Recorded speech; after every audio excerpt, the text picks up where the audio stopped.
Hello! Salutations! Welcome everyone! Here we are in beautiful Ruan.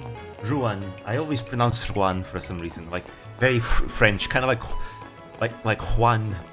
But it's not, it's Ruan. Now we know with voice acting it's Ruan. Hello! So today we're going to be doing a lot of side quests, because we have a lot of side quests to do. And then we're going to have to check on the orphanage, because the orphanage burnt down. That's a tragedy. But first, I want to go check out the next route, because that's the way to the tower, and I want to go to the tower. There's going to be a lot of fighting to be done. And I enjoy a good fight in this game. The combat is so much fun. It feels smooth, the animations are great. I think it's this way. Should be. Yeah. I don't remember the layout of Ruan very well. It's been a long time. Yeah, this is the right way. Nice, nice. According to the map, this path is called the Aina Causeway. Aina, huh? Speaking of, I wonder how Aina's doing. Hopefully not drinking. Probably enjoying a drink or two, now that Shara is also back. Yeah. Probably drinking. Hopefully not on the job. Anyways, yes, we're gonna go to the tower. Let's see, it should be... it's kinda ways away. There's a monster over there. The tower should be nearby. I don't think you need to go to the tower, but I will go to the tower anyways. Here we go! Greetings, ladies and gentlemen. Hello, matey. No. I don't think you need to go to the tower, but I don't remember. It's been a long time since I played the original. Like 6 years by now. So I've forgotten a lot of the order of events of the game. I remember the second game better than the first for some reason. Keep at it. Okay. Yeah. There we go. Ah, feels so smooth to play this game. Again, the animations are amazing. How's this? You can really tell they've gotten really good at using their engine. Because again, the Falcom has its own engine for its games. And they've been using this engine since... I don't remember since when, but maybe since the beginning of the Daybreak games. And you can tell, like, their animations keep getting better and better. I mean, even back in Cold Steel 3 and 4, you can tell they're getting much better at 3D animation. But you can really start to see an improvement in Daybreak, and then Beyond the Horizon, the animations are so good, and this game is an evolution of that. So it's looking pretty hype what the next games are gonna be like. Because again, Beyond the Horizon, you know, uses the exact same assets as Daybreak, and yet it looks much better because the animations are smoother. They remade all the animations and improved them. So even though it's the same models, it just still looks better because everything is much smoother.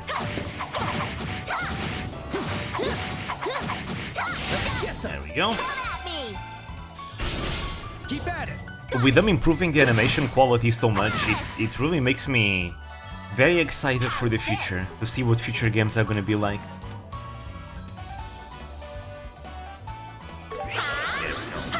Because animations like this, the small details, they really add a lot to the experience of the game. I won't let you. Ready at any time. Alright. Gotcha. And flicker. This is the end! Faster! Estelle, do it! I'll change the tide of battle. Let's see. Vulcan Dagger. Is he immune to death blows? Okay, he's resistant to death blows. In that case, I may as well use double strike. Perfect move.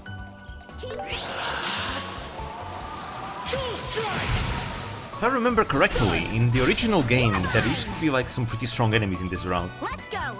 I think some pandas, but I don't remember very well. I think some of them had death blow. I'm not sure. I need to look out for that. If any one of them has death blow, I need to equip death blow protection items. Yeah, that's good. I'm not beat yet. There we go. Also, I uploaded a new video last week. Hope you guys enjoyed it. Actually, was it last week or was it this week? I don't remember anymore. I think it was last week. Yeah, it was last week. Hope you guys enjoyed it. I had a lot of fun making it. Thinking of making more videos like that, where I explore Japanese culture and history through something related to VTubing. I think next time I was thinking of, you know, making a video centered on Iroha, Kazama Iroha, because I was thinking, so you know the joke that Iroha is a ninja because she looks like a ninja, but in reality she's a samurai, right? I think it would be fun to explore that idea in a video like this. You know, where I explore what a ninja and what a samurai are, and if Iroha could be either of them, right? I think that would be very interesting. And now, obviously, the answer is actually really simple. The answer is she could be both. She could be both at the same time. Because again, a samurai, that's a social class, right? Meanwhile, a ninja, it's a job. So you could be part of the samurai social class and be a ninja as well at the same time. So Iroha could realistically be both.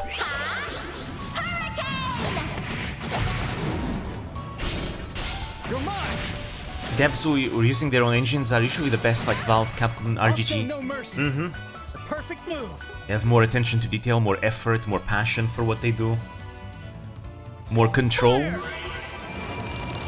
Works nice.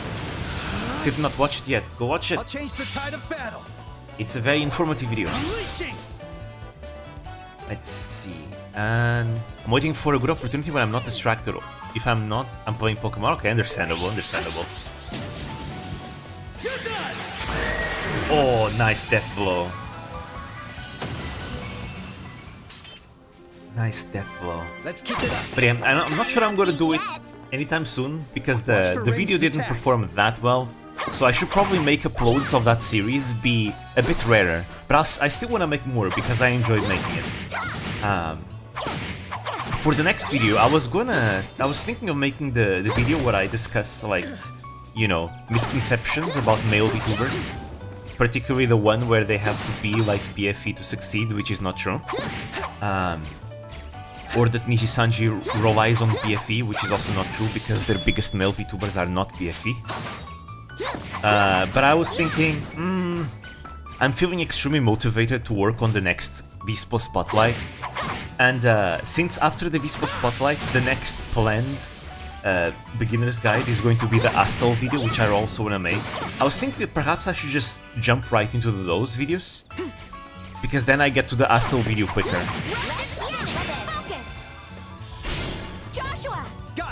In general, I feel more motivated to talk about like topics that I'm more interested in, rather than like discussing like recent controversies, I guess. Victory is ours. So for now, I'll keep the idea. I'll keep the idea there in the box. I actually already wrote the script. The script for that video, the male misconceptions video, is already fully written. But I think I'm gonna save it for another time. Because I know for a fact this topic is going to pop up again. For sure, 100%. It always does. So maybe next time when the topic pops up, I'll talk about it. For now, I'll continue with the regular plans. You know, with the Kuruminoa Spotlight, and then the Astal Beginner's Guide.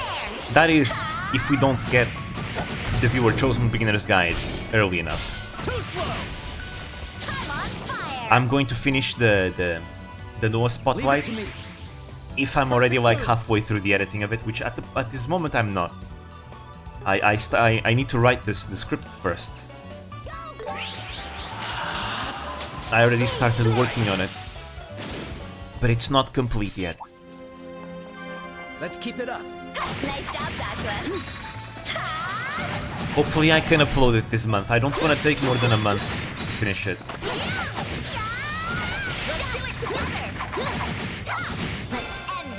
think video got less attention because Senba Kurono is not that well known in the EN side. I think so too. It's something that I've noticed with a lot of my videos.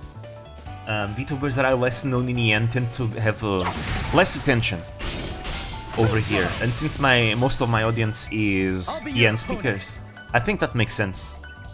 Perfect move. We are no longer in the times of 2020 and 2021, where a lot of the VTuber audience was like curious to learn about JPs, because now there are so many EN VTubers. Let's keep it up. The ecosystem is self-sustainable now for, you know, EN supply and demand, and as a result, I think the EN audience is no longer that compelled to discover JPs, which is understandable, because the language barrier is a big barrier. I will continue making videos about JPs because it's the side of VTubing that I engage with, but maybe I should balance it out with more well-known JPs, perhaps. Maybe. Let's see. We'll go to the monster yet. Yeah, the tower is here. For example, Tenma's video got more views because Tenma is much more well-known in the end. Honestly, that would surprise me because when I made the Tenma video, she was the smallest VTuber I had ever made a video about, and yet the video I made about her was the most successful in the channel's history. Not even close. And I always wondered why. Like, it was the same thing with Rosemi. When I made the Rosemi video, she was the smallest VTuber I had ever made a video about, but she was also a big success when I made the video about her. Again, Tenma was like another one. And the Kylo video also did really well. You'd expect like the Holo EN videos to do better, but no, the Holo ID videos are doing better than the EN ones. To be fair, I do have a big like Southeast Asian audience in the channel. I have a lot of Indonesian viewers and a lot of Filipino viewers. So I think that also makes sense why videos about Indonesian VTubers, or in the case Mili Parfait, who is Filipino, you know, why the videos do so well. They are very supportive. They are very supportive of fellow like Indonesians and Filipino VTubers. Monsters. Sea bros are strong. They are. They are usually like among the top 3 in terms of my audience.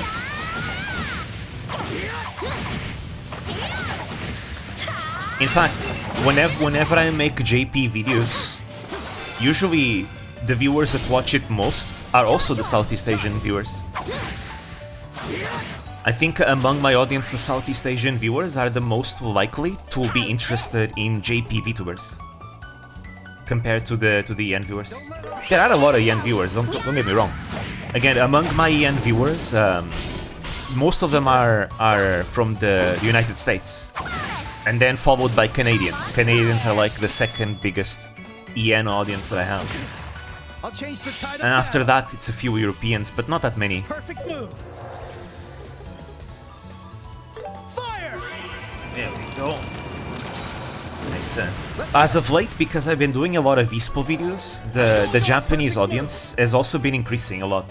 It used to be a great minority, right? But ever since I started making the Vispo videos, the Japanese audience has been increasing a lot more. Let's go. The Vispo video that I made, the one about the agency as a whole, is the only video in the channel that has a Japanese majority of audience. Which is interesting. I've also been noticing a few Japanese comments every once in a while. It's nice. Feels like I'm starting to connect with the JP audience, which is nice. Because that's something I'd like to do. Let's go. Again, I'm learning Japanese.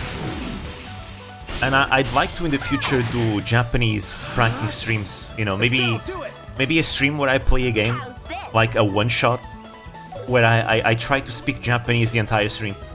As practice. Like, you know kinda how Korone used to do those Super Mario streams where she speaks English? I was thinking of doing the same thing, like a full Super Mario stream where I speak Japanese. Could be fun. My Japanese is very basic though. So maybe it can be also good for other fellow Japanese learners that just like me are also learning. We have only 3 from USA and 1 from Canada on the server. That's good. Nice job, Joshua. honestly, the population of the server is very diverse in nationalities. But we do have a lot of Southeast Asians. And a surprising amount of Europeans. Since we're here, I say surprising because, again, because my European audience is not that big compared to my North American audience. And yet, we have a lot of Europeans in the server. let's focus. Very interesting. Play Cook Yomi on Japanese stream. That could be interesting, yes. I'm thinking about it. How's this? And I'm still far from being fluent. But I noticed that I'm definitely improving. Because whenever I'm working on a VTuber video or watching a clip, Joshua, hell, or watching a stream, I'm starting to pick up on more sentences. Which is nice. I gotta keep it up. I'll show no mercy. Again, my goal is to be fluent, fully fluent.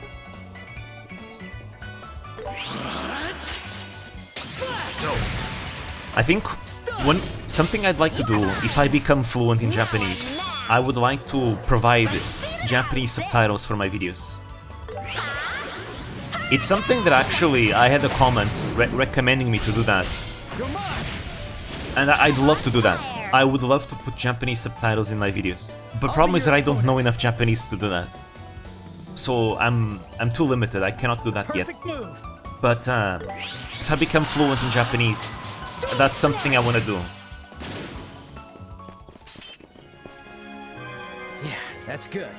I'm not beat yet. Nice. Oh wait, that was a juicy one. Let me check.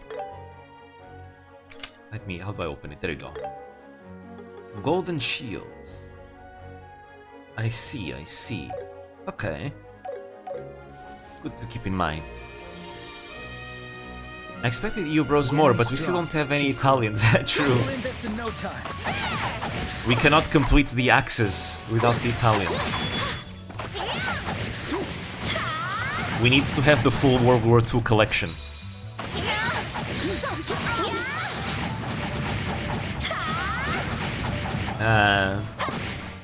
But it makes sense why we don't have that many European viewers.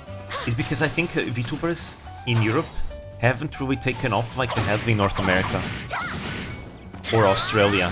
Look for an opening. They are growing, and especially in countries like Germany, the UK, they are definitely like growing a lot more. But in other places, not so much yet. But it's getting there. It's getting there, slowly but surely. Like I've noticed, for example, that there are a lot more Portuguese VTubers compared to years before. Stay calm. Obviously, you had Fuyo Cloverfield. You got Dr. Nova I'll be your opponent. and a few others. Still not that many, but there's a growing amount of them, which is cool to see. They all speak English on stream though. None of them speaks Portuguese. Like when it comes to like the Portuguese streaming and YouTubing scene, How's this? VTubers are basically non-existent. Every single Portuguese VTuber speaks English, and I think that's probably for the best. The international market is more viable, especially keeping in mind in Portugal, you know, VTubers are extremely niche. It's probably better to appeal to an international market rather than a domestic Portuguese market. UK in future might disappear from the internet. Yeah, it's honestly kind of worrying, but it makes me wonder if that's gonna really remain a thing. Because like I don't think this is viable for them. I feel like the moment, again, I don't usually touch on politics on stream, but I feel like the moment an election happens again, all what's going on in the UK is going to change, because I don't think it's going to stay for a long time. I think a lot of people are too unhappy with the current situation for people to, you know, keep the current regime up. I feel like it's gonna change in the next elections. It's gonna take, what, 3 years until then? Which, you know, kind of sucks for them, but again, it's a matter of time. I don't see this like being a long-term viable government that they have, with the restriction of so many social freedoms. Estelle! Okay. It's getting kind of crazy. Faster! Let's go! Curessa said the same. She fluently can speak in Russian and Spanish, but she chooses to do streams in EN because it would have wider audience. Yes, Perfect move. I think it's for the best. You either do streams in Japanese or streams in English. Here, Estelle. Well, I guess if you're from Southeast Asia, I guess the Indonesian market is also really big. Too slow. And obviously, if you're from China, absolutely go for the Chinese market as well, because they have their own VTubing scene and it's huge. It's huge as well. Yeah, that's good. Be careful, Estelle. But yeah, but for everyone else, I think doing it in English is a good thing. That said, I do think there's potential for like a Spanish-speaking and a Portuguese-speaking VTuber scene. The Portuguese-speaking VTuber scene would have to be dominated by Brazilians though, because they are the ones that have like a big population and a very, very active like online entertainment ecosystem. Okay. So I could see it getting really big in Brazil. Absolutely. I can take him off. Same thing for Spanish speakers. It will take a while because it's still not as well established, but I can see it becoming a thing in the future. I'll be your opponent. Can I get them over in the line? Yes, I can. Here we go.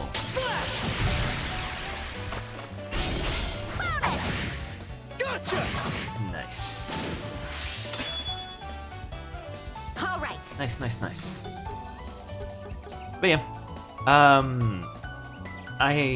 I've been enjoying doing a lot of videos on JP VTubers. It's again because I remember last year, at the beginning of last year, I said I would alternate between EN and JP VTubers, you know, for the sake of like creating a balance. But I realized that because I watch more JP VTubers in general, it's much easier for me to make JP videos. And I think I've kind of embraced this identity of mine of trying to bring JP VTubers to EN viewers. I will still make EN videos in the future, absolutely. But I'm no longer trying to force that balance anymore. I am interested in making a video on Bijou at some point though. I really want to make one on Bijou. And the rest of Hollow EN as well. Well, Hollow Myth I specify. Because I still find Hollow Myth very special to me. Because I used to watch Hollow Myth a lot when, you know, they debuted.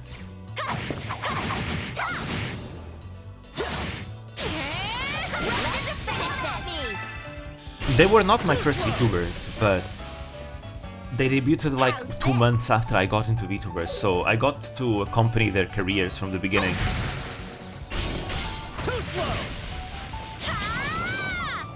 They feel special. You know, things have progressed. Not all of them are there anymore, and you know, not all of them are active. But they did come a long way and they did make their mark. Some of them are still in Hololive and they're thriving. What about Korean VTubers? They do have their own VTubing scene as well. It's kind of its own world.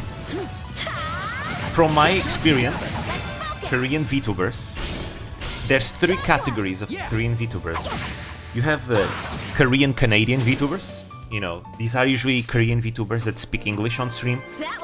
They are usually from Canada, again, Korean Canadians. Think of Dokibird, for example. She's a good example. Crony is another good example of it. And, oh, these guys are tough. I need to heal first. You have the Korean VTubers. These are VTubers that speak Korean on stream and are mainly integrated in the Korean VTuber scene, which is its own thing. And then you have the Korean Japanese VTubers, which are Korean VTubers that mainly speak Japanese on stream, and usually are fully integrated in Japanese spaces. A good example of this would be Neko Tatsuna, and a lot of a lot of Nishisanji Korean VTubers as well. Ina, to a certain extent, even though Ina is EN, she kinda... Ina kinda also fits the Korean-Japanese side, because even outside of Hololive, Ina has been extremely integrated in Japanese spaces. You know, as an artist, as an illustrator. And, you know, she speaks fluent Japanese. Kanade is another good example, yes. Alright, let's fight this. They look tough, but we're tougher. Ouch. Ouch. Payback time! Now I'm mad! Alright. Need to plan this out. Ah, they are immune to physical attacks. That's annoying. Damn, I would like to have Chloe here. I would really like to have Chloe here. Time to strike! Follow my lead, Joshua! This might be tough. This might be extremely tough.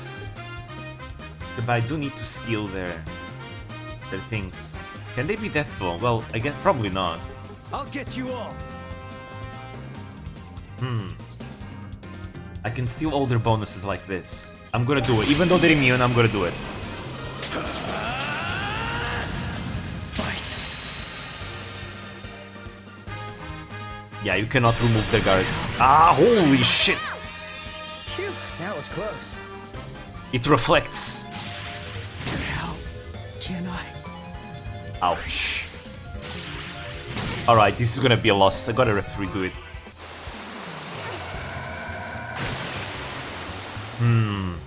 I might have to get Chloe before I do this. I think doing it with just Joshua and Estelle is a bit too hard.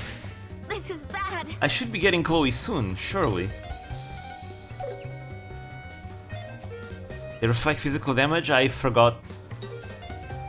Can I run away? Yes, I See can. ya! Retreat. Let's see. But Meanies indeed. I need to see when is this mission going to disappear? Because if it's a long one, I'm gonna leave it for after I have Chloe. Let me see. Medium. Okay, so I do have time. I do have time. In that case, let's progress the story a little bit. Get Chloe, because I think Chloe will join us soon.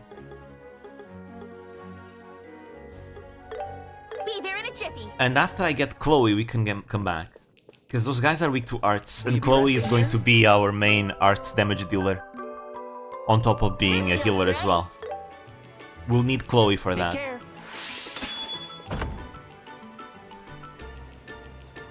So let's do this. I had completely forgotten they reflect physical damage. For some reason I had the feeling like they are only immune, but they're not reflective. Don't know why I thought that. We should hurry. Okay, let's go here. The orphanage. They destroyed it. Who did this?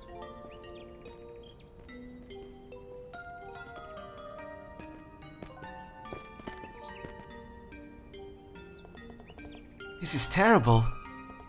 It's completely burned down. Huh? Who are you?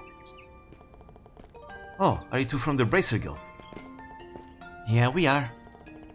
I'm assuming you two are from Menoria. Can't have FC without the most annoying mobs, yep. Yeah, I'm definitely noticing that the original had a lot more gimmicky enemies like this. Compared to more recent games. Well, the recent games also have their gimmicks, it's just that they're different. They don't restrict you as much in what you can do. Yeah, we're here to clear the debris. The fire broke out in the middle of the night, so we rushed over to help put it out. As you can see, we couldn't do a thing. They are one of the 2 monsters who can do that in the entire Sky Arc. Yeah, I really forgot. What about the people inside? The matron and the children? Ah, don't worry. They're all safe. They're all resting at the inn in Minoria right now. It was pretty bad. It was a pretty bad fire, but at the very least, no one was badly injured. Thank goodness for that. Yeah, it could have been much, much worse. We're going to stay here for a bit longer to clear the debris. What about you guys? Oh, we'll probably head straight for the inn to check on... Sorry, but that'll have to wait. What? Even from a quick glance, there's far too much about this scene that's off. From the clues here, and the clues here won't be around forever. I know how you feel, I really do. Let's prioritize the investigation for now. Holy Stragus. You're right, we're bracers after all. We have to figure out what happened here. Let's start with the sweep of the grounds. Looks like you've made up your minds. Okay, we're counting on you. I need to continue monitoring this now. Okay, still medium. Okay, good. The moment it says short, we need to focus on doing that.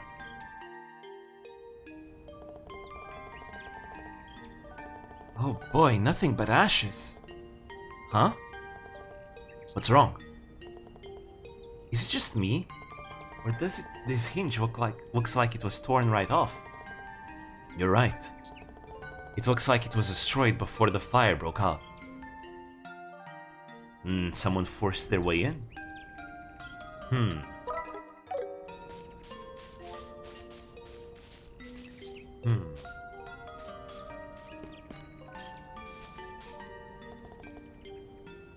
Nothing here.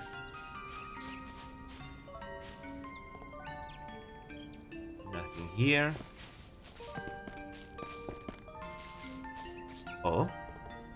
Nothing here. Okay. Aha! There we go. This spot. The damage here is especially bad. Not to mention, it kinda smells here. Don't you think? Yeah, that probably means one thing. Oh? Could it be oil? The barrel that contained food is completely charred. Let's go inside. I cannot go inside, right. Man, I was really freaked out last night. Even from Minoria, we were all able to tell the northeastern sky was oddly red. We hurried here as fast as we could, but we couldn't stop the place from burning. The damage here is so bad, they'll likely have to build it all from scratch. That's not gonna be cheap. Wonder what the matron Teresa will do. I doubt she has the money for it. When I played this game for the first time, I thought when they said it was a guy with white hair, I thought it was Zeke who can turn into a human. Damn, that would be what a plot twist. Quite the plot twist. Well, we've uncovered quite a bit. How about we take a moment to organize what we've learned? Good idea. Thankfully, it's just a falcon. It would be creepy if some man was spending time with Chloe. First, the source of the fire. Doesn't seem like it started inside a building. I think it's likely that it started outside. Outside? Yeah, right here.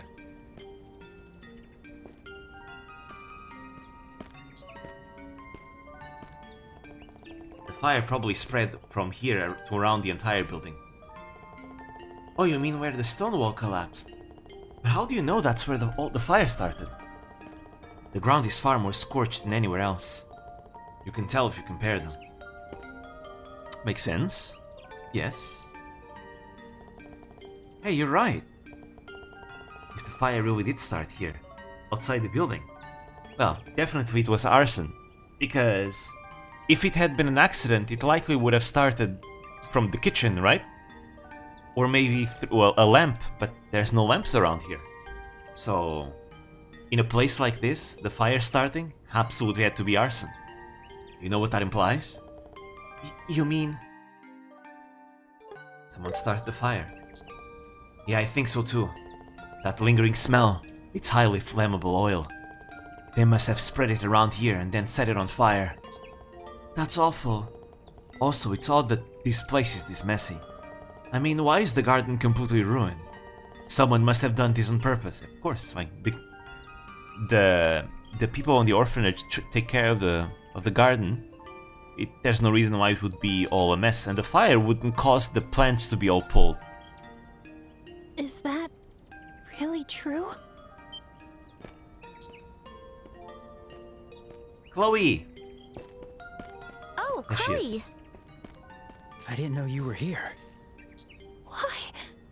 How could anyone do this? This place is filled with irreplaceable memories. Why would anyone do something so heartless? Chloe. I'm sorry. I lost my temper. I just... Don't be sorry. We understand. We only visited yesterday, but I still can't believe it. This is outrageous, right? How could anyone do this? Estelle, But at least the matron and the children were all safe. So everything will be okay. True, it was You looking don't have to kinda worry grim. anymore, all right? It was looking kinda grim in the cutscene with the fire. They were, you know, kinda stuck. I wonder how they got out. Culprit still on the loose, indeed. thank you. I feel a little better now. The headmaster suddenly burst into our classroom during morning classes, and he told me that a fire had broken out at the orphanage. I could barely breathe the whole way here. I see. Everyone is at the inn in Minoria. We finished our investigation here, so if you don't mind, could we join you in visiting them? Oh, not at all. I'd be grateful if you did. All right then. Let's head to Minoria. Hopefully they won't restrict me from, you know, going to places. The Chloe? children No, and the matron she's must not have been terrified. Playable yet. That fire was massive. I'm just glad that they were safe. Okay, it's still medium. The deadline is still medium. Don't Just in case, I'm gonna save here. worry. I know everyone will cheer right up when they see you, Chloe. I'm so glad you two are here. Okay, let's fast travel there. We're not gonna do the quests yet. Not yet. I need Chloe to be fully playable. We should hurry. Let's see. We are at the inn. They are above. Can't believe after I hating him for 3 games, I kinda start to respect him in the end of the 3rd.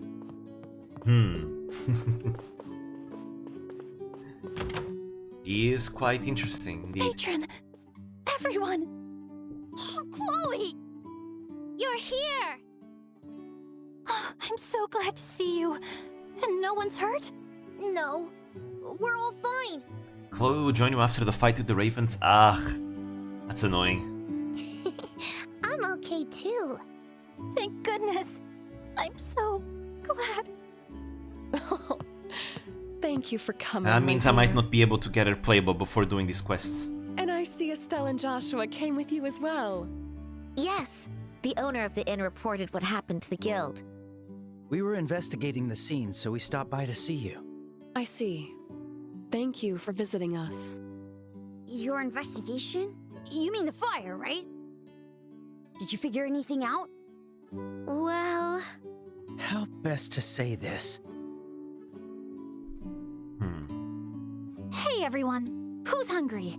I didn't have breakfast, so I was thinking of getting something to eat in the dining hall. And I thought I might as well treat you all with some sweets. What? Really? I want pudding! Pudding is nice. Chloe! Come on, Clem. Clem and Mary are curious about what happened. Huh? Quit moping and hurry up! Let's go, Chloe. But Mary is the responsible, mature one. She's like, okay, let's get Clem out of here so they can do their thing. Yes, yes.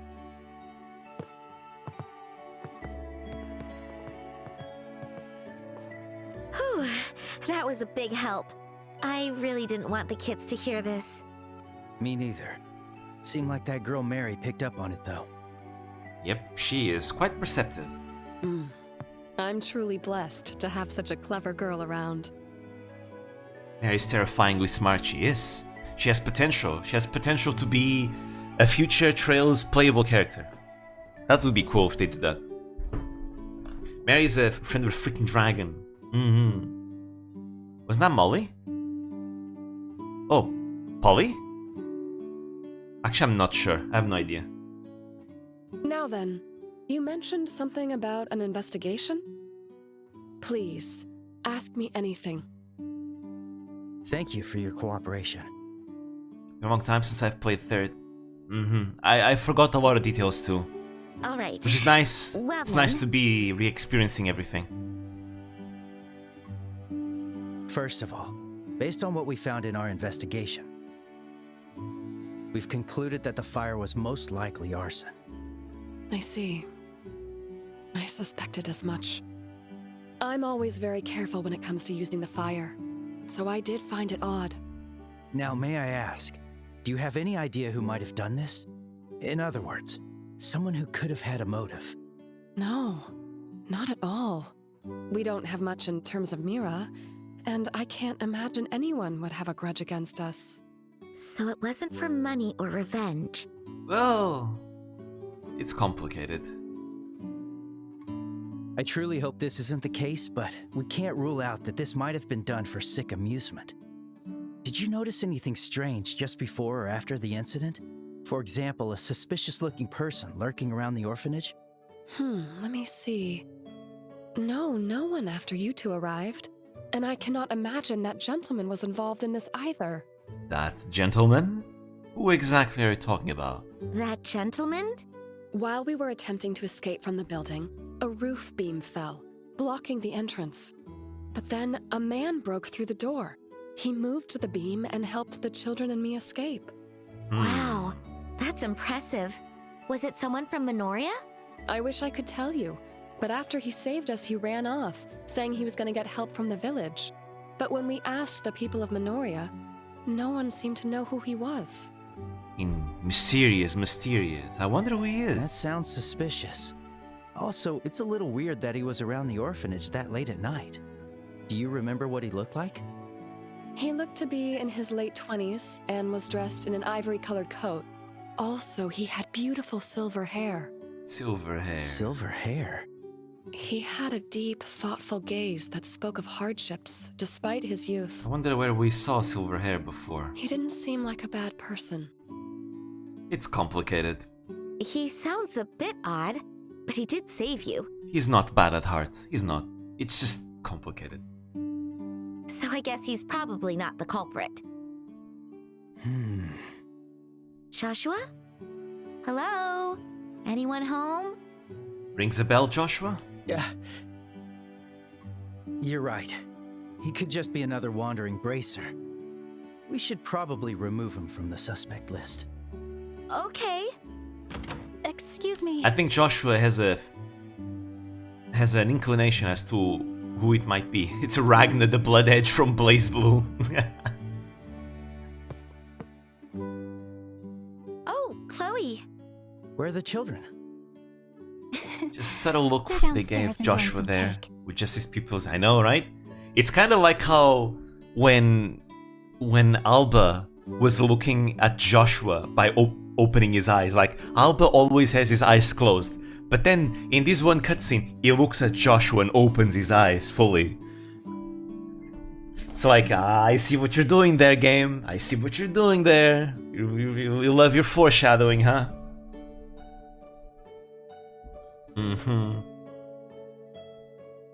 Matron, you have some visitors.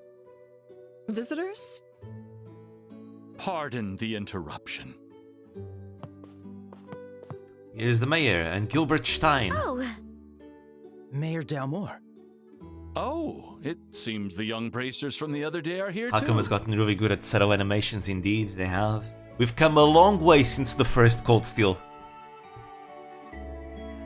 Jean moves quick as ever, I see. Now then. It's been a while, Matron Teresa. I just heard the news and rushed over as soon as I could. It's truly a relief that you're safe. Thank you, Mayor. I'm honored you would visit during such a busy time. No, there is no duty more important than assisting the people of this land.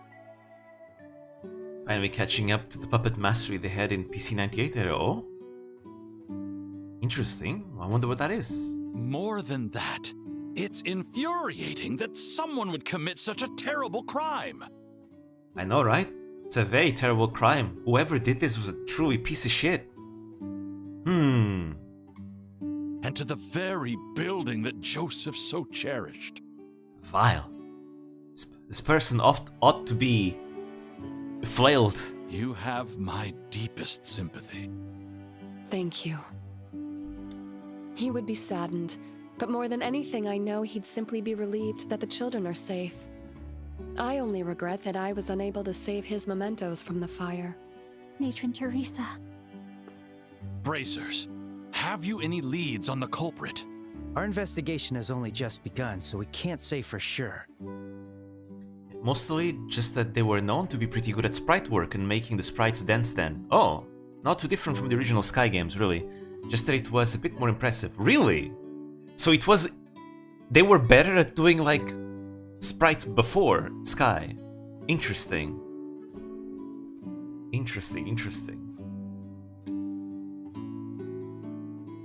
Because the sprites, especially like the battle scenes in Sky, they're so fun. Because it really does feel like a dance.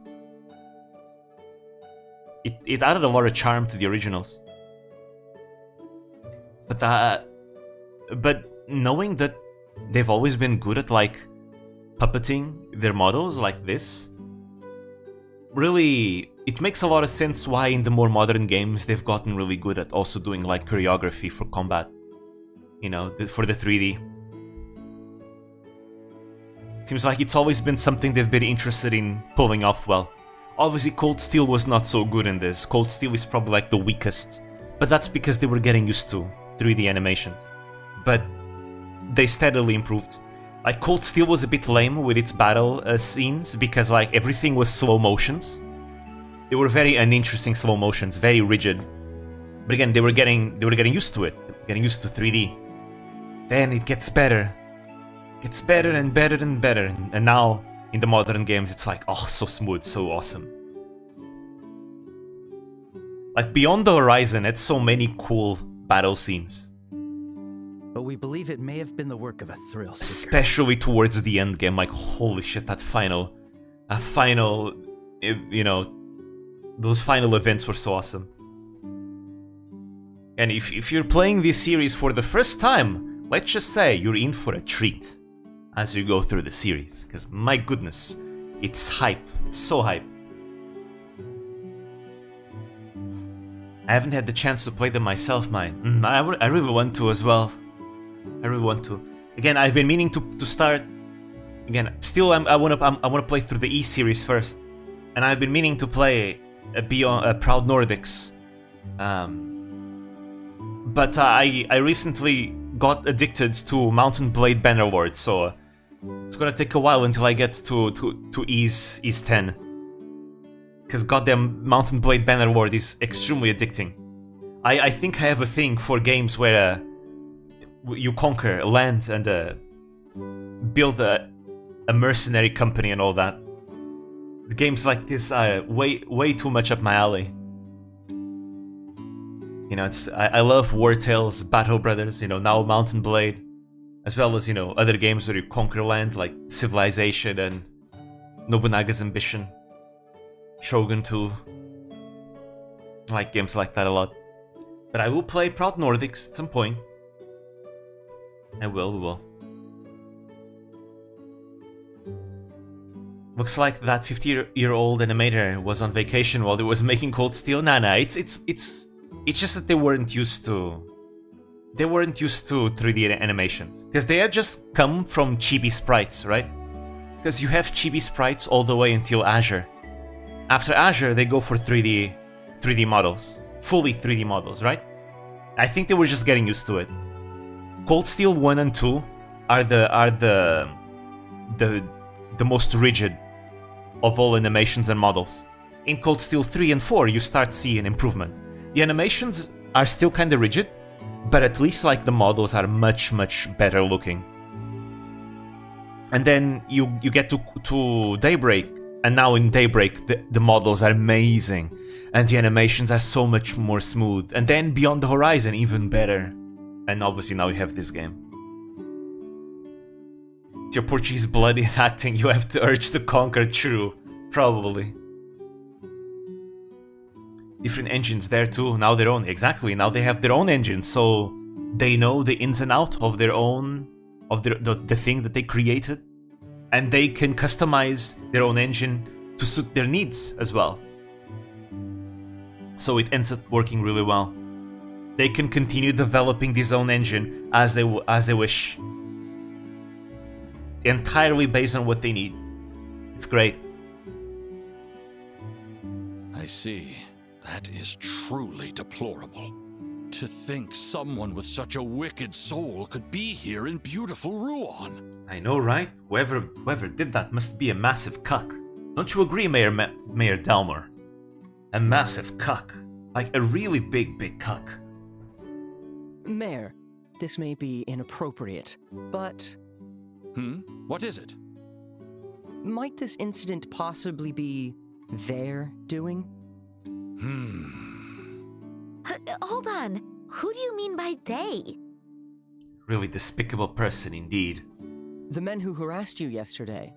You know, those thugs who hang around the warehouse district. They did this? Pardon me for asking this, but why would you suspect them? Yeah, that sounds like a very convenient scapegoat. Just as you saw yesterday, they're constantly causing trouble and defying the mayor. It even seems like they enjoy being a nuisance to him.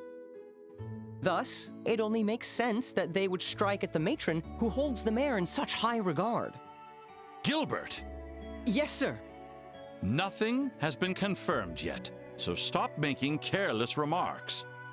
This is a serious crime, and we cannot afford false accusations. My apologies. I spoke out of turn. Rather than unnecessary assumptions, let us place our faith in these bracers to find the culprits. I trust we can count on you?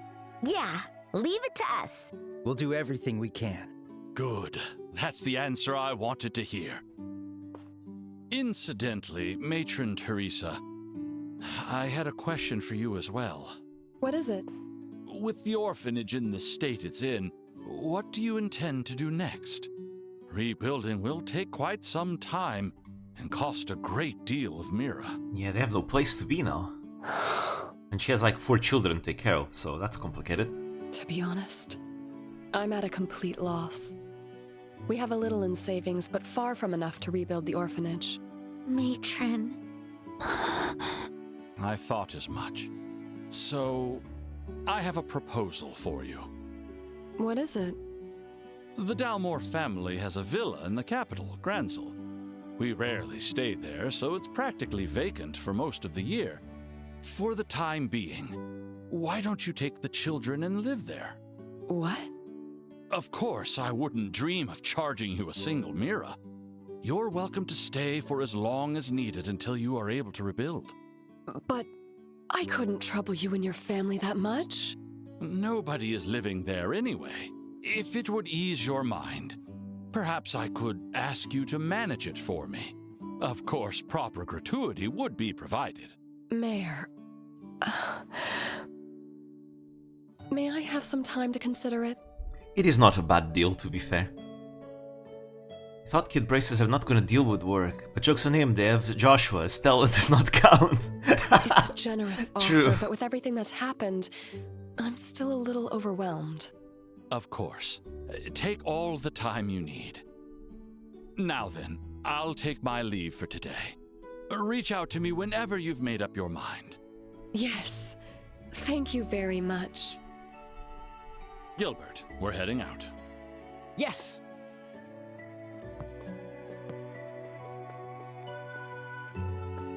Whoa, that guy's incredible. Isn't he something? Just like Mayor Maybell. Nah, Mayor Maybell is better. Trust me, Estelle. Yeah, as expected of a nobleman.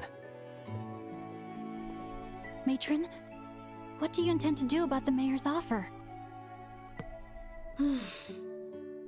What is your opinion, dear? Logically speaking, I think it's best to accept the offer. But if you were to go to the capital... No, never mind. You've always been such a reasonable child. You needn't worry, Chloe. Tell me your honest feelings.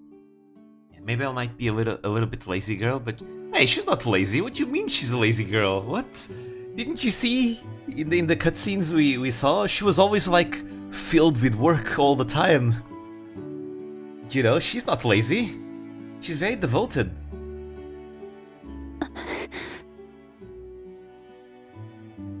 Nobody will be here to take care of the herb garden. And it feels like all of the wonderful memories of you and Mr. Joseph would just disappear. I'm sorry. That must all sound very silly and selfish. I feel just the same. That place holds countless memories with him and the children. But right now, we must face the present, not cling to memories of the past. Yes. I'll make my decision soon. For now, you must focus on preparing for the school festival. The children are looking forward to it too. Yes. What do you mean? She always think about anything but work, but she's working because she needs to do it. And Lily's scolding her. Yeah, but you know, she gets like overwhelmed with a lot of work. Poor girl. She's still pretty young as well. And she does her work Joshua. nonetheless. I apologize for not doing more, but I'll leave the investigation to you. Yes, please leave it to us. And despite everything, the Bose region is still like prosperous. Like the NPCs praise her and everything. We'll definitely catch whoever did this and make them pay.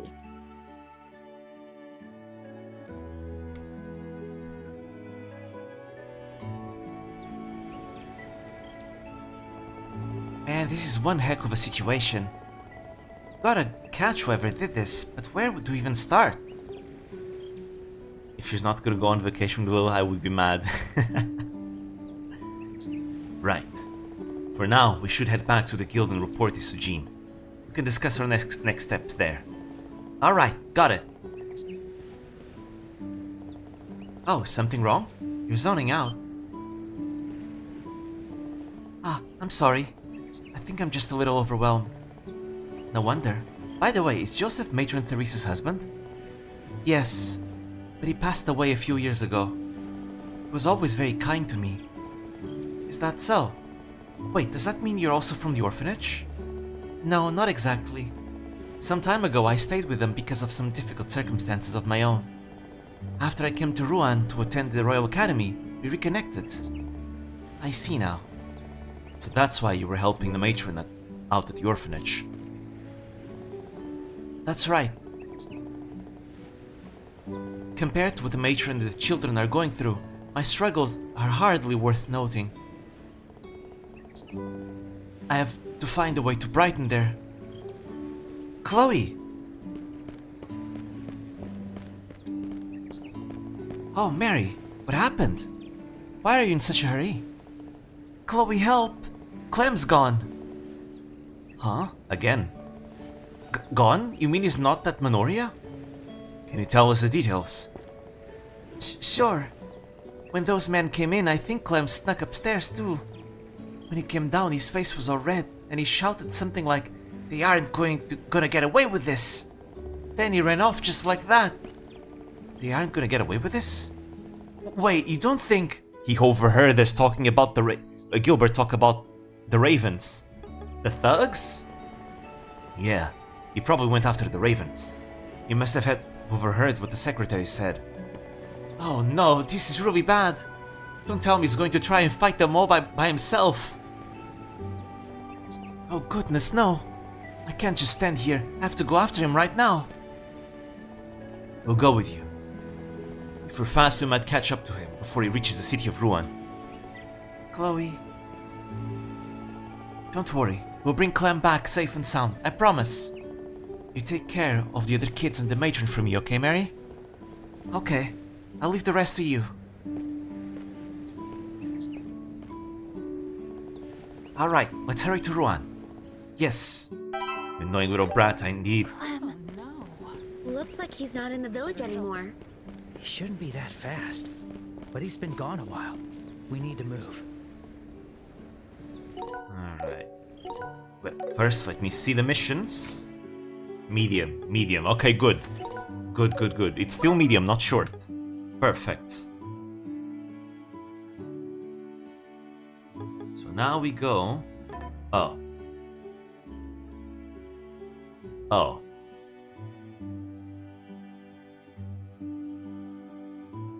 We're gonna have to go on foot. Stay alert. Fine then. I'm gonna skip the enemies. We already killed them once. All, you know, Dark Souls mentality. I always kill every enemy at least once. After that, I skip them. I remember that moment where I have to be in a hurry on the second game, but I was fishing for 40 minutes. Yeah, understandable. I do that too. Well, I don't fish that much, to be fair. I only fish every fish once, and that's it. Going to murder everything. Watch for ranged attacks. In dungeons, I usually kill everything.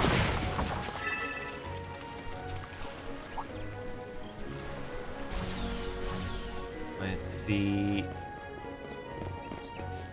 That's a big one. Ah.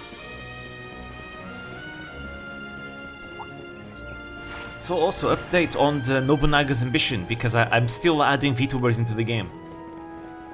I think we are now within 70 VTubers needed to be added to the game. I have finished adding all the Nanashi Inc. and Face Connect editions that I wanted to, and I started adding all Neoporte VTubers now. I can see the finish line soon. I really want to be done with it so that we can, you know, do the campaigns during summer. Really, really want to. I'm gonna have to review the artworks and like the kits of every character, but at least we're getting there though. I'm very excited to do those campaigns. It's gonna be fun to have like over 500 VTubers all fighting each other for Dominion of Japan. He wasn't on the road, which means... Oh no, he might have already barged into their hideout. Let's hurry to the warehouse district in the south block.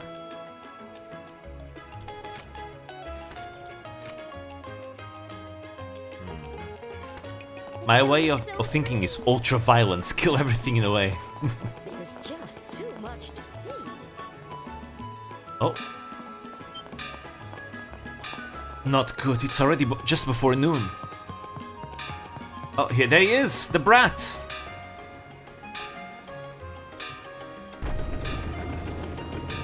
No! Clem, wait! It's no use, he can't hear us. Ah, why does the bridge have to go up now? We can't just wait 30 minutes for it to come back now. Oh no, at this rate, Clem will. What do we do? What could we possibly... It's okay, Chloe. Have you forgotten what you told us the other day? Huh? How did people cross the river before the bridge was built? Oh, the ferry! You're right. There should be a rental boat behind the hotel. Alright, let's grab one and go. Again. Be sure to check. Yes, good. Let's go to the ferry. Just too much to see. Quick, before he gets himself killed.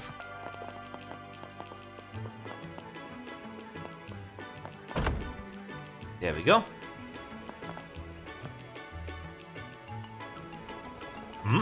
What do you kids want? Could you lend us that boat? We need to cross the river, it's an emergency. Sorry, this boat's been reserved by the Duke. Oh, god damn it. Not the Duke again. Said he was going on a cruise. What? No. Please, I beg you. Little boy may be in serious danger. Don't look at me all doe-eyed. You look just like my granddaughter. Oh, okay then. I can't say no to heroes on their way to rescue someone. Go ahead, take the boat. Thank you very much. Thanks, sir. I'll just tell the Duke or whoever that the boat's still under maintenance. Hey kid, you know how to operate a boat? Yes, I know the basics. Alright, hop on you two. Let's jump over. You can do that. Well, maybe not Chloe, but those two can do that. Maybe they could. But, a bit reckless though.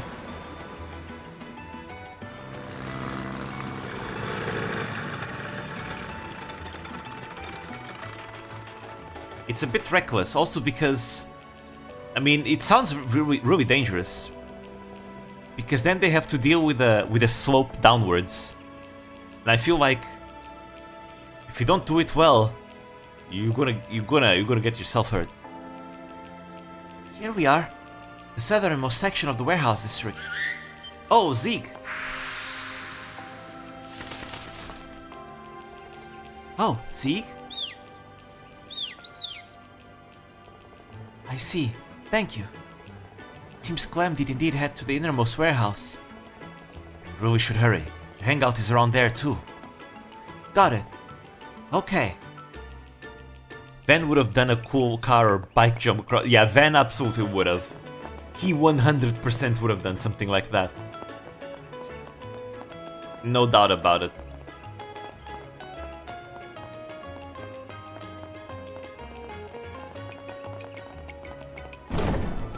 Here we are. Don't play dumb. I know it was you guys. I'll never forgive you. What's this brat babbling about? Hey, this isn't a place for little punks like you. Go home and drink some milk from your mommy. Good one.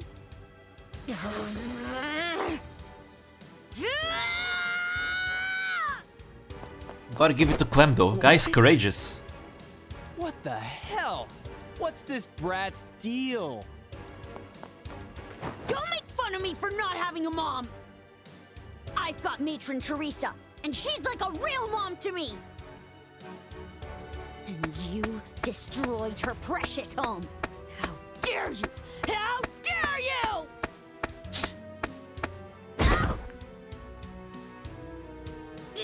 You're getting a little too cocky, kid. Guess you've earned yourself a little punishment. Oh boy. How about 100 smacks on the ass? Stop it! Not if we have something to say about that, and we do! Courage and stupidity is a different quality, you know. I mean, no, there's a thin line separating both. Chloe! How dare you! Using violence on children just for fun? It's despicable. Aren't you ashamed of yourselves? I mean, to be fair, in the perspective of the Ravens, they were just minding their own business, and then a brat just pops up, throws accusations at them, and starts like shoving them and like trying to beat them.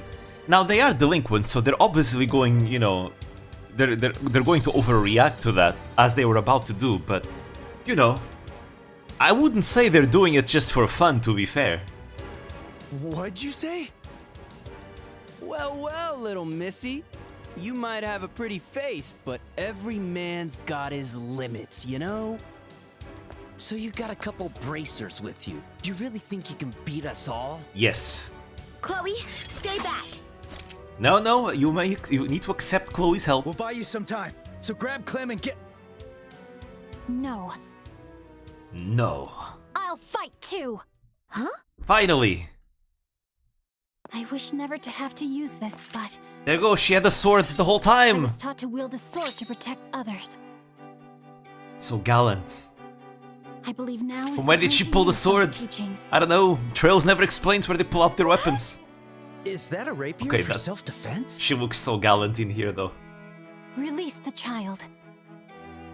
Or else I will be forced to take decisive action. Bro, Chloe making me Kya. Kya, Chloe! Damn, she's cool. She is really cool, like, holy shit. Too. This isn't the time for that, you morons. We're not gonna let this. I am little too much of a bitch push sucker us for, like, around. knights and stuff, so, like, you know, Let's show this... them just how tough the Ravens This... really are. This makes me melt. Yeah! Especially knightly ladies. The hell are you looking at? All right. How did Joshua never notice that rapier? Like, she didn't have it in her model, right? But suddenly, haha, guys, turns out I have a rapier with me. But Trails never explains where they pull out their weapons. Like, you have a guy with a big-ass axe, and then the guy just pulls the axe from his own ass. Then Julia should be your favorite, you know? I like Julia. I tend to like knightly characters a lot. That's why in Cold Steel, my favorite of the students was Laura. I can take him off. All right. Let's do this. I'm just a big fan of knights and noble, gallant characters. Let's go. They're immune to death blow. I'll get you all. You know? Some of the characters are honest about pulling their swords from the rifts. Others have their own dimensions. True. Keep at it. Like you have maybe characters like Retzi, like Lucrezia and McBurn that actually have, you know, pull out their weapons from a dimension. But like then you have like everyone else that just pulls it off from their ass. Let's see what their skills are like in this game. So Campher, strength and defense down. I used this a lot in the original game. It's way too good. Like the debuff is really strong, and also has a side attack bonus in this one. Alright, it's physical. The damage is gonna be really low because Chloe is not really meant to be a physical DPS. She's an arts user. But it's still very useful because of the debuff. The strength and attack debuff is very useful. Sherm is wait. Oh. No longer has impede. This used to have impede. No, it doesn't have anymore. Now has medium delay, so it can steal buffs. And has 40% freeze, and it's arts now. It used to be physical in the original. Now it's arts. It means you can actually use it for damage dealing properly. That's good. Vice Aura, this is new. She did not have this before. Large circle, HP regen, foresight, that's broken, and removes debuffs. Okay, we're going with the Beyond the Horizon and Daybreak like game design, where every single heal, like most healers, have like a debuff cleanse skill in the regular craft. This is really OP. This is amazing. Okay, so Chloe is even more broken than the originals. And then she has her S-Break, her S-Craft, can revive, heals all HP, and provides a shield. Oh, they buffed it. It used to be only heals before. Now it gives a shield and a revive as well. Great. Actually, I think it revived before as well, but I'm not sure. Nice. Let's forget that Tita have a portable cannon and a big-ass minigun with 999 bullets. True. Alright. This is really good. I'm gonna start by doing this because the foresight is gonna be nice. Lifesaver. There we go. White aura. Hitor is dropping it here. You better not be messing with me. Oh, wait, what? What was that? Hello, cameraman? Hello? Hello, cameraman? Okay, we got a panty shot. I don't think you were supposed to see that. Yeah, I don't think you were supposed to see that. Literally, but the camera bugged out and you were able to see your panties. Okay, they're white. Okay. That's what white aura means, huh? I think that was not supposed to happen. I think that bugged out. Leave it to me. Sorry, Chloe. We saw something we're not meant to see. Okay, let's debuff them all. Nice. You're up. You can count on me. Your aura made panty shot appear. I'm not done yet. Oh. I ain't going down easy. Arts buff. Let's go. Let's see, I want to keep morale up. Everyone. Now we have maxed out buffs. Joshua, do it.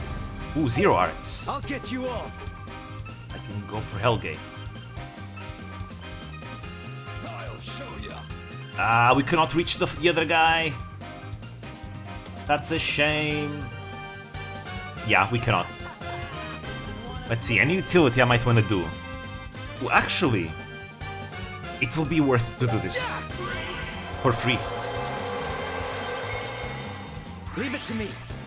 A speed buff. Let's see. Get you all. Ooh, I can steal the CP. I can use Black Fang, hit all of them for massive damage, and steal the CP buff. So that means Joshua will have a bunch of CP when he starts his next turn, which is good.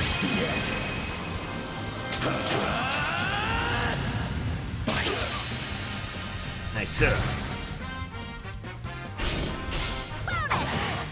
Payback time. Ouch. No getting lazy. Don't get carried away. Haha, you missed. Okay, it didn't bug out this time. No panties this time around. Alrighty. Gonna use Earth Guard. Here we go. We do have foresight, so to be fair, we're not really relying too much on shields. See your moves. Yeah, Chloe, they made it even more broken, huh? It means that Falcom giving a stealth spats on remake on second game is a bullshit move, because they are clearly not shy to give Chloe the most detailed panties in the remake. True, but to be fair, I don't think you're supposed to see the panties though, right?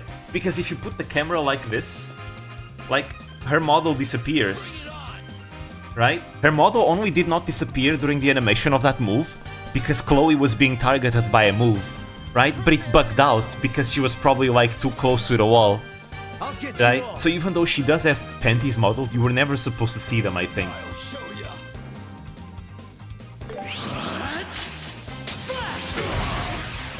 It flinched. Keep it up. You got it. Faster. I ain't going down easy. Let's keep it up. Alrighty, Let's speed it up. How's this? let's see. Ooh, I kinda wanna... Nah, it's fine, no need. Hurricane! I am magic, maybe, yeah. You're mine. You'll pay. Ouch. Hey, you serious? Yeah, we're beating your ass. Oh, he's going to rage mode. Not going down that easy. This is the end. Ouch. Wait, you could see it there as well. What the hell? Leave it When to she me. was on the floor, you could see it as well again. Perfect move. Let's see. Let's do it again. Yeah, another Black Fang. Why do they buff each other by slapping asses with their bros? I mean, it's a bro move, you know? That's what bros do, apparently. Joshua. Yeah. You don't feel motivated when your bro slaps your ass? This is tough. I ain't losing. It's on you. Okay, we gotta do it again.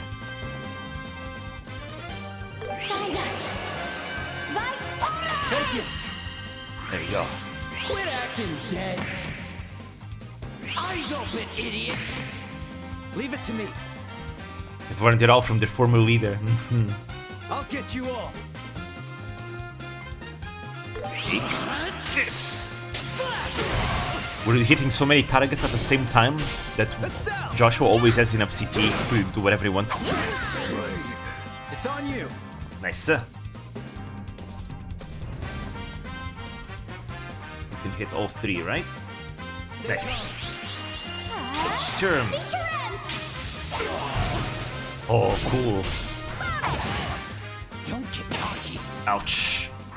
Okay, we need to heal. I can take them all. Actually, if I need to heal, let's check out her S-crafts. Now, light, heal these hurt wings. Licht Kreis! Thank you. There we go. And we got an extra shield on top of that. Cool girls don't look at explosions indeed. How's this? I can barrage... Yeah, these two. Time to end this.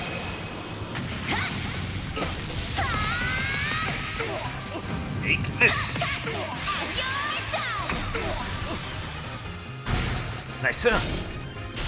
You're up. Yeah. Nice. I'm on fire. Kidding? There you go, another one goes down. And another one goes down. That's the leader. But this one still has some fire in him. Oh, this time we didn't see the panties anymore. She was not angled the right way. I'll be your opponent. Oh, I can do arts really quickly. Nice. Let's go for Hellgate. Let us begin. Sit.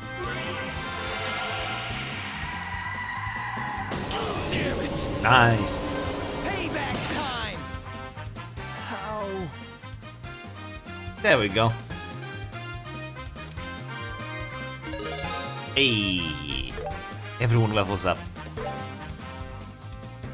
Yeah, with Chloe should make things much easier from now Are on. these kids monsters? I get the bracers, but that girl ain't normal either. Well, turns out Chloe also is a trained fighter. Chloe! That was awesome! Woohoo! Go, Chloe! You're really good. I can only assume you learned from a master. Indeed, a certain Royal Guard captain. I've still got a long way to go.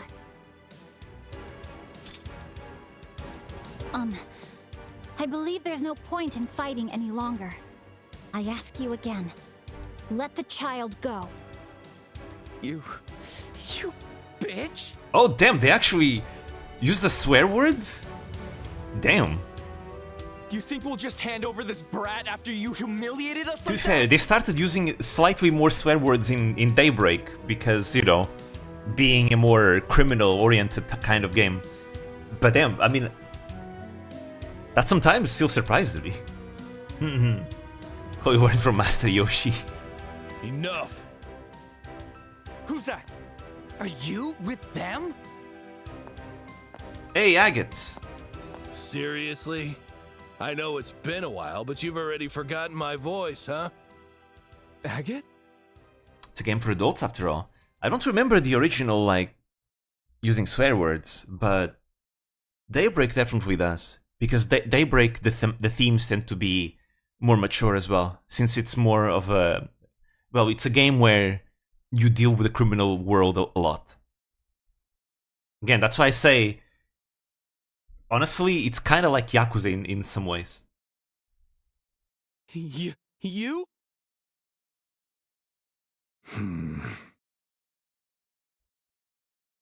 What are you doing here?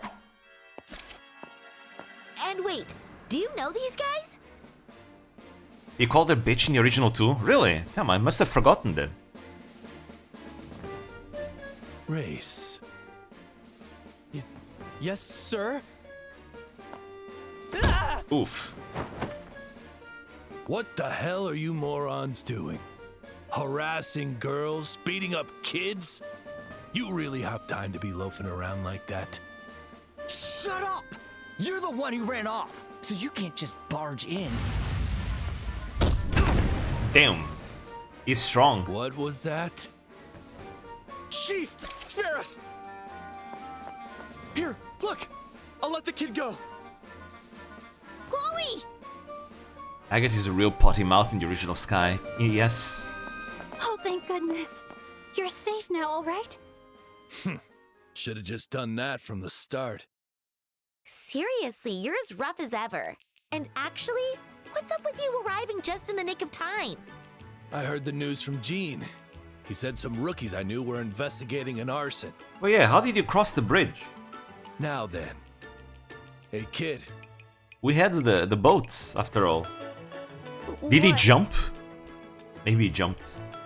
You've got guts to charge in here alone. I'll give you that. Agate would have jumped. Alright, fair enough. He jumped, obviously, yeah. But you took things a bit too far this time. He is Try not to that make stupid. your mom worry too much. All right. MC always comes at the last second. Hey, but he's not the main character. We are the main character. Huh? Clem! Matron! How did you know we were here? The branch officer at the guild told me the situation and kindly guided me here. Okay, then the bridge must have been lowered, because there's no way Matron Theresa would have jumped. Oh, Clem, what were you thinking? I'm not gonna say sorry this time! I'm gonna catch whoever set that fire with my bare hands. Clem! Matron Theresa, please don't scold him. No, I have no intention of scolding him. Listen to me, Clem. I understand how you feel. Nah, most likely the bridge was lowered. Supposedly, from what they said, the bridge only stays up for 30 minutes, so that means this fight or the events of what's going on here lasted for 30 minutes in game. That home where we all lived together was precious to me too. However, Unless they lowered it like earlier to account for the emergency. even if you get your revenge on whoever did this, it won't bring our home back. So as long as all of you are safe, that is all I could ever ask for. I don't wish for anything more. So please, no more dangerous stunts. Matron.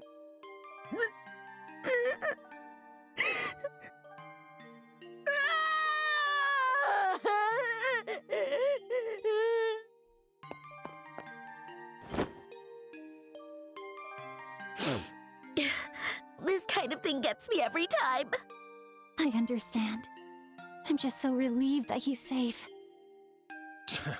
This is why I can't stand women and kids. Matron Theresa is a strange name. First name Matron, second name Theresa? No, Matron is like what she is, because she owns an orphanage. And I think that's the name you give to someone, like to a lady who works at an orphanage. It's like a matron. Theresa is her name. Hey, kid. Get the matron and the brat out of here.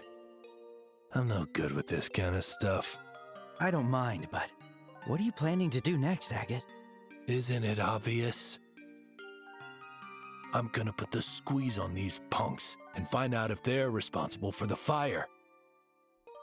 After I teach them a lesson or two, of course. Theresa was a bracer in the youth too. That would be a twist. I sleep tomorrow work. Thank you for coming though. Thank you. Good night. Sweet dreams. Have mercy! Oh, I see. In that case, I'd hate to get in your way. Damn, we're not gonna stop him. Theresa obviously did the triple gainer and parkour the way up there. Thank you so much for everything. I don't know how I could ever repay you. No need to thank us. It's part of our job after all.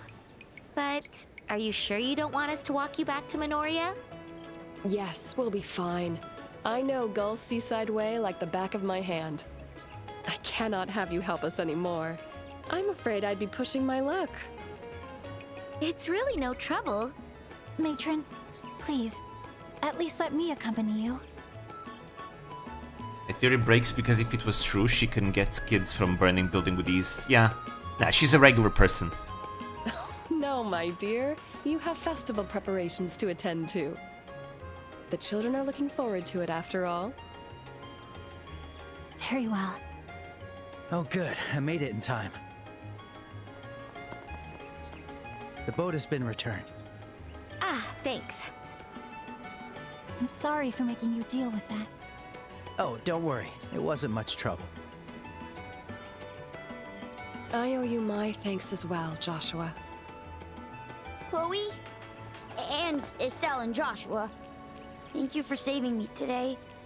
I did something really stupid. Clem. I wanted to get revenge, but I couldn't do a thing. And then you had to come save me. I'm so pathetic. He sounds genuinely remorseful this time. That's not... You aren't pathetic in the slightest. Huh? You stood strong and faced danger to protect the ones you care about. That's something even most adults can't do. If anything, I think that's pretty cool and brave. Joshua. You don't have to worry about finding the culprits and bringing them to justice. That's our job. Instead, you should focus on protecting the matron and the children in the way only you can. Stay with them, help them with chores, cheer them up, support them. Clem, these are some of the things only you can do. Something only I can do. Yeah, I think I get what you mean, Joshua. But I love Joshua, always good with kids. Do you think you can do that? Of course. Just leave it to me. Thank you truly for everything. Well then, we'll be on our way now. Oh, Chloe! I'm excited for your play. Thank you. I'll do my best. So make sure to bring everyone to come see it. I will. See you guys! And there they go. Oh, the bridge is... well, Thank the bridge is goodness. back up, but He's back to his we did have a energetic boat self. to come back, to be fair. That was such a beautiful speech, Joshua. I was surprised too. I didn't expect Clem to completely bounce back. I'm gonna be a really good father. You just need to find a suitable mother for his kids. I don't think he's gonna struggle with that. I think Joshua is gonna... he's not gonna struggle at all with that. Joshua, you have my sincerest thanks. No, I didn't say anything special. Protecting those you hold dear, huh? Anyway, I'm just glad he's safe. Thank you for your help, Chloe. Oh, no. I should be the one thanking you. Oh, Also, that reminds me. damn, I just thought about that. Protecting those you hold dear, huh? Foreshadowing. Joshua would know this very well, huh? He would know this very, very well. I wonder how the interrogation of those men at the warehouse is going. The red-haired guy did say something about putting the squeeze Will we have on a them. dating sim moment? In this game? No. Trails in the Sky already has canonic-like relationships that cannot be changed. The shipping only comes in Cold Steel. Well, technically Crossbell too, but Crossbell is not really too romantic. The Crossbell games is more platonic stuff. The Cold Steel games are the ones where you gotta be able to choose, like, you know, like romantic partner for the main character. That said, there is one pairing that is considered canonical by the devs, so yeah. And then for Daybreak and Calvert, there is no shipping anymore, because I think the story He's done already. is trying to use two characters in particular. You know, building the relationship with two characters in particular. It's one of the things that's great about Sky. Yes, I agree, actually. I prefer the way Sky does it. Or even the way Daybreak does it is fine too. Because I think it allows for the story to properly build up a more organic, natural relationship. Because the thing with Cold Steel is that a lot of the relationships that you can do between the main character and the female characters, they feel very forced. They feel very forced because they need to go into romance at the end, and that doesn't always feel good. You know, With some characters, it makes sense because, like, you know, Elisa, she's the one that's considered canonical, right? By the devs, and she's the one that kind of feels the most natural since the beginning. But the others, not so much.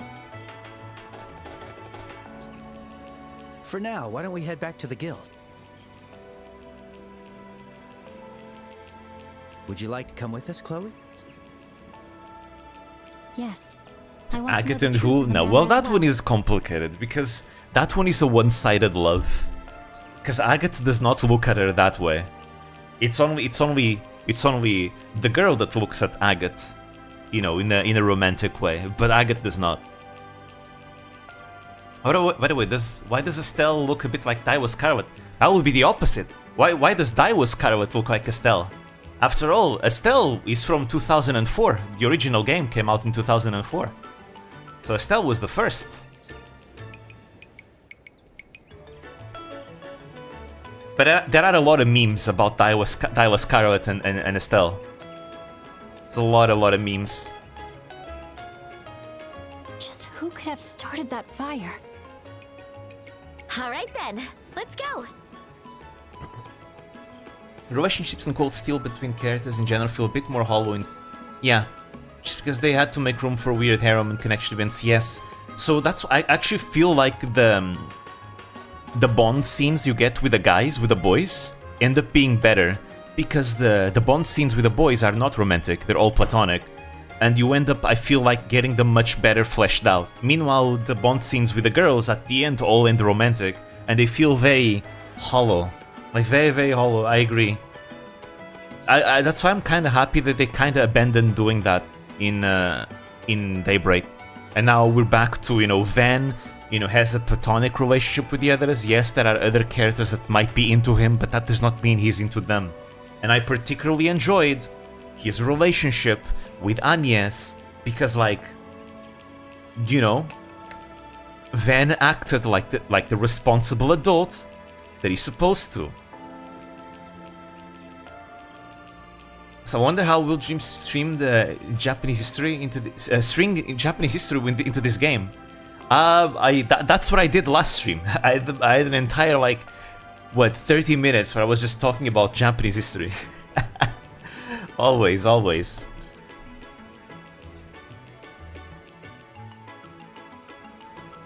There we go. Hey, Chloe excels as a healer with unique S-craft and heals all hours. She specializes in water elemental arts. Her crafts with Zeke are highly effective. Indeed they are. And we still have our things here, right? Oh, they still are medium, but we're gonna do them all. We're gonna do all the side quests now. I missed it, curse you bad working hours. It's alright, There'll be plenty of opportunities for me to talk about Japanese history in the future as well. Especially once I finally do my my Nobunaga's Ambition campaigns in the future, once I finish adding all the VTubers into the game. Again, we're at 500 now. There's like around 70 more VTubers that I want to add into it. And then we'll do the campaigns. Anyway, so we finally have Chloe. I can finally customize her. We can take this for now. We're gonna need her to be strong. She's an arts caster mainly. Let's see. This is nice. It is nice. I like speed in my arts casters. This is good. It resists mute and seal. I'd say the yellow sphere is going to be good on her. Did you add yourself as a VTuber as well? No, I'm not in the game. I only added, like, actual VTubers. Not me. I'm not in it. But theoretically, I could do it. I wonder what my kit would be like if I added myself. What clan I would be part of. I'd say among the clans in the game, the ones that I'd be part of would probably be either Pekora because she's my Kamiyoshi, maybe Raden because, I mean, I like Raden a lot, maybe the Vispo clans as well because I like them a lot too. Would be one of those. Let's see. But either the Raden clan or the Pekora clan. Oh, actually this is better. The Glam Choker. And then I can give her some speed. Max EP is nice too. The grill ring is just nice in general. Better get a model, then you can add yourself. True, I need to do that. Because someone still not have a mod, a VTuber mod. True. I'm really procrastinating on finally working towards getting a model. I really am. Now the good news is because of the current, you know, viewer chosen beginner's guide system where, you know, viewers can donate towards getting the videos. I can now like save up more money with that, so I can get like a good VTuber model potentially. So in a way, the people's contributions will also be working towards that in the future. This way I can actually go full on with a good one, with a good model. It doesn't have to be the best model, but I'd like something like minimally good. Can we donate to have a beginner's guide to Dream World Witch? I don't know if I would ever do a video about myself though. That seems a bit too, I don't know, maybe egocentrical. I wouldn't do that. In order for a video like that to exist, it would have to be someone else do a video about me, rather than me doing one about myself. Don't you dare drop your model like the Presno Sagi. How so? He has 2 models, doesn't he? Right, the Orman. I was like, what am I doing? Right, the Orman. I need to check out the Orman. Alright, so Chloe is like the second best arts caster in the game, because just like Olivier, she only has 1 line in her orbment, 1 single line, so she can work towards really high, you know, high power arts. The only reason why Olivier is better than her is because Olivier is not limited like she is in terms of like slots. Chloe is limited by 2 water slots. Olivier has no such limitation. He only has 1 Mirage slot, which is fine because you want to have 1 Mirage quartz anyways. But still, Olivier and Chloe are both the best in the game in terms of arts, and Chloe is the best healer in the game, the best support unit in the game. I'm gonna be using her primarily as a support and a healer, and as an arts caster. So she has Mind here, HP, is there something else I can give in place of HP? Mercy, Mercy is good on her, yes, we're gonna give her Mercy. Healing arts effect plus 30%. This is good too, to be fair, but not that big of a deal. How much does it give? It gives 2, yeah, it's not as good as Mercy.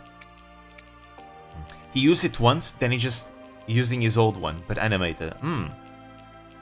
In my case, I would like to have like a proper like human model.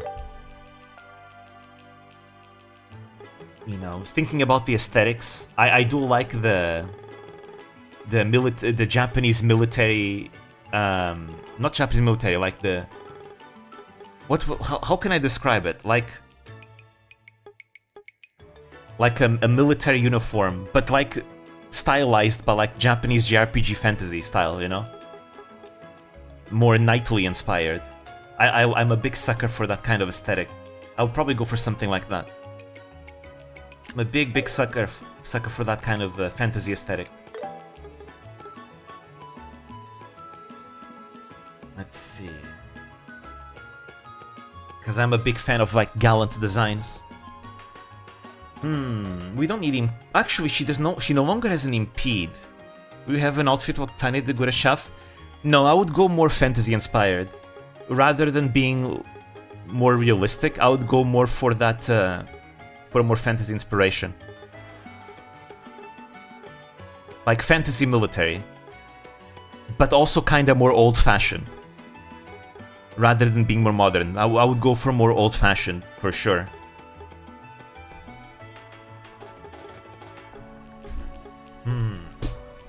Like stuff like with capes and stuff. A flowy cape. That's nice. I like the aesthetic a lot.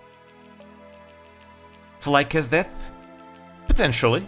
Similar, but not exactly like it, but similar. Along those lines. Just make a model with a samurai armor and a ridiculous helmet design. That would be a cool, like, you know, alternative design for sure. If I ever managed to get myself a second model, I would definitely go for a full-on, realistic, like historically accurate samurai design with a cool helmet. For sure. Okay, Chronicles Direction then, I guess. Like one of the villains. Yeah, something like that. But I enjoy more light colors, like blues and whites. I like that a lot. Blues and whites feel nice to my eyes. I always like that blue and white color scheme. We need to open one of our slots. The fence. The fence is nice because of Earth Wall.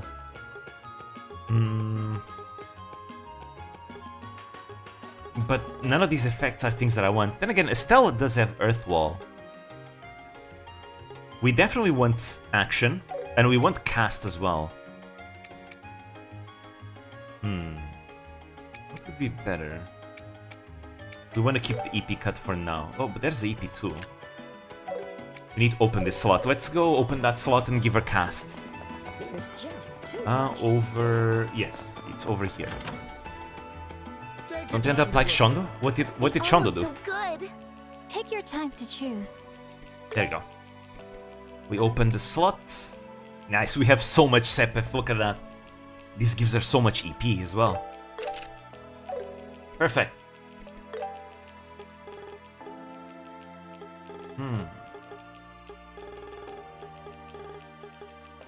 None of this. No, I don't need any of this. Alright. We're good. We don't need to do anything else here. You're welcome to. And now we give her that. Let's see. Wait, what is it? Right here. Perfect. And now I give her casts. Boom. Plus 20 art strength and halves her casting time. She can use White Gehenna and Diamond Dust as well. We don't have Earth Wall, but we have Earth Guard. And I think that's fine, because keep in mind, Chloe already gives us shield naturally with her S-Craft, so there's not as much of an urgency to have an AoE Earth Wall. Regular Earth Guard is fine, and again, Estelle still has Earth Wall. Wait, she has Earth Guard. Where's my Earth Wall?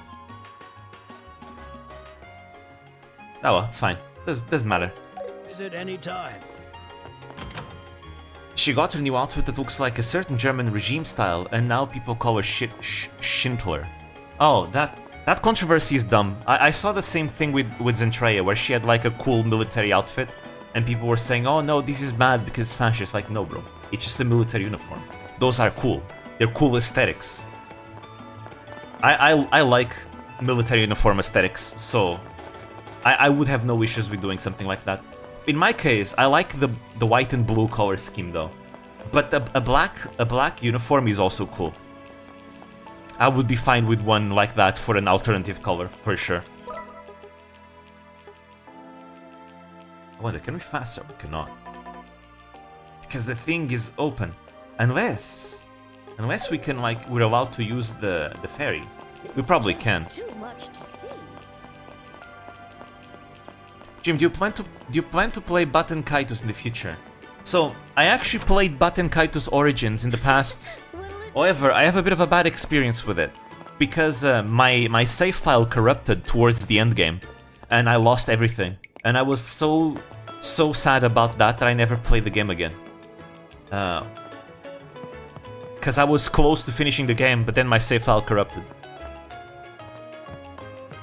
Now, I will say, I enjoyed the music, but the combat system is more like card game type, right? It's not my preferred combat system, for one reason. It's because there are times where I'm just getting my ass kicked, and then the next time I have like really good luck and I just destroy the fight. I'm not a big fan of like card game systems. That's probably the reason why I did not enjoy it as much. But other than that, I enjoyed the story. I think the story was cool. Music was nice. I just did not enjoy the combat very much because of that card system, personally. It's not my kind of thing. I know that a lot of people like it, because it's kind of like Slay the Spire, right?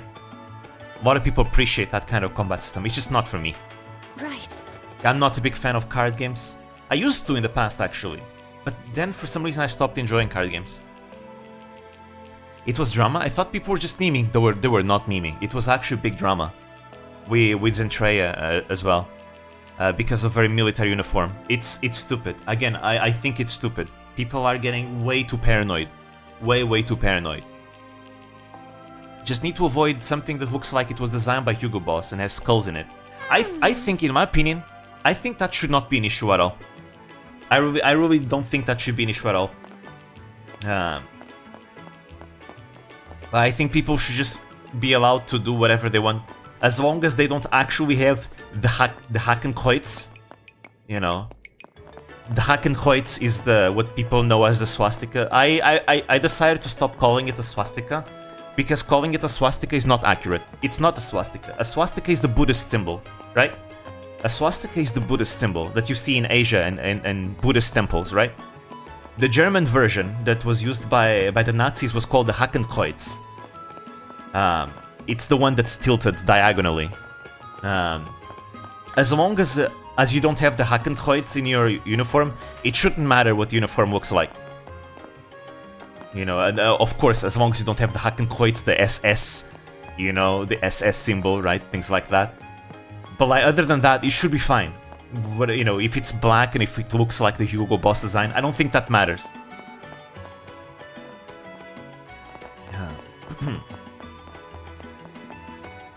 Which one should I pick? I just think like there's too much fear mongering about like just harmless designs, just because they look cool. Let's see. Yeah. Right. It's decided.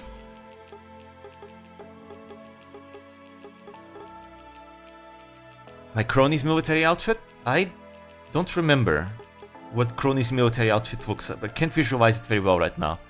But I think Crony's military outfit is fine. I mean, I think Zentreia's was fine too. I really don't think there was any issue with that.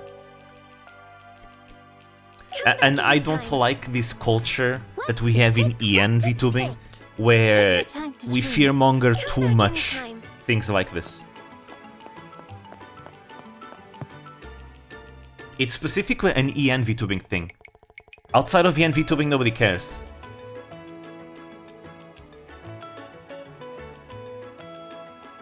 Hugo Boss did not design it. Hugo Boss was a very small factory and were told to make them. They were designed nothing. Wait, really? I thought they had designed it. I came from Zeiss to do some market research on this orbital gun I'm building. On the way, I ran into some nasty monsters on the Aina Causeway. I panicked, dropped the bag with my prototype inside and just bolted. Oh, we saw your request on the bulletin board. You're trying to track down that prototype orbital gun, right? Yeah, that's right. Please find it if you can. Alright. Crony's outfit is closer to Gundam military suits and it's blue.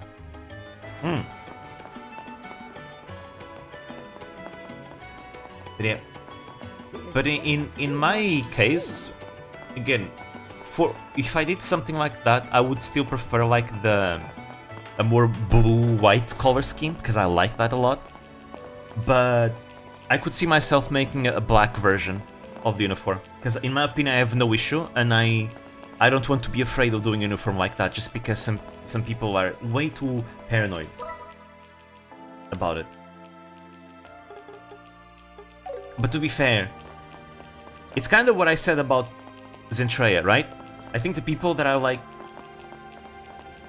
too paranoid about Zentreia having that kind of uniform, I feel like they didn't like Zentreia in the first place. Because like if you like Zentreia and you watch Zentreia, then you know she's not like that, you know?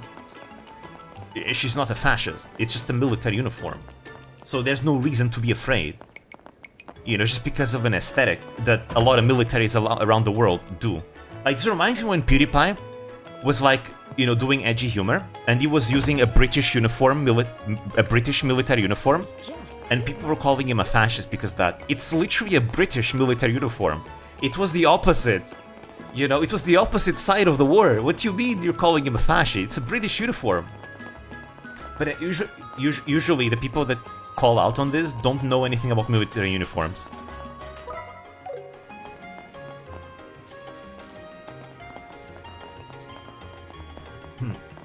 So I want to normalize like a space where people just do whatever models they want, as long as they're not, you know, actually using the actual Hakenkoids, bro. Do whatever you want. I just want to start military uniform. Time for some shopping. Come back anytime. Damn, well, I can't find the weapon shop. What the hell? Am I blind? Yeah, this should be it. Oh, wait, never mind. You don't customize here. You customize here. Like I'm walking around in circles. Which one should I pick? Take your time to There we choose. go. I made up my mind. You're welcome to visit anytime. But yeah. Personally, I'm a big fan of military uniforms. I always like the aesthetic. They look cool. They look gallant, you know. They look nice. It's a cool aesthetic. I much prefer like this trend in JP VTubing especially. It's a very popular trend for VTubers to get like military uniforms as outfits, and I am a big fan of that trend. And I much prefer that kind of trend over like how there's a big trend in Twitch and VTubing where a lot of designs tend to be just almost fully naked. And I'm not to be a prude, right? Because I don't really mind a more sexualized design, but I feel like it's gotten to a point where there are a lot of VTubers that feel like they have to do it in order to get like attention, and I find that sad because there are some VTubers that don't like that kind of aesthetic and they just do it because they think it might be better for them. We cannot go to the other side. That's a shame. And I think you don't need to go for a design like that. I think you can have an appealing design without being sexualized necessarily. And again, it's not that sexualized is a bad thing. There are a lot of sexualized designs that I enjoy. But I just feel like, especially in EN VTubing, a lot of VTubers force themselves to do it when they don't want to. And not only do they force themselves into it, they sometimes go a bit too overboard with it. And I do think that sometimes takes away from the design, because think about it. In an industry where everyone... Damn. Right, I need to... The bridge is not gonna go back down. Yeah, it's not. It's not. So we're gonna have to progress the story then. But yeah, in an industry where we have a lot of VTubers, it's very competitive, right? Your design is going to be very important to, you know, distinguish yourself from everyone else, right? If you make a like an almost naked design, you're taking away part of what can make your VTuber model unique. Because one of the things that can make a VTuber model be unique is the clothing that you have on it, right? But the less clothing you have, like, the less unique you will be, because like a bunch of people that have models that look naked, they all kind of look the same. Mostly, right? They have nothing special about them. That's why I think the more naked you make your model, the less unique it will be, the less you'll stand out, in my opinion. Like when you go look at like really good model designs, you look at like Hololive models and look at Vispo models, Nishisanji models.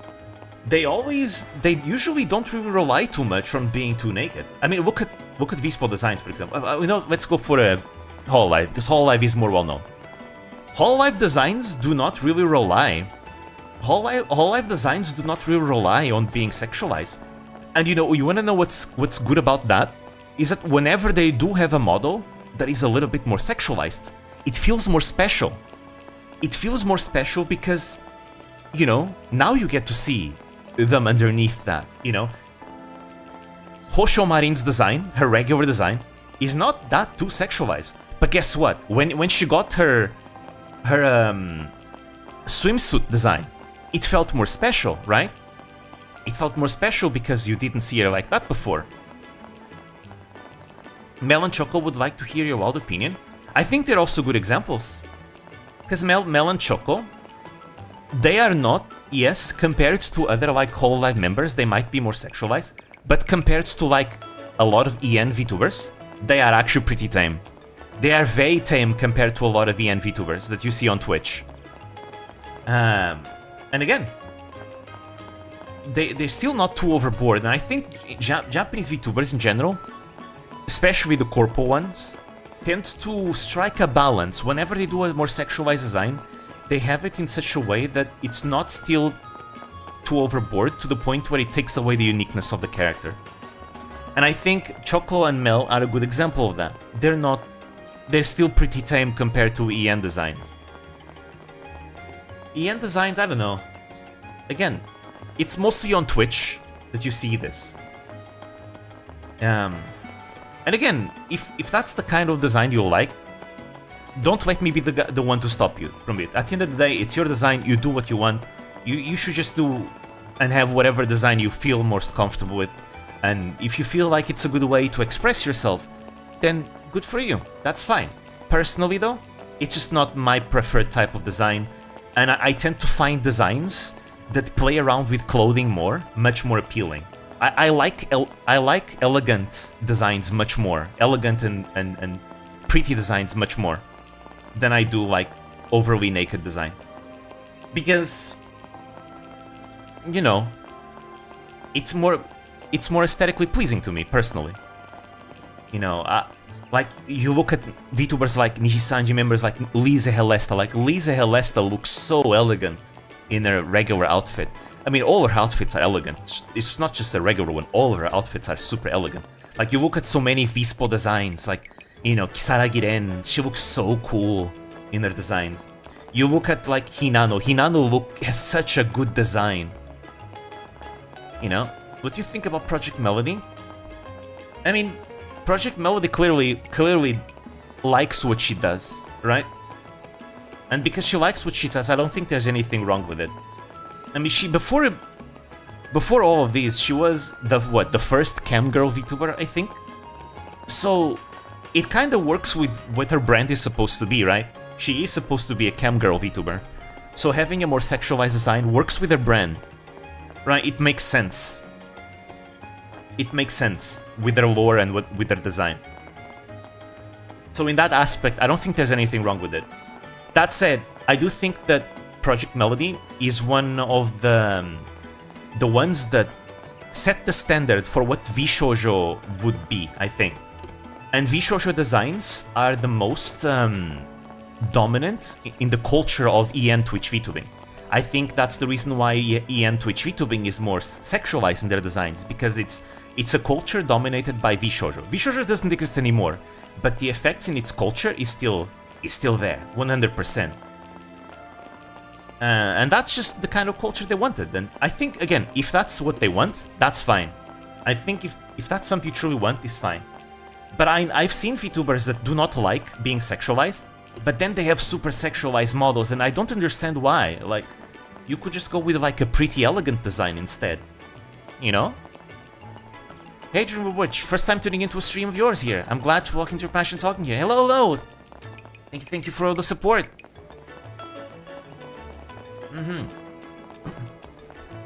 We're talking about VTuber model designs, because I think they started from talking about military outfits in VTubing. It's very popular in Japan. It's also because if you think about it, idol designs, a lot of idol designs aesthetics tend to also come from that military aesthetic. Not all of them, but there are a lot of like idol designs that go for it. Particularly for male VTubers, but also for female VTubers. Like if you look at like Tachibana Hinano's military outfit design, it also feels kind of like an idol design. If you think about it. Okay, let's progress the story so I can then do quests, because I think I'm gonna need to progress the story to go after that. I remember Holostar's second act outfits. Yes, actually, Holostar is exactly what I had in mind right now when I was talking about it. If you look at the Holostar's like idol outfits, they are 100 like military outfit inspired, because it's a very popular like aesthetic trend for idol outfits to be military uniform inspired. They're like a good example of it. They're perfect for it. Would love to keep listening to your glorious voice, but I have to go off. Have a wonderful rest of the stream. Thank you for coming. Thank you. September wore it the most military-like too, I think. It also fits well with his overall aesthetic, because he's supposed to be a knight. But yeah, I'm a big fan of like elegant outfits. Big fan of it. For example, Face Connect, you have Wilhelmina Frost. I really love how her design looks. She's also supposed to be a knight, right? She looks really gallant, and I am a big fan of that. That one standing pose of his during the concert did a lot too. And yeah, there's the knight lore. Yeah, I tend to really gravitate to knight VTubers. Again, like I said earlier, I'm a big fan of knights. It's like a concept and aesthetic that I've always been a fan of since I was a kid. I'm a big sucker for it. In general, just gallant, cool aesthetics. I'm a big fan. I'm a sucker for it. Great work, kids. I heard the rescue went off without a hitch. Yeah, thankfully. Anyway, I imagine our surprise. I never thought Mr. Redhair would show up. You mean Agat? He was already here in Ruan for another matter, so I kind of forced him to help. After all, he used to be the leader of the Ravens. I thought so. No wonder he seems so rough around the edges. That was a long time ago, though. He showed up in Ruan when he was about your age. He had a pretty rough gang and caused a lot of trouble.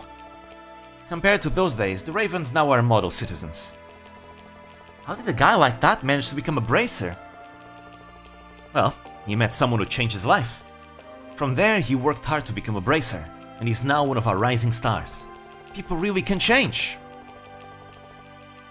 Oh, I think I see what you mean about Wilhelmina. Asagi designed her, I assume. Yes. It's the same designer as Ceresfona, Nimi Nightmare, Aizawa Emma from Vispo. Yeah, it's the same as Wilhelmina Frost. It's a very great artist, very good illustrator. So I remember having an Asagi illustrated light novel series having been in my wish list too. A lot of these like experienced JP artists really know what they're doing with their designs. They really do. You know, maybe I should one day. Maybe one day I should make a video just gushing about like VTuber designs. Maybe I could title it something like Elegant VTuber Designs. Yeah, kinda like... Remember that video that I did a long time ago last year, the Contagious VTuber Labs? Instead I could make it like a showcase of like VTuber designs, elegant ones. Because I really want to talk about, you know, this point of like... I really do believe like elegant designs tend to be more memorable, personally. I mean, they don't have to be elegant. There are a lot of like very simplistic designs that are memorable too. Like, I think a good example of this is Gaurgura. Like, Gaurgura has a very simple design, and yet it is so memorable. So simple and memorable, though. And likewise, you know, on the topic of sexualized designs, you can have a sexy design without it being too overboard as well. I think if you don't know this VTuber, I'll tell her. There's this VTuber called Dokugai Chinami. She's a Japanese indie VTuber. Dokugai Chinami, she barely shows any skin in the model. However, her model is very sexy, even though she barely shows any skin. But it is a very sexy model, and you'll see why once you see it. I think it goes to show the point you don't necessarily need to have like a half-naked model to have like an appealing, sexy design. It's not necessary, right? It can help, but it's not a requirement. I think Yakumo Beni is another good example. Yakumo Beni's design is very sexy. She has cleavage, she has the fishnets, you know, but it's not too overboard. You know, it's not too overboard, and it still works really well. Goes for more of a Gyaro aesthetic. Now, personally, I'm also biased there, because I like Gyaros a lot. Shishido Akari, yeah, Shishido Akari is also illustrated by Asagi. Spotlight underrated VTuber designs that you love? Yeah, I wanna do that. I wanna make a gallant VTuber showcase. That would be fun. Definitely gonna do that. I already have a few in mind for that. Definitely Wilhelmina Frost would be there. Lisa Helesta would have to be there as well, for sure. And a few Hololive and Vispo designs too. There's quite a lot, actually. There are a lot of really good designs out there. Really good ones. Enough with that bullshit. Oh, he's back. You just say whatever you want, don't ya? Still the same smug bastard, I see. I'll take that as a compliment. More importantly, how did the questioning go? Good. I'm all done for now. Can't say for sure, but I don't think it was them. Oh, really? You're not just covering for them, are you? Why would I do that, dumbass? Plenty of people saw him drinking all night at the Sailor's Tavern. I doubt anyone as drunk as they were could have started that fire without getting burned. If that's the case, maybe we can remove them from the suspect list now. Honestly, I doubt they'd have the guts to do something like this in the first place. Yeah, true. They really are all bark, no bite. Anyway, I'll be sure to keep an eye on them, while I hunt down the real culprit. Huh? I'm taking over the investigation from here. You two are stepping back. Hey, you don't give us orders. What? Hey, we were here first. Why are you butting in? Could you give us an explanation? You're letting your personal feelings get in the way. That clouds your judgment, and that applies to everyone, not just bracers. Not to mention you went and got a civilian dragged into a fight. Oh, I'm sorry, You don't need to apologize, this is about your lack of professionalism. Yeah, say that to every single other bracer throughout the series, they don't care about that, they accept civilian help all the time. I mean, I guess Elaine is also reluctant to have civilian help, but a lot of bracers throughout the series will gladly take the help of a civilian that's good in a fight. What I want to say is that you still don't have the right mindset for this job. Do you really have to be that harsh with us? No matter what you say, we promised the matron that we'd... Hey, Jean. What does the rulebook say about when a senior bracer and a junior bracer both request the same mission? Really? You know as well as I do. Obviously, the senior bracer gets it. Ugh. We might not be seniors, but we can hold our own in a fight. We'd at least help you with... I don't need help for a simple investigation. Alright, we're done here.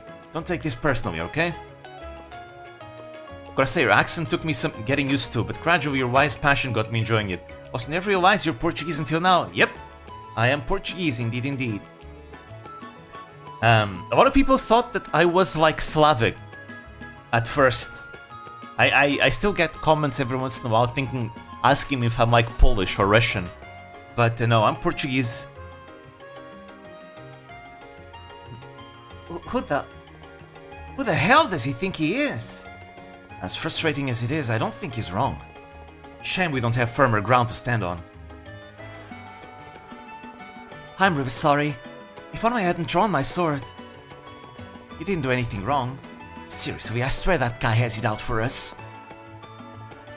Now, go easy on him. He's not the best at expressing himself, but he really does mean well. And that's not all.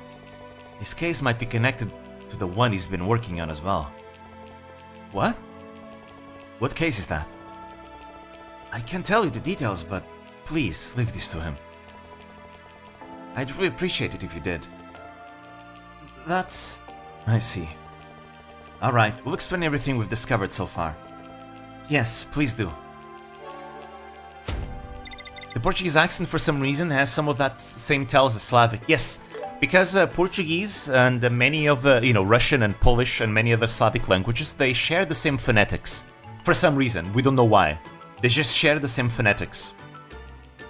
A lot of them at least. Even though we are a Latin language, we're not Slavic. Portuguese is a Latin language, like Spanish, French, Italian, and Romanian. I think I can see where they're coming from, but honestly I never really placed your accent anywhere until now. I just guessed that English isn't your first language. Yeah. English is my second language.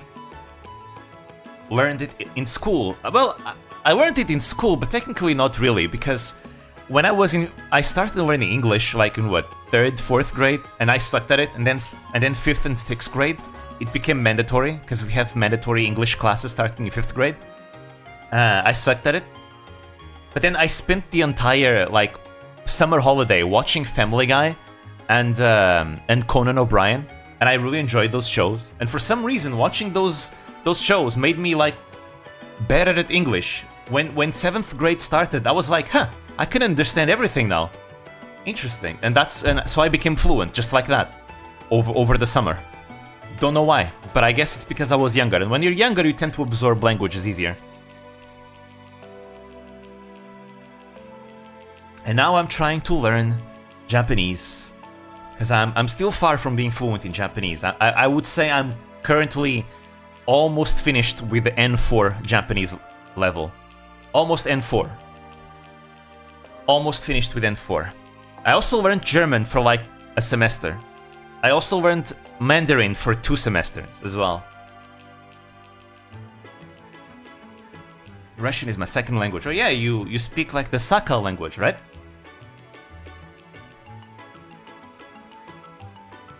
I think most expect to have more of a same tells as Spanish or Italian. Brazilian Portuguese will sound more like Spanish and Italian for sure. European Portuguese is the one that sounds more Slavic for some reason, but the Brazilian Portuguese, if you listen to, you will see that it feels more similar to the Spanish and Italian languages.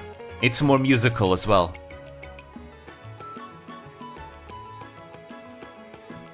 Seems like you two really have looked into this. As I mentioned, there are some complications with this case. I'm afraid your investigation will have to end with this report. But I really wanted to do something for the matron and the kids. This is so unfair. Like, for example, let me give you guys an example of like a Portuguese, a word pronounced in Portuguese, in the European Portuguese accent and the Brazilian Portuguese accent. For example, the word for truth in Portuguese is verdade. That's European Portuguese accent though, verdade. Right? Verdade. But in Brazilian Portuguese, it would be verdade. Sorry, by the way, if my accent is not very good. My Brazilian Portuguese accent might not be very good, but it's more like verdade, right? While in European Portuguese, verdade. You can kind of see like the differences already. We also have some different words, but we understand each other. Estelle.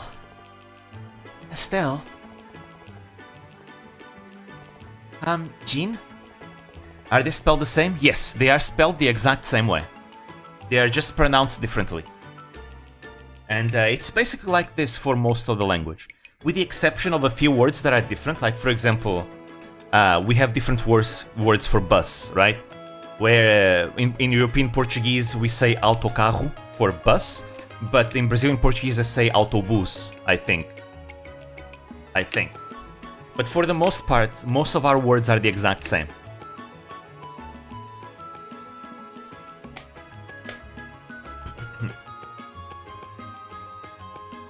Perhaps I've misunderstood, but braces are allowed to assist us with community events too, are they not?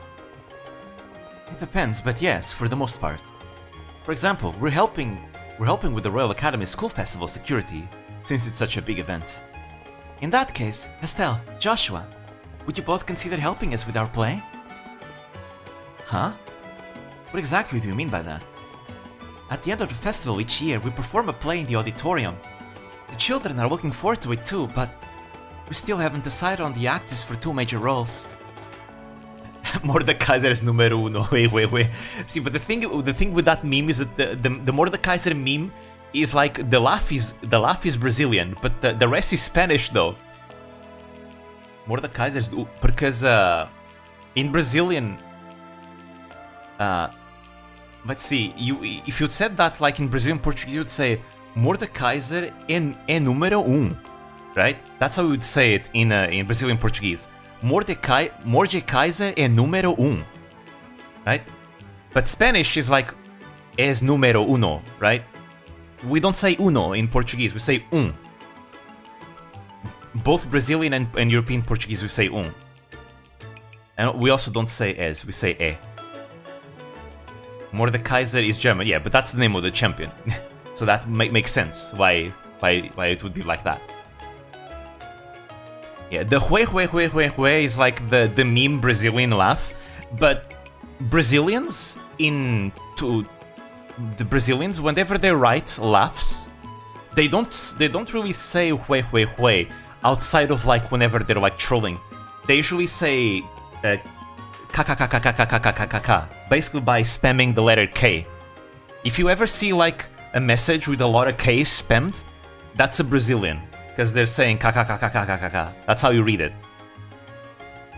It's kind of like the Spanish ha, where they say ja.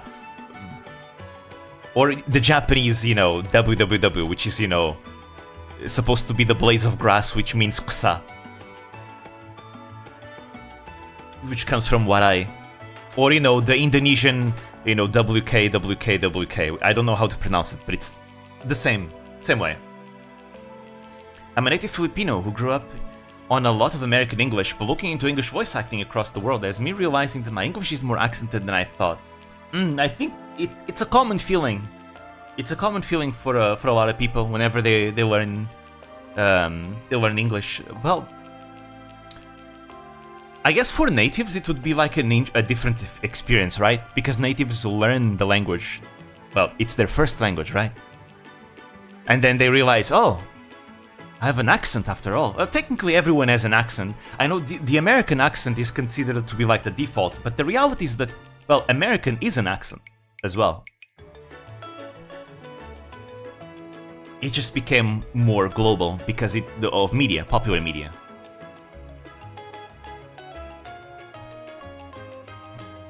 Yeah, everyone does have an accent, exactly. Even within Portuguese, we have plenty of accents, you know, outside of the Brazilian, but within European Portuguese, we have a few accents depending on the region of the country that you go. You know, because I live in the capital, I have a more of a standard Lisbon accent, which tends to be considered the default. But accents can vary a lot if you go to the north of the country, or to the islands, you know, Madeira and Açores. They are also different.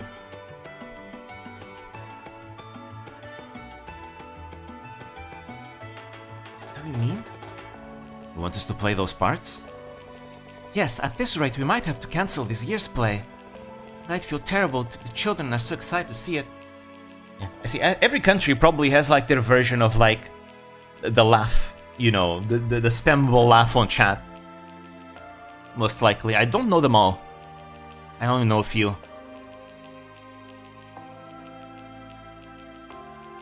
So last night I mentioned the two of you to our student council president. She was thrilled with the idea and insisted I bring you to the school at once. Everyone have different laughs. It's literally One Piece laughs. Yeah. She mentioned that they will offer you a small stipend from the budget. Wait, why us? I mean, I've never acted once in my life. We're looking for a girl experienced in combat, and I thought you'd be able to perform the role perfectly, Estelle. I see. I remember enjoying learning the New York accent through Bethel's roleplay as Stuart Smalls. Those are fun, especially for like mafia roleplay. They tend to be a lot of fun. As for laughs, I have quite the cackle. Oh, those are nice. They're especially really good for like streamers, I'd say. My laugh kinda sucks, it's not very interesting.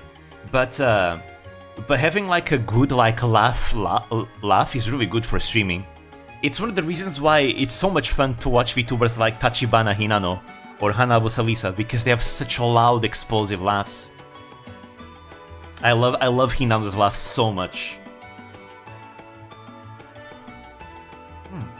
I'm pretty confident in my combat skills, so sounds like a perfect role for you. What is the other one like? Well, I'd rather not say myself. Oh, why not? Because it's a little embarrassing. What exactly are you implying there? Hey Joshua, you're just gonna bother her? You're gonna bother if you keep pushing her like that. Kyla's quiet laugh is also notable indeed. That one is also very iconic. We get to take part in the festival and make those kids happy. And it's official work. That's a 3-in-1 combo. Looks like we gotta do it. Hold on. Ah, theater. I miss it. It's been so long since I did theater. Last time I did theater was before the pandemic. It was in 2019.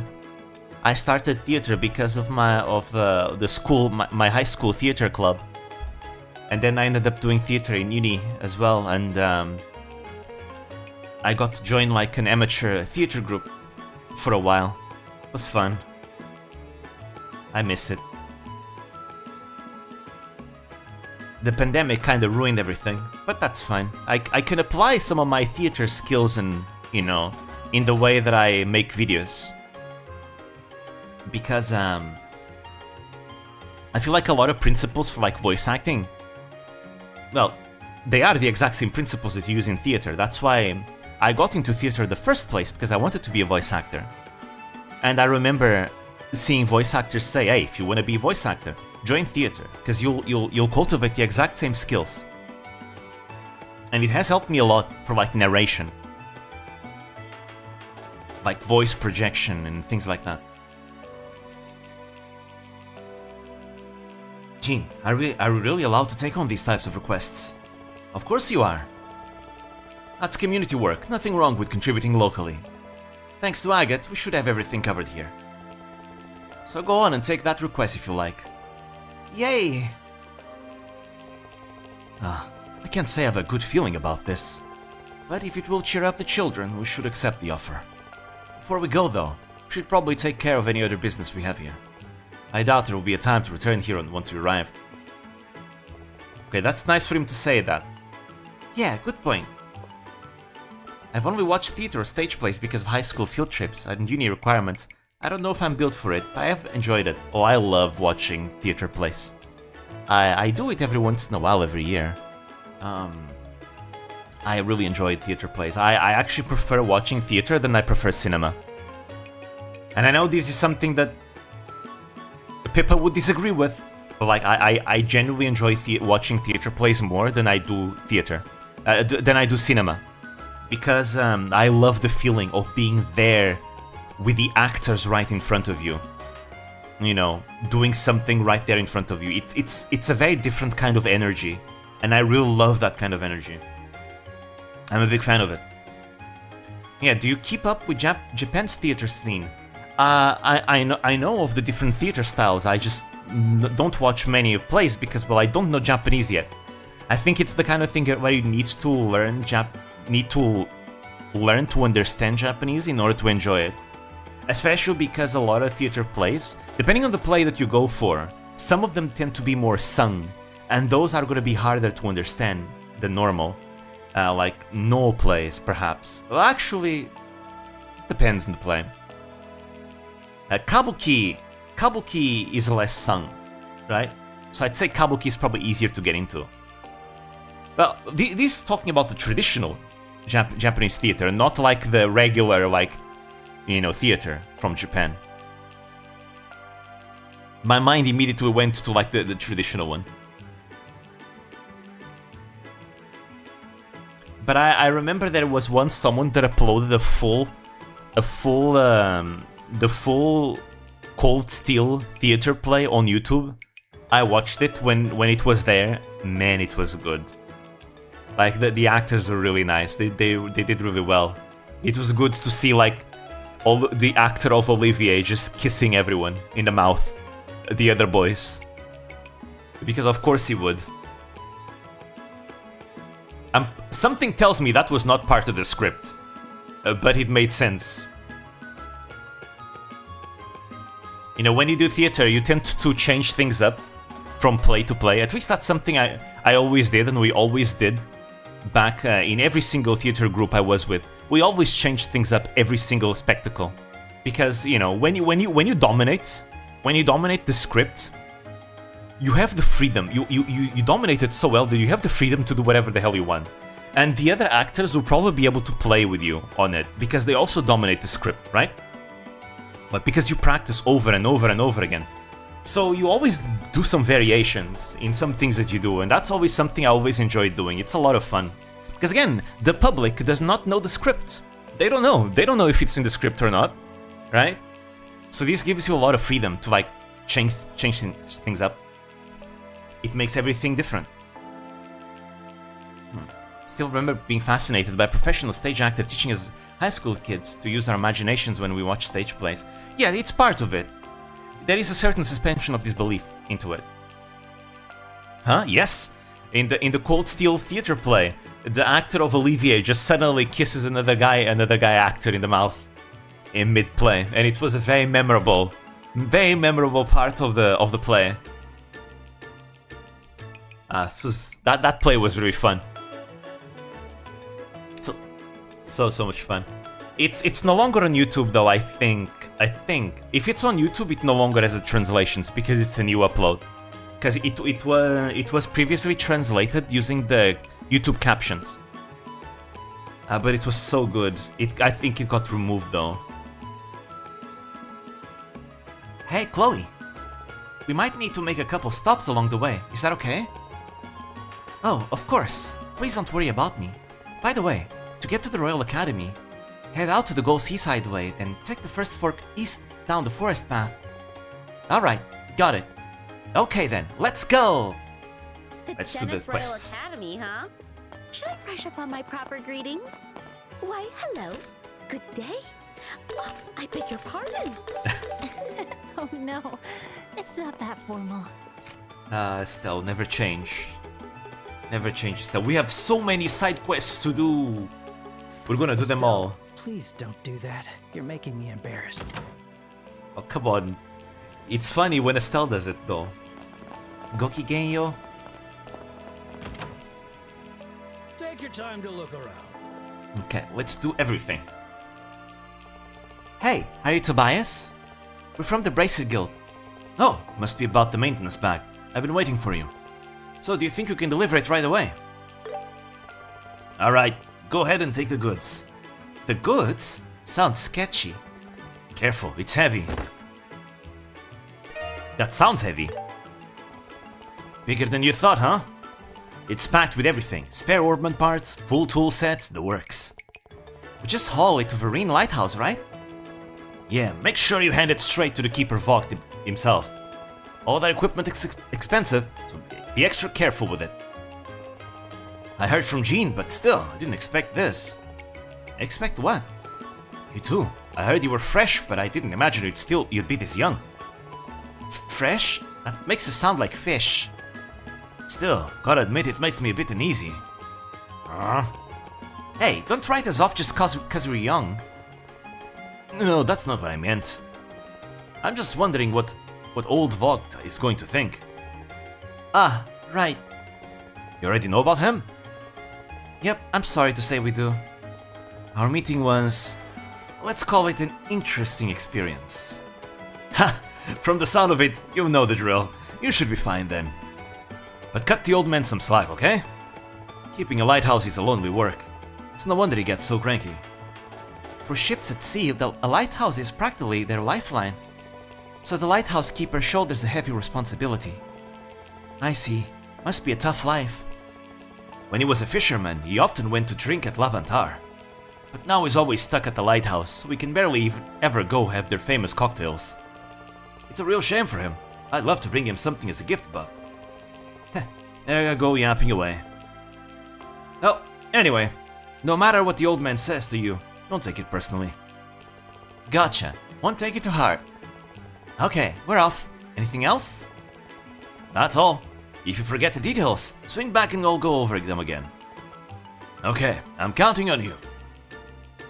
I wonder if you have any extra scenes if you bring him, like, those cocktails. Probably not, because Estelle and Joshua are minors. They cannot buy alcohol. It would be sketchy if they could, like, buy alcohol. Like, in Trails, I think you only become, like, of age once you are 20 years old. That's the age where you can buy alcohol. Time for some shopping. Take your time to choose. Huh. I got it. Maybe not. Unless it's a non-alcoholic drink. Could be the case. Welcome. Hey, are you guys going to the Vereen Lighthouse? Yes, we are. We have to deliver this maintenance bag to the lighthouse keeper Vogt. I knew it. I made it we knew from that bag. It's been a while since the old man left the lighthouse. I hope he's doing alright. We heard he used to come here often. He's a former fisherman, so he loves booze and gambling. The old man's favorite was his cocktail called the Zelia Rose. Oh, I was correct, it's this one. It uses a lot of fruit juice. It pairs perfectly with seafood, but it's too troublesome for him to come down here from the lighthouse. I know it's his job, but it's tough. Yeah, that does sound tough. Oh, I know. How about you take one with you? Huh? If you're going to the lighthouse anyway, deliver this cocktail. It's not a formal request or anything. If you're too busy, you can go ahead and drink it yourself. So it's a little gift for the Gramps. Joshua, you don't mind, do you? Not at all. It's a nice gesture. Yes. Alright, go give the old man my regards. I feel like I haven't listened to Stephanie Shea being as cheekily peppy as she sounds here much before. It fits the character well though.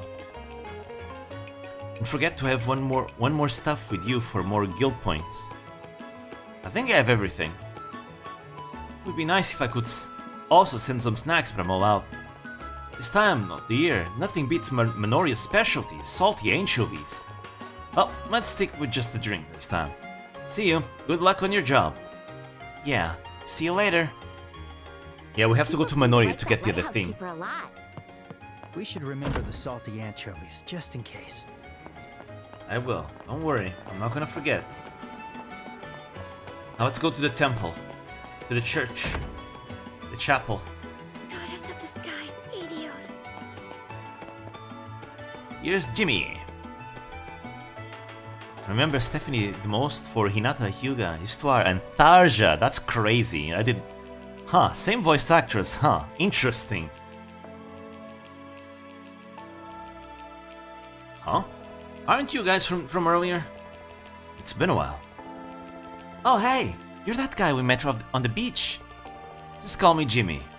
You really saved me the other day. Thank you again. So, you're here because you saw the bulletin board, right? Yeah, we did. But why are you meeting in a place like this?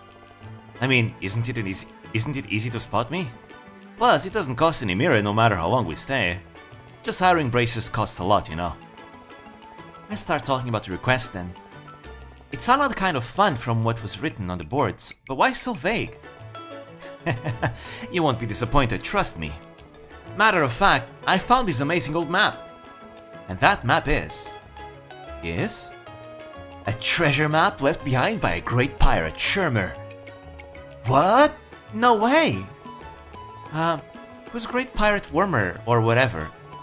You don't know who Shermer is? I don't believe it. What kind of citizen of Ruan are you? Here's the thing though. She's not from Ruan, she's from Roland. I'm no kind of citizen of Ruan. I don't live here. Shermer is... I believe that's the name of a pirate that was active around Ruan 100 years ago. That's right! Impressive knowledge! As expected from someone from the Royal Academy, that cute uniform isn't just for show. Whoa, you know everything, Chloe! There's really no need for such high praise. I just overheard it from somewhere and happened to remember. I want to hire you to look for Shermer's treasure. So I'd like you to take a look at the map right away. Ah, I know that place. Do you remember where you found me the last time? The beach terrain there was like a basin. Right, I believe it's located halfway down the Gull Sea Sideway. That's right! I'm pretty sure that place is the spot marked with this, triangle symbol. You might be right! So that's why you were there. That's right, I was doing my own on-site investigation. I found the basin and was about to start digging when those monsters appeared. That's why I decided to hire professionals for help this time. And this X symbol is... As you can see, there's an arrow drawn from the triangle symbol to the X mark, but... I think this arrow is probably showing the route to the treasure. Which means the treasure is hidden at the spot marked with an X. Don't you think so too? Whoa, this actually looks real. I just realized that Chloe's an elegant short-haired lady. She has quite a charming look with that too. Oh, and you just barely missed like the cutscene where she draws her sword for the first time. She looked so regal in that cutscene. She looked so regal. I loved it so much. Makes me kya. Absolutely makes me kya. I really like, again, gallant knight ladies. I mean, she's not a knight herself, but she has that energy. I really like that so much. Like, she looked so cool. You know, drawing your sword, being in a pose, you know, in combat stance. Ah, she looked so great. Really, I would recommend, definitely. Yeah, Trails is great. This is like the perfect Trails to start, by the way, because this is the remake of the very first game in the series. And the remake of the second game in the series is coming this September, so it's coming soon. It's like the perfect spot to start the series. So you get to experience like the first game, but with modern standards. They did such a good job with this remake, by the way. The animations, the attention to detail, the combat system is much more improved to modern standards as well. It's just wonderful. It's like the best remake I've ever played ever in the history of me playing video games. It's like the best remake of them all. Oh, right. We should write this down. No, if you want, I can lend you the map. But really though, Chloe looked so cool in that cutscene just now. In the cutscene where she was drawing a rapier. Made me fall in love with her. Instantly. Instant kyun in my heart. Thank you very much. We use the map as a reference and try searching for the spot marked with an X. Judging by the location, it looks like it's somewhere on the beach near Ruan. A beach near Ruan. Speaking of, I did find something interesting on the beach earlier. What was it? What did you find? There was a barrel that I think... Oh yeah, we already went there! I forgot about that. We already went to the spot with the treasure because I found it. I already memorized it. And we got the treasure ready. There was a barrel that I think had washed ashore. There was a dagger and a torn treasure map nestled inside. I wonder where I put that marine chart. Marine chart? Whoa, that's a big discovery! Show it to me quickly! Chill out, don't rush me. Yep, I've known about this 3D remake already. Some Japanese voice acting cast changes included. Also, Fate Stay Night Saber already charmed me with the Regal Lady of War trope before. I love the trope so much. I love it so much. One of my favorite tropes ever. Because again, I love knight ladies. Wow, what is this? This is amazing! Too amazing! This must be the treasure map of the pirate Shermer! Huh? Huh? Now hold on, mister. And what about this old map? No. What I had must have been the map to get the real treasure map. It's the map to find the map that shows where the hidden treasure is located. This is getting messy. That marine chart was just in some random barrel. I just brush that part aside for now. Maybe as finding the marine chart there was a total coincidence, but it really was in the same location as the X mark on the other map. That is true. Well, he seems to be happy about it, so let's leave it be. Oh, right. Hey Jimmy, what are you going to do with the dagger we found with it? Oh, I'll give you that to you guys. After all, I was feeling bad about how few Mira I can pay you. Feel free to use it as you see fit. Hey, thanks. This is just great. This marine chart is the discovery of the year for sure. I think I'll be getting busy from now on. I'll try to decipher it and surprise old Neil with it. Old Neil? See you later. Thanks for the help. And there he goes. O'Neill. Oh, I see. So that's why. Who's this O'Neill guy? He's the old man that runs the general goods store. Unfortunately, he has a tendency to exaggerate all his stories. Ah, I know people like that. So you're saying that Jimmy believed in the tall tales of the old guy told him? Yes, it seems that way. Boy, it must suck to be naive. Oh, but that also means that we found the real marine chart because of what the old guy said. Yeah, it would seem that way. What an interesting turn of events. Good things come to those who believe? Though in Jimmy's case, I think he's a bit too gullible.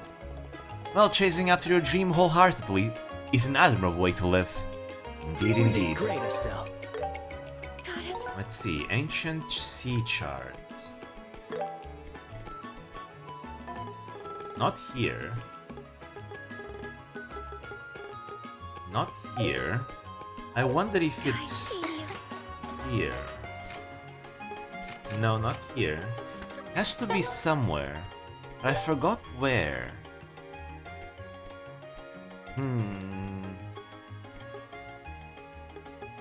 You'd think it would be in the key items, and yet it is not. It is not. Yeah. That's fine though. I don't remember if you could actually check it out. Wonderful. It should be around here, no?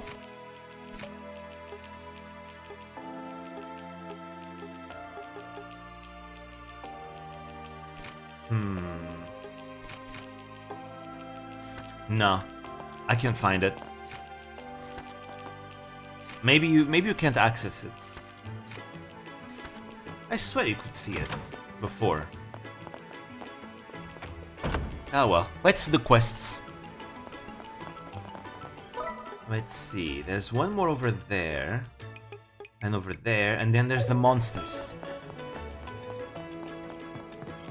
We should be able to fight the monsters now.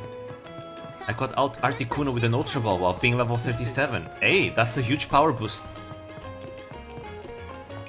Fast ice beams are nice. You can also catch Zapdos, by the way, if you go to the power plant right now.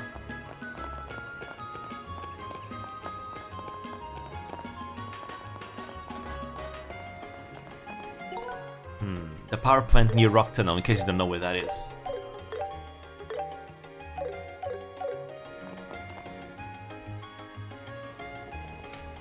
Hey there! Mister, are you Harg?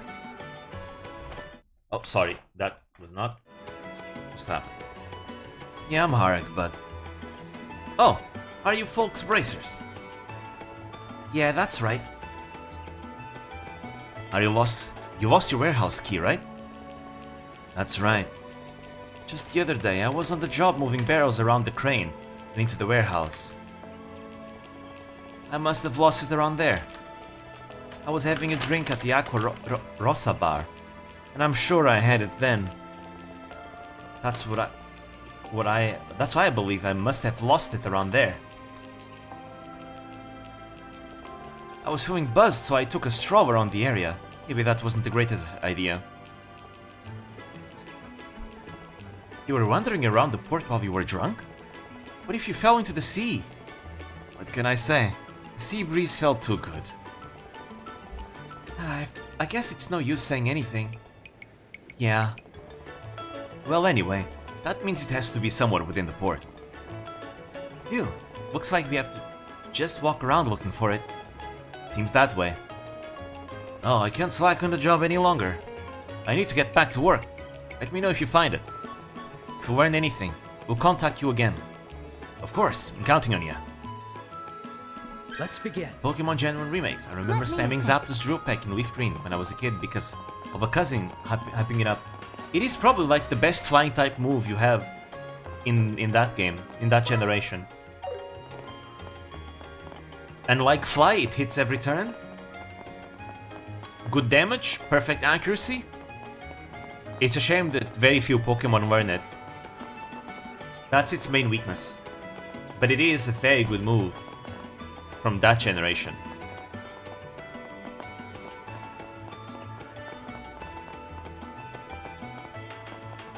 Let's see. Where would that key be?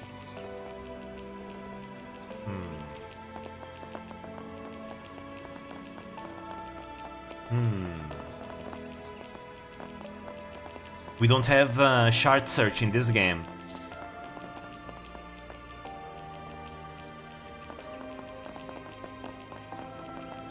because that will make things simpler.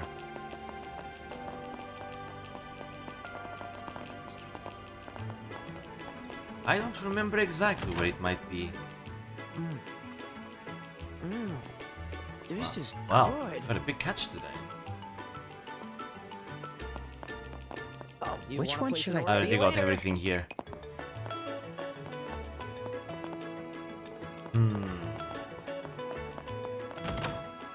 Where would that key be? It has to be somewhere. Maybe I should search the bottom. Yeah, I'm gonna do that.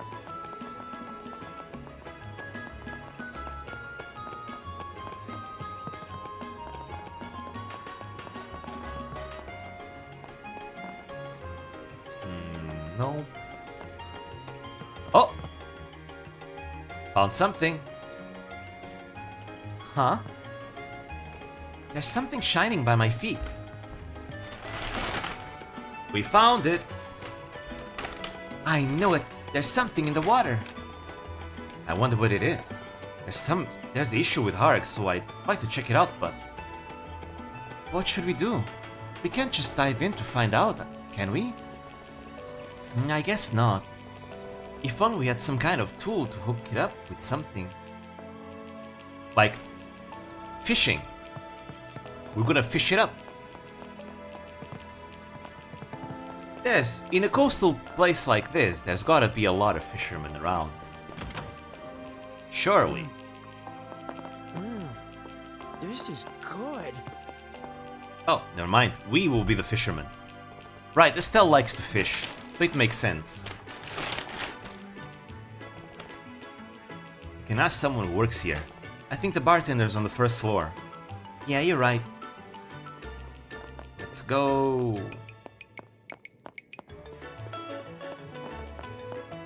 Oh, you want to place an order? Yes, we ordered one of your fishing rods. Also, I need a snack. I'm just gonna open this thing. I need a snack. I'm getting hungry. Streaming always makes me super hungry for some reason. Usually, I don't eat, like at all.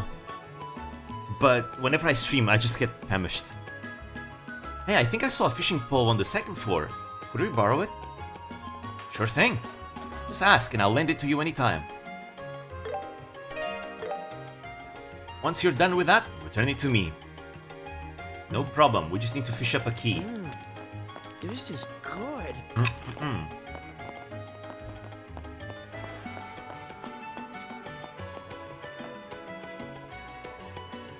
Oh, we already have it, never mind. We already have it. Okay. Let's go fish out that key.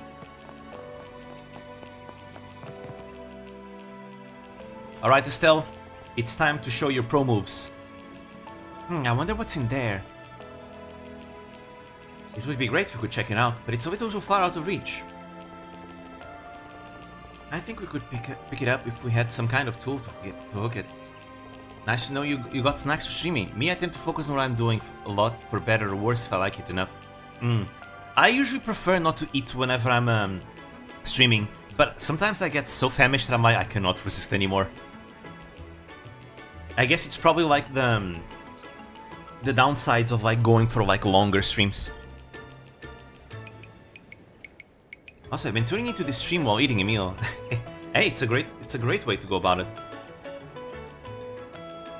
Whenever I'm eating, I like to, you know, watch something as well. Oh, I know. There we go, Estelle. Ta-da! I see. So you'll use a fishing hook to pull it up. Won't that be difficult? Ah, come on, trust Estelle. She can do it. Just watch the awesome moves of your big sister Estelle. Yeah, well, go for it. Estelle, good luck. Yeah.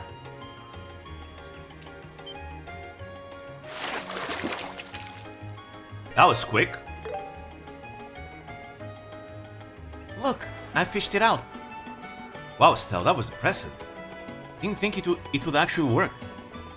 Hey, that's not really a compliment. I'm glad it worked out. This has to be the key that Hark was looking for. Would have thought it'd be in a place like this. Now Har can finally rest easy.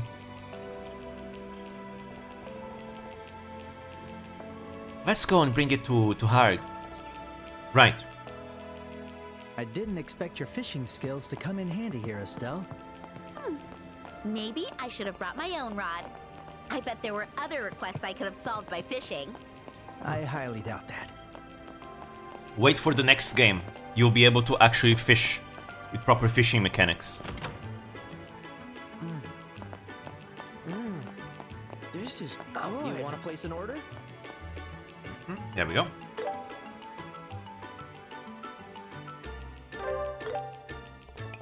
Hey there, were the fish biting today? Let me know if you're hungry. I'll make the world's tastiest food for you. This is good. If I weren't so interested in tuning into the stream right now, I'd be watching the officially temporarily free episode of Kamen Rider Agito. Oh, so you like Kamen Rider? Okay. You will enjoy the Trail series then. Let's go. You especially the more recent games, Trails Through Daybreak. Yes, let's go! Because they have a lot of Kamen Rider references, I think.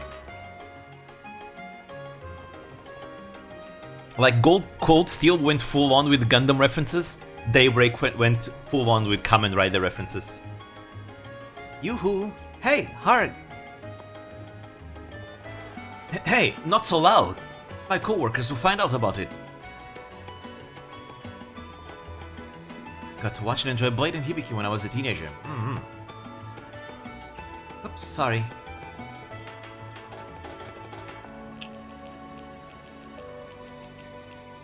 So, about the key. Oh, could it be? I've never watched Kamen Rider myself, but because recently I discovered that, like, Daybreak and Beyond the Horizon, those trail games have a lot of Kamen Rider references, it made me want to, you know, watch it.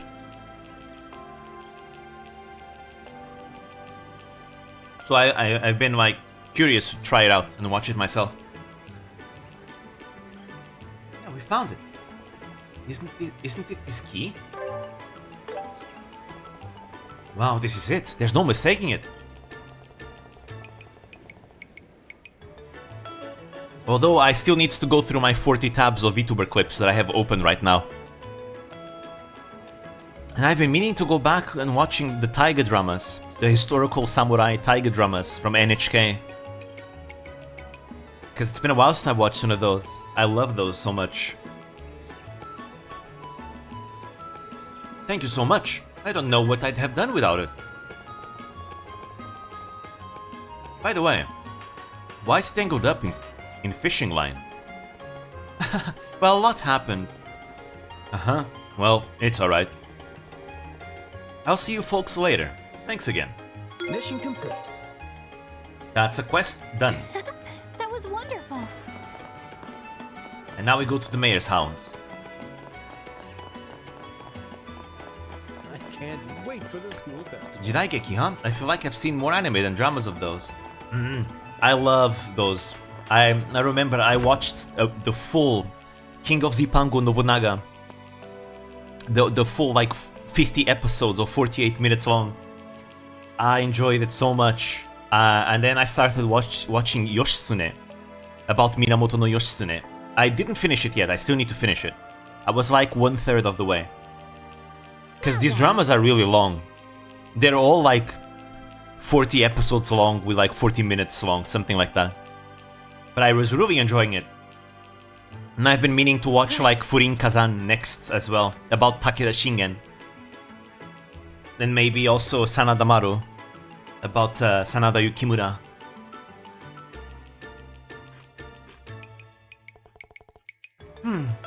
Goodness.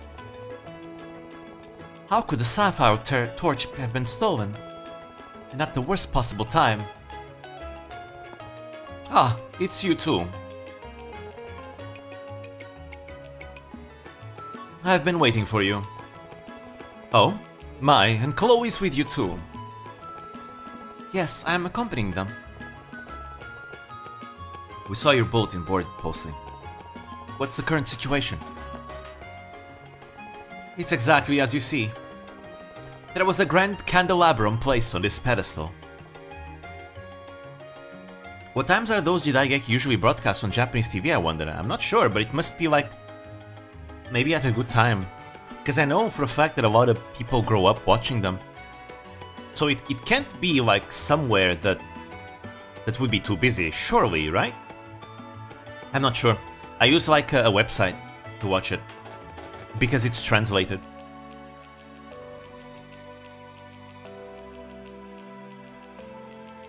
Wow.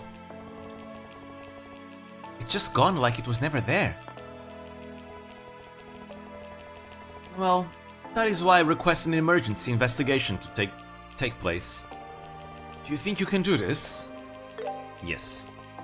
Yeah, we can. Well then, let's proceed. Thank you very much. Let me explain fully what the current problem is. A candelabrum called the Sapphire Torch has been stolen. It is an ornament masterpiece created right after the Orbital Revolution. It is also a Dalmor family heirloom. If it were to be sold, it would likely fetch a price of a couple million mira. A couple million? I see. So it isn't the doing of some small-time thief. Huh? Why? If the stolen goods are that expensive, they would need special channels to be able to sell them. That's why the culprit has to be someone that has connections of that nature. Gotcha. If you can't turn it into mirror after stealing it, there's not really any point. About that, it seems that this theft wasn't committed merely for Mira. Huh? How exactly? Please take a look at this card. It's the Phantom Thief B calling card. What lies here is more bestial than the beasts of beasts. The azure light exalts the souls lost in darkness. I free the light left behind. Hark, seekers! Welcome only the truth to your eyes like Adios. Head to the three-eyed giant towering over civilization. There, seekers, may you reach the azure light. Phantom Thief B. Ah, it's him. What is this? It was left on the pedestal, right where the candelabrum should be. Reading its contents, we can safely assume that it's something the culprit left behind. In other words, this is their calling card. That's probably what it is. My favorite puzzles, I did not enjoy them very much, I don't like puzzles. But oh well, let's see what I can do. That's probably what it is. If they were only after Mira, they wouldn't be doing something like this. I wonder what all these metaphors mean. Just sounds like a poem to me. The azure light in the darkness. I wonder if this azure light refers to the stolen candelabrum. Yes, we can probably assume so. That candelabrum was gifted to the previous mayor by the citizens for his contribution to the town's development. That exalts the souls part of would fit the narrative. Okay, I see. Then what about the last section? It kind of sounds like it's directed at us. The part about going to the three-eyed giant towering... Three-eyed giant towering over civilization. That's true. It's telling us to go somewhere specific. Which naturally means this giant is referring to a real location. Let's say the civilization is referring to Ruan. That would mean that there's a three-eyed giant somewhere in town. But what would be considered a giant? It's still a clue though, so I'd better jot it down. Seems like this is finally off my hands. I'll excuse myself now, I have other work I must attend to. I will entrust this investigation to you all. Alright. First, let's thoroughly investigate the inside of the manor. No, that won't be necessary. Why? The people of this household have already looked through everything. That's why we would like for you to investigate the town districts. But the card is a clear clue. It would be best to base your investigation on that, starting as soon as possible. Our top priority is retrieving the candelabrum. I see. If that is your request, then we will oblige. I guess we just have to do what the client wants. I don't mean to tell professionals how to do their jobs. We're desperate, that's all. Thank you all for understanding. Now then, I'll leave you to it. I'll be on the second floor, so come to me if you need anything.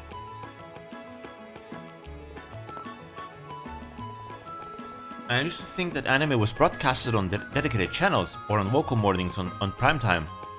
Then I grew up to learn that how they originally broadcast on big channels, but on very late nights. Really? I did not know that.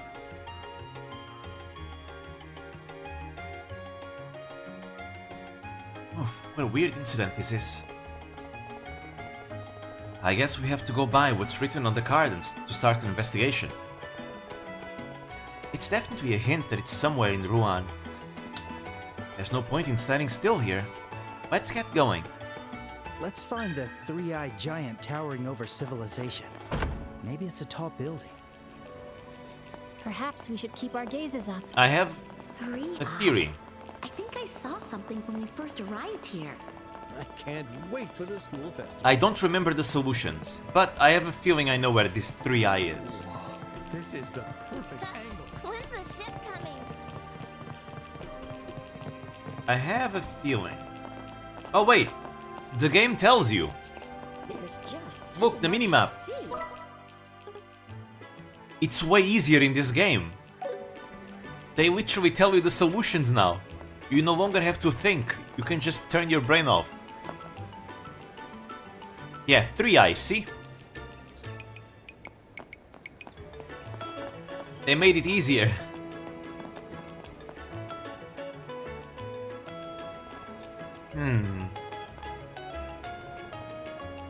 What's wrong? Hey, isn't that another calling card? Yep, there it is. Let's check it out. There's no mistake. It's the same kind of card as what was found at the mayor's residence. I see. So this is what they meant by 3-eyed. Oh, I get it. It doesn't look like 3 eyes, not that you mention it. Hey, toddler. Hey, you'd expect nightmare mode would make it harder, but not really. That declaration of added ease from you is kind of funny to me. It's like a mixed bag of disbelief. I did not know they were actually gonna make it easier. In the originals, you actually need to think.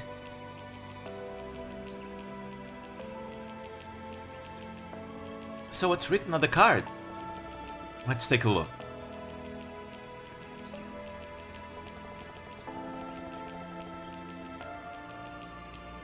Hark, seekers!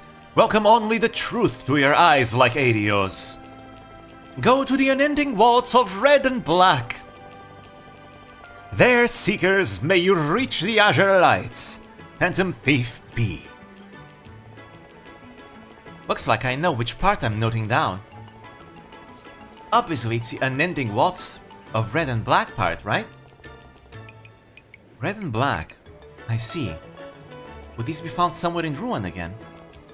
I think so. The culprit seems to like to play with riddles. They wouldn't try to break their own rules. Whoever it seems like a real piece of work. Anyway, let's go and look for the next one. Red and black. Red and black. Those aren't exactly the colors you'd expect from this townscape. And a waltz. That's the dance where you spin around, right? Is there a place like that? It's probably not a building. Maybe we should check indoors. Take your time to look around. I can't decide. We have Take something your new time here. to choose.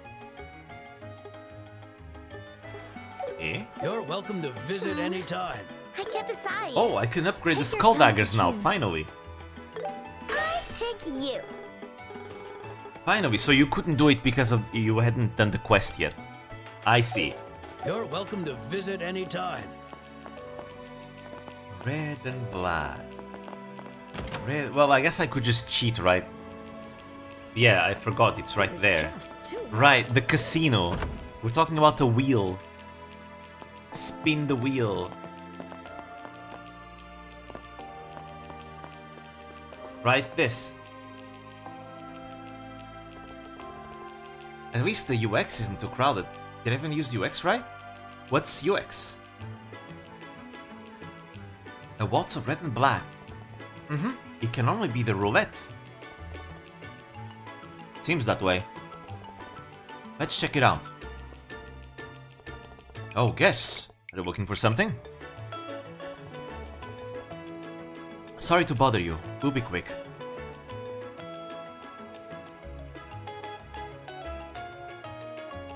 There it is. Here it is. There was a card stuck to the side. So what's the message this time? Let's take a look. Spin to win. Some remember that because of silly Emmergreen. I remember that more because of Rex from Xenoblade Chronicles. That's another JRPG I'd like to try at some point. Hark, Seekers! Welcome only to the truth to your eyes like Adios. Go to the one-eyed lion resting on the port of the land. Port of land. There, Seekers, may you reach the Azure Light! Phantom Thief B. Alright, I noted it down. The important parts are the port of land and one-eyed lion. This time it's one-eyed. I'm sure we'll understand what it means when we see it, just like the other locations. Yeah, let's roll. Sorry to bother you. One-eyed lion on the port of land? If we get too caught up on the riddle, we'll just get more confused. Alright, let's keep it simple. Where is this one-eyed thing? Oh. I think the port of land part is more important, though. Yep.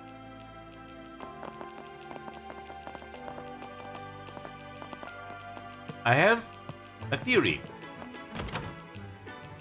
Is it the landing port? The sound of the waves is so comforting. I think it's the landing port. Yes, it's the landing port. The game tells me it's there. I was correct. Oh! Hi, Niall. Hey, I've got some business to take care of in Grancel. I'm flying standby, so I'm waiting around for someone to cancel the ticket. Shouldn't be too long before I'm back in Ruan, though. He's going away. Let's see. One-eyed lion. I see, so this is the one-eyed lion. I guess it does kind of look like a lion, if you really think about it. And this is definitely the port of land. There's no mistake. Yeah, let's try to take a look around.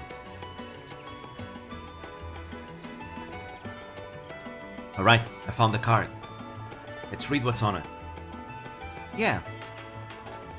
Hark, Seekers! Welcome only the truth to your eyes like Adios. Go to the barrels beyond the drawbridge, where the steel crane rests. There, Seekers, may you reach the Azure Light! Phantom Thief B. It's exactly like the others. This time it's a steel crane. And if it's beyond the drawbridge, it must be in the port. Ugh, how long do we have to keep doing this? I'm sure it'll be over soon. Let's keep at it until then, Estelle. Estelle, why are you the one being encouraged? Ugh, I'm just starting to get tired, that's all. Right, let's hype ourselves up and do this. Good grief. A steel crane. I think I know what that is. If we pictured silhouette, it should be obvious. Yes, let's go. Only one place that place is. Right there. When's the ship coming? This is the perfect angle. There's only one crane after all.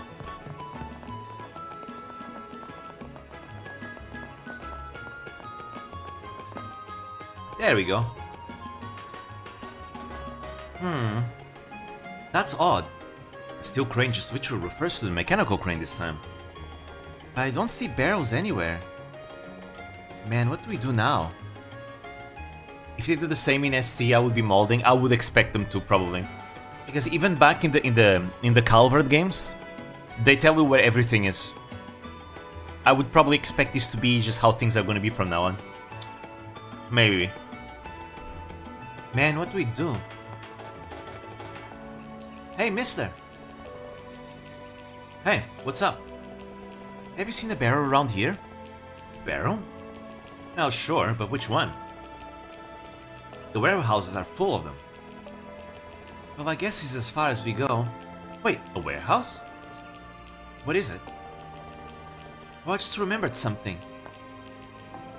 Do you remember how we found the warehouse key around here? It was a request from someone called Hark, right? Do you remember what he said?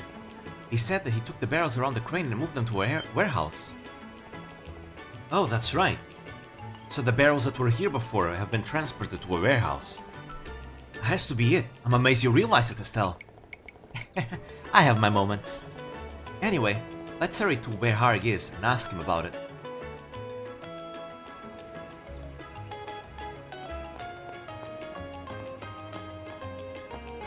Let's see. There we go. There he is.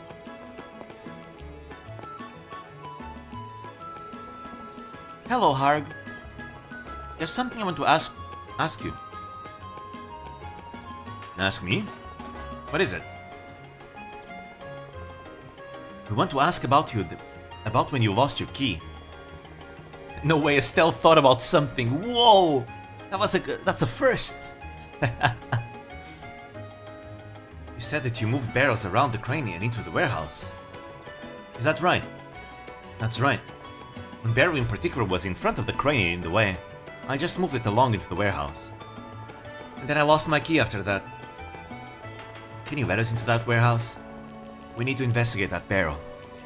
You get real ornery about people going in and out of the warehouse.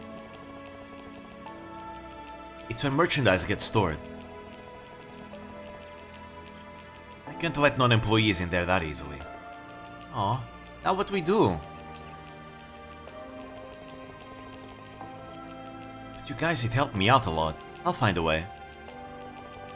Just need to be able to check that barrel, right? Yes, that is correct. And I'll bring it outside of the warehouse for you. That way you can check the barrel without going inside. Oh, perfect! Sorry for the trouble, thank you. This is nothing. Alright, follow me.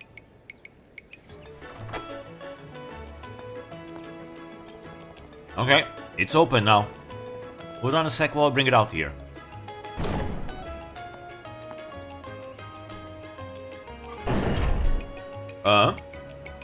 Chief Portos?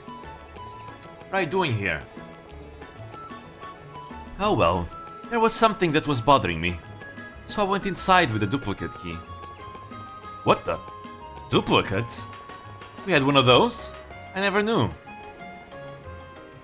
That's not the real guy. By the way, who are they? Oh, they're from the Bracer Guild. They said they want to check a barrel inside for an investigation. Oh, I see. But unauthorized individuals aren't allowed in the warehouse when it's being used for storage. Yes, that's why I'm the one going in to get the barrel. If I bring it outside to them, it isn't a problem, right? Ah, then that's fine. Go ahead and cooperate with their investigation. But to think you came all the way out here. You must be talented, Bracers, despite being so young.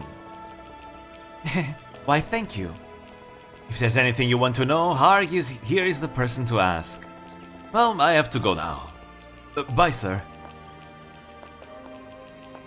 Goodbye, B. Alright, let me bring the barrel out. Sus.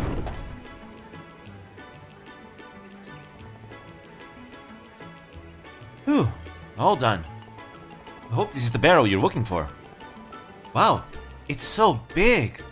That's what she said.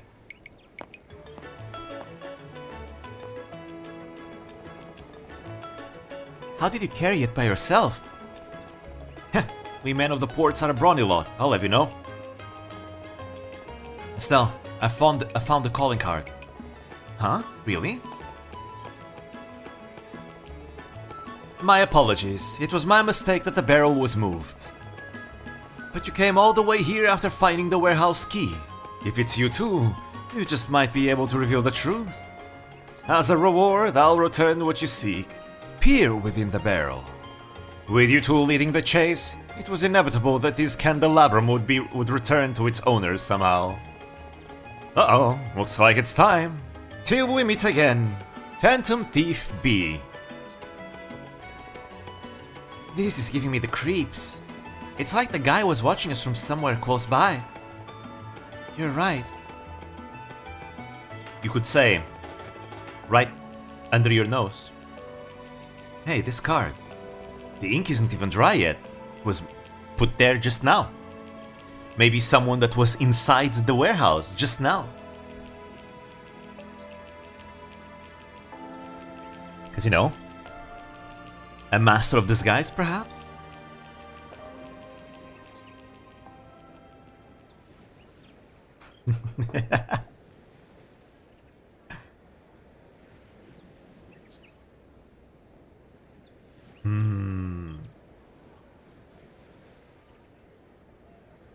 What? Hey, what are you people doing here? Huh? Chief Portos? We just cleared this with you a few minutes ago. What are you talking about? Shoot, we've been had. No way. Then the Portos we saw earlier was an imposter. That's who it was, yep. That was the Phantom Thief B disguised as Chief Portos. The culprit disguised himself as a chief to rewrite the card. Oh no. Then we have to go after him. Because Phantom Thief B, he can disguise himself to look exactly like anyone. Therefore hiding his true appearance. He's got his means. Wait, Estelle! She's gone. His music is playing, yeah, the Song of the Towers. I think there's a reason why they play the Song of the Towers here. First, because it gives you that sense of mystery, right? But also because, well, there's a reason why Phantom Thief B is here in the first place. Like, why would Phantom Thief B be here in Liberl? He's not Liberlian, he's Erebonian. He's from the Empire. But he's here for a job. What that job is, we won't know until the next game. Until the next game, we won't know it. But he's here for that job. And because that job is related to the towers, yeah, that's why. Joshua, shouldn't you join her? Unfortunately, it's already too late. The moment we didn't see through the imposter's disguise was when we lost. Estelle probably won't catch up to the culprit or even see where he went. I see. Wow, talk about the side quest story spanning multiple games. Oh yeah, because that's what the Trails series is all about. There are currently 13 Trails games. Every single Trails game is a sequel of each other. It's one single world, one single continent, and it's one single story. And the world building continues getting developed with each game. And that's why even side quests are very heavily related to like the world and the story. Sometimes you might even see an NPC from a story from like 5 games ago return. That's why the world building of this game is very well fleshed out.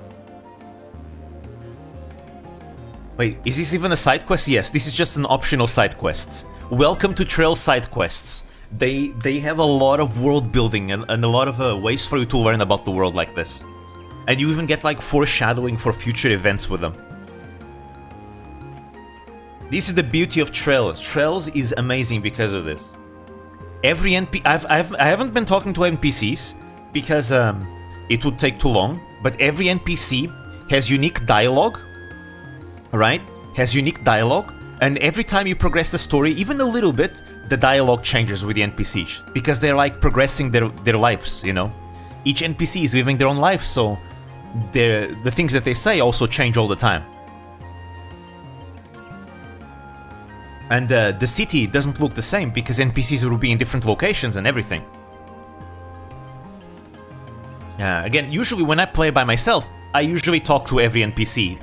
But on stream, because it will take too long, I'm not doing it. Because the first stream I did that, and that was taking forever to progress. I think I further see why this franchise is drawn from by Honkai Star Rail too.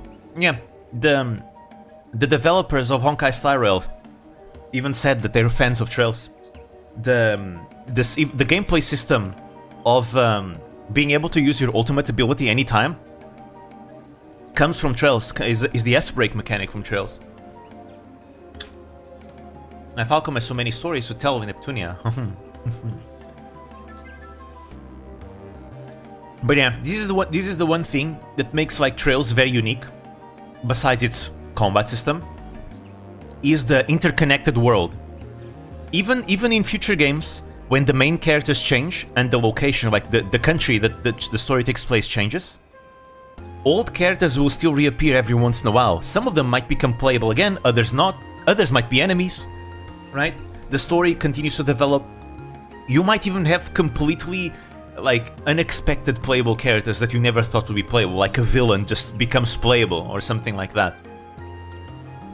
It's super cool. Like, this is a series that rewards your investment. Like, the more attention you pay and the more you remember of its world, the more investment you put into the world, the more you can see things coming, because like, oh yeah, that makes sense, right? Because you're always being taught about the world. This is one of the reasons why it's always best to start from the very first game, which in this case would be this remake, right? Because to this day, even though we're like 13 games ahead, we still get reveals from like the first games. Sometimes even from side quests. Don't think Dragon Quest and Final Fantasy have gone this far in terms of storytelling, as far as I know. No, it's specifically Trails that does it. They've been doing it for 20 years now. 13 games. And according to the developers of the director of Falcom, we are starting to get close to the end of the story. The overall narrative that the old Trails games are trying to build, we're starting to get to the end. There might be like one or two more arcs left. Because the story is split into arcs. Right now we're playing Trails in the Sky. Trails in the Sky has 3 games. Sky First Chapter, Sky Second Chapter, and Sky the Third. These games take place in a kingdom called Liberl. Then you have the Crossbell games, Trails from Zero and Trails to Azure. They take place in a different territory called Crossbell. And then you have the Cold Steel games, Cold Steel 1, Cold Steel 2, Cold Steel 3, Cold Steel 4. And they take place in the Empire of Erebonia, which is to the north of Liberl. And then you have like Trails into Reverie, which is kind of like a culmination of like the Crossbell arc and the Erebonia arc, where they all come together. It's kind of like the Avengers Endgame of Trails, where you see like characters from throughout the series come back, including Sky. And then after that you have Trails Through Daybreak, which takes place in Calvard, which is to the east of Liberl. And currently we're in Trails Beyond the Horizon, which also takes place in Calvard. And is the most recent game in the series, and has some insane lore reveals.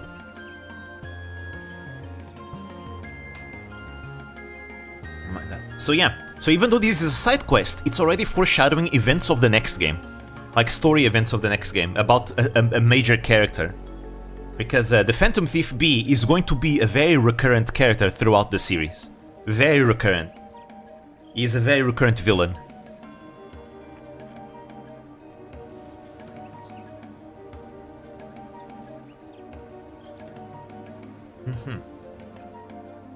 That's a lot. I've known a bit of stuff about big JRPG developers who wanted to build a world and franchise as big as this, but failed for various reasons. Falcom somehow managed to do it, and it's good to see that their passion remains strong. I'm completely invested into this series. Like I'm so excited to see where their story is gonna go next with the next game. Because again, get used to cliffhanger endings. Just saying. And oh boy, we had the biggest cliffhanger ending. Gosh, I cannot stop thinking about it. It's been like, what, 2 years since the game came out in Japan? We should be getting the next game soon. I cannot wait. I'll buy it day one.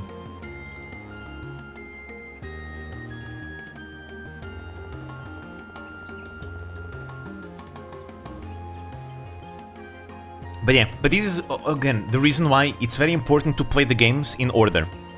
Because they are constantly referencing past games, all the time. Like past events and stuff.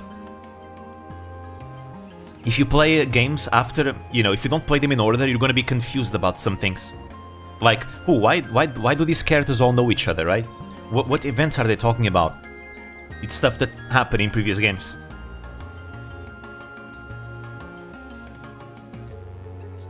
To be more specific, I especially remember the Xeno games, with Xenosaga being intended to be longer.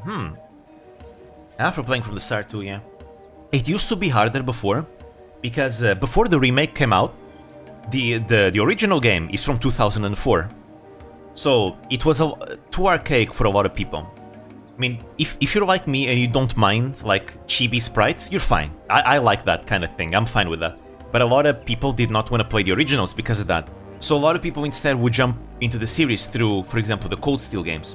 And there used to be a bit of a confrontation between old fans and new fans about like this.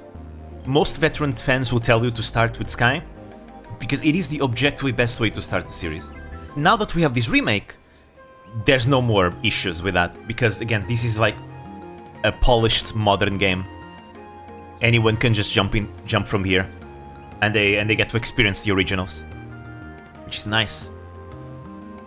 And again, the remake of the second game is coming next September. I mean, this September, I mean. So like, only a few months left. 4 months left until the next game. It's looking pretty cool. Client would also prioritize the retrieval over capturing the thief. Yes, that's right. The calling card said that it was inside this barrel. Right, here's hoping that's actually true. But yeah, this is another reason why it's always worth doing every single side quest in Trails. I always do every single one of them. Oh man, hope she'll be back soon. That's fine, Estelle always comes back.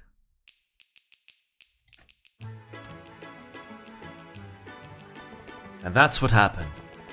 The candelabrum was retrieved unscathed, but unfortunately, we didn't find any clues of the culprit's identity.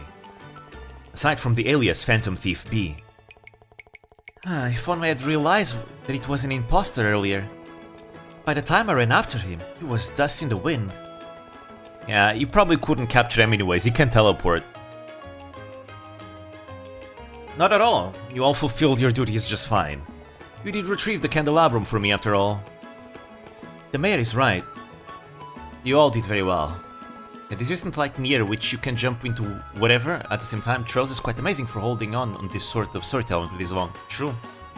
With Nier, I mean, there is a chronological order in Nier, but yeah, you can basically play whatever game in whatever order you want. It's much easier. You can play Replicant first if you want, you can play Automata first, hell, you can go back to the Drakengard games and play Drakengard 1 or Drakengard 3 first, which will lead into Nier. Personally, I played Drakengard 1 first, and then I watched the playthrough of Drakengard 3 because I didn't have a PS3. And then I played Nier Gestalt, and then I played Nier Automata on stream. Thank you for that. But the fact remains that we allowed the culprit to escape. Yeah, I'm not satisfied with this. I can't let someone like that just run free. If we can have your permission, we would like to proceed with the investigation. We want to reinvestigate the manor to potentially find new clues. But yeah, this is also a reason why I'm kinda happy that the director of Falcom understands that they have to finish the series at some point. It's very important to finish the series because, you know, like Kondo said, because they've gone with the series for so long and they have so much lore, every single developer in the development team is also kind of a lore master. Every single one of them that leaves with the knowledge of the worlds that they had. As a result, because people are not immortal, there will come a day where everyone working at Falcom today is not going to be there anymore. That's why Kondo, the director of Falcom, understands they need to come to an end at some point. And now they're starting to plan how the series is going to end. because they want to end it well. They want to have a good ending, like an actual like great ending, and not a lame ending. Because if they screw up the ending, it's gonna be the biggest flop ever, and then they have to wait like 20 more years to try again or something. So yeah, that's why they're like fully focused on like making sure it ends well. Again, I have no idea where the series is gonna go, because like the plot is getting crazy in these games.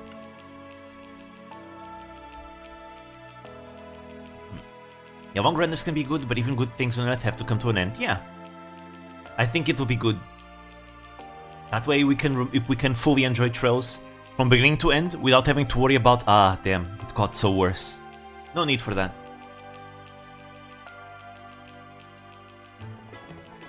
My request did not include the culprit's capture in the first place. The candelabrum has been returned. But, Joshua, I understand your passion for justice, but this crime was simply one directed at me personally. I do not want to bother you all any longer for something as minor as this. Even in this moment, there is someone out there in need of help from a bracer. Instead of fixating on me, I want you to prioritize other people in need. Mayor. We understand. Say, have you tried Ys? Indeed. Ys is the series I want to play through. I have played 3 of them. I played Ys 1 and 2 Chronicles, and I played Ys Origins, the prequel to 1 and 2. Next, I want to play Ys 10 Proud Nordics. I am following the chronological events of the story.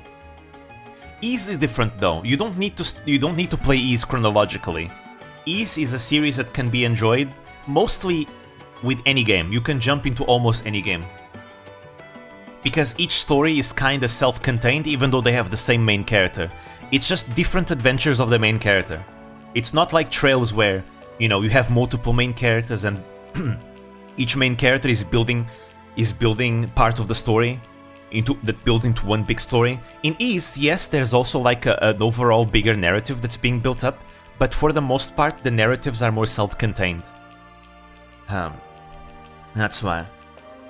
But I saw a website, and the website has like 3 different recommendations for how you could play Ys. I chose the chronological order of the story. So that's why, you know, that's why I'm jumping from, you know, Ys 1 and 2 and Ys Origins, and then jumping into Ys 10, the most recent Ys. That's fine. So I want to play through the entire Ys series. In fact, I want to play through the Falcom games in general. Trails won me over to want to play Falcom games, and then I enjoyed Ys Origins so much as well. Ys 1 and 2 I did not enjoy it as much because I don't like the gameplay of the bump system. I still played it, both of them, to the very end, but I enjoyed Ys Origins so much. The gameplay of Ys Origins is great. I got one over. The Falcom won me over. Consider me a Falcom fan. I want to play their other games and their other franchises and IPs. I'm thinking of playing Gurumin, you know, Zwei, maybe Tokyo Xanadu, and maybe some of the older, you know, Falcom games as well, like the old ones, like Revenant's Fortress and all that. They really have won me over. I like them. They make games with passion. Like, you can really tell that Falcom makes their games with a lot of passion. They're always trying new things. The music is fantastic. That's the kind of company I want to support. Probably helps that Kondo, the president of Falcom, Kondo, he was a fan of Falcom originally. He was a fan who made a fan-made website about, you know, Falcom games. And then he got hired by Falcom, and then he became the president of Falcom. That's like so cool. So it's coming from a place of passion, clearly.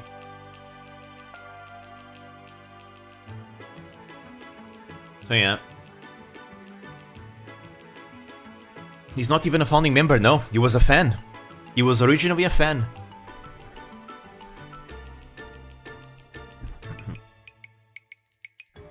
But originally, Falcom were like pioneers in the action RPG genre.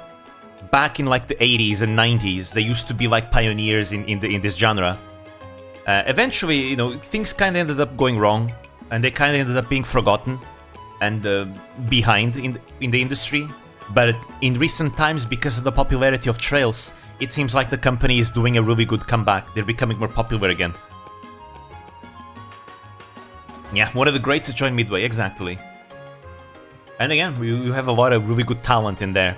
It's really cool. Like, I read an interview with Kondo, and he was talking about how in East 10, apparently there's this like side quest chain in an island, because apparently in East 10, different regions, the story and the side quests for those regions were written by different people in the writing team, right?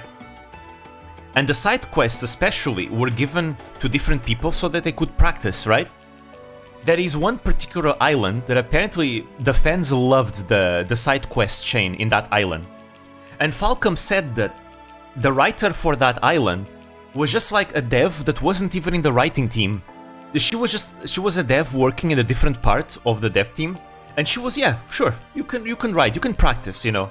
You can practice a little bit, you can write a side quest chain. And yeah, people enjoy that a lot. And now, you know, they're thinking of like giving her more like writing jobs in the future after that. And apparently they also added like an expansion that expands upon that. I don't know the details because I haven't played it myself, but apparently this is something Falcom does. It's the same thing with minigames. Like Falcom games, like Trails for example, usually has a lot of minigames. You have fishing minigames, you have like, you know, casino, blackjack minigames, you have like other miscellaneous minigames like Palm Party minigames and other things. And apparently Kondo said that these minigames are like extras that they give to the developers so that they can like practice, you know, coding different game mechanics and things like that. If they don't have the resources to add it, they don't add it. And that's why there was no fishing in Daybreak, in the first Trails Through Daybreak. But whenever they can, they always add minigames, whenever they have the time, again, to allow their developers to practice. Which is really cool. Again, they're adding things they don't need to add, but they can afford to do it. It's really cool. Given how a lot of the other companies did, it's probably a good thing that they got the quiet phase. Probably, yes. I think so. Maybe it was a good thing. They were able to remain passionate this way. They did include hiring brochures in most of the game boxes in the earlier days from what I've seen. So I imagine they were pretty big on hiring fans. I think that's probably a good thing, right? I mean, because if you're hiring a fan, you're hiring someone who truly cares about like your product. I think that probably is good, right? Because I mean, it's fans making products for fans. That's a good thing, right? I think that's probably the best thing ever. Especially today where we have an industry where a lot of developers are out of touch with their fans. You know, completely out of touch with their fans, and they don't know what their audience even is supposed to be.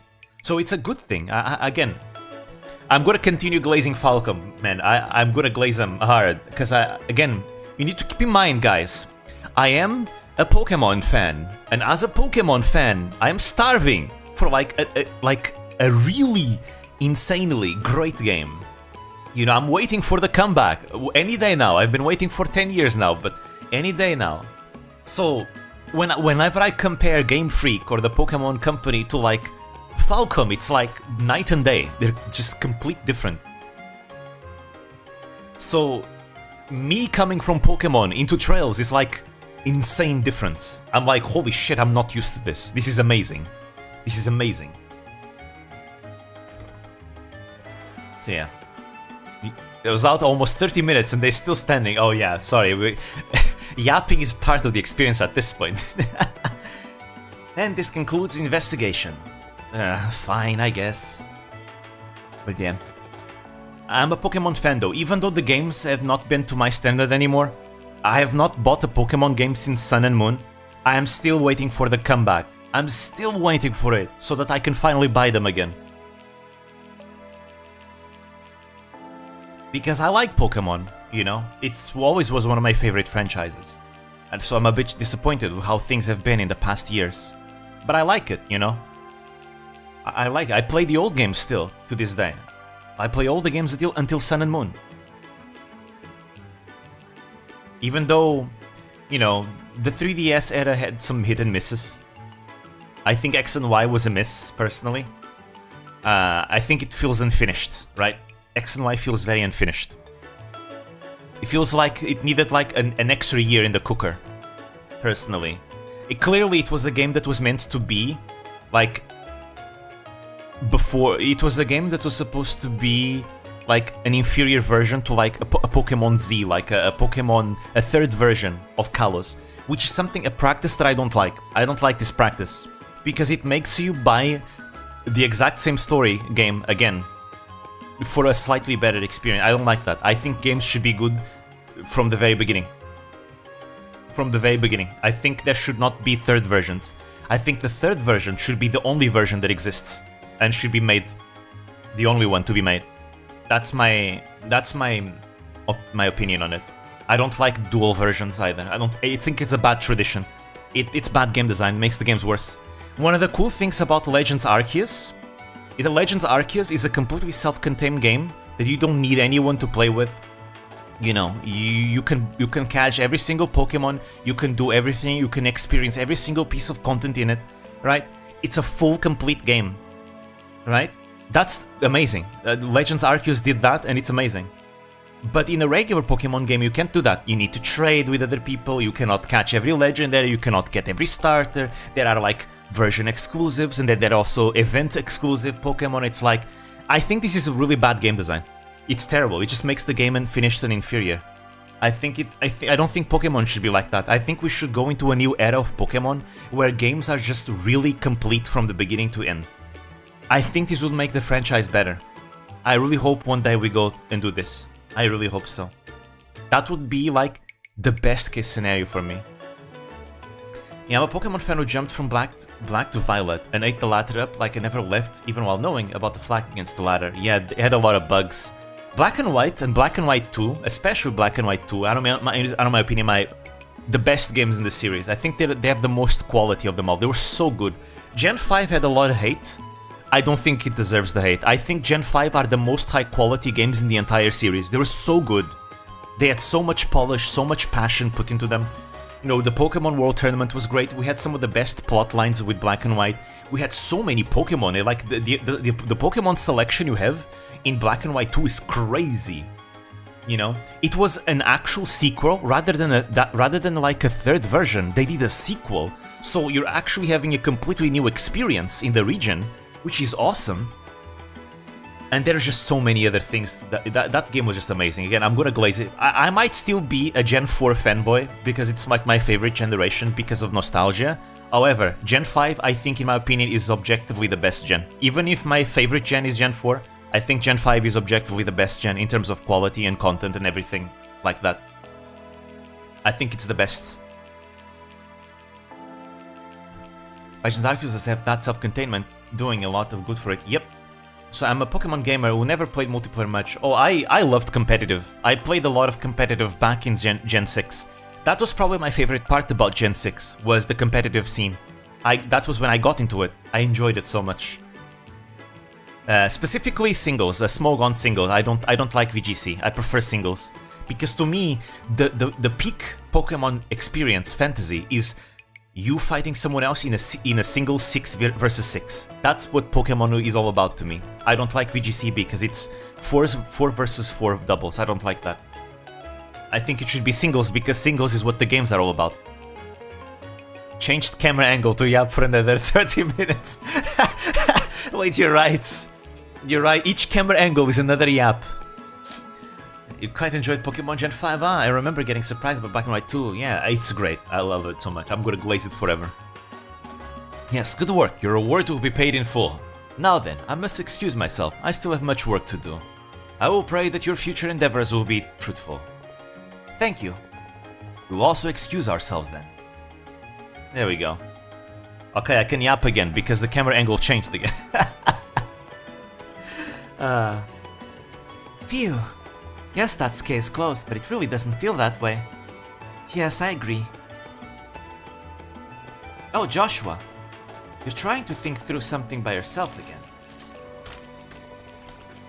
Yeah, I guess.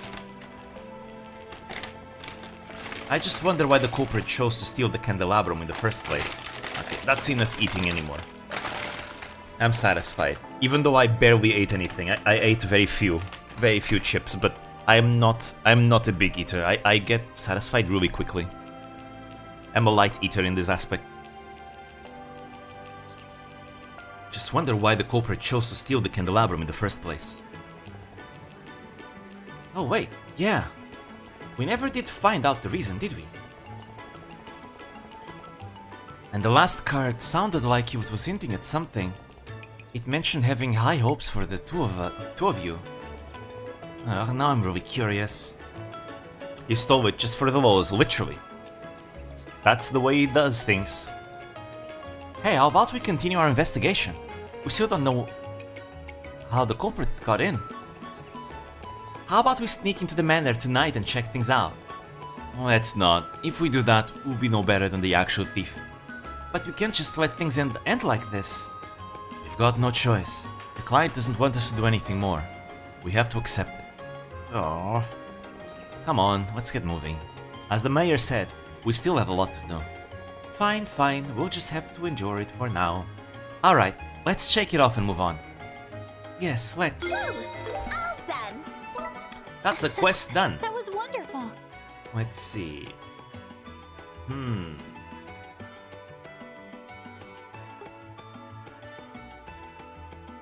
What time is it? It's almost 8 PM where I'm at. Let me just do the monster extermination. I'm gonna do the monster extermination, and then we'll see. I'm not gonna forget the anchovies because again they have the thing here. I will remember. You know, it's fine. I guess I'm gonna get it right now. Let's go. I'm gonna get it right now so I don't forget next time.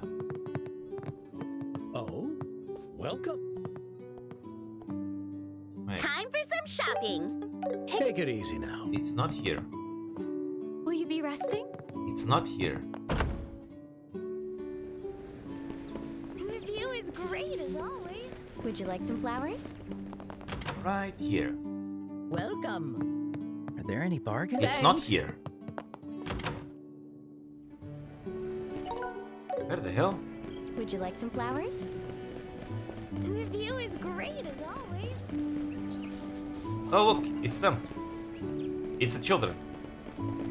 I'm so happy I got to make so many friends. We're all playing together. I wonder what's for dinner today. We're all feeling better now. That's great. Thank you so much for saving Clem. Seriously, why is he always so reckless? And Mary watching over them. Where the hell are those anchovies? I mean, I think I have them because I can make them myself. Let's see, salty anchovies.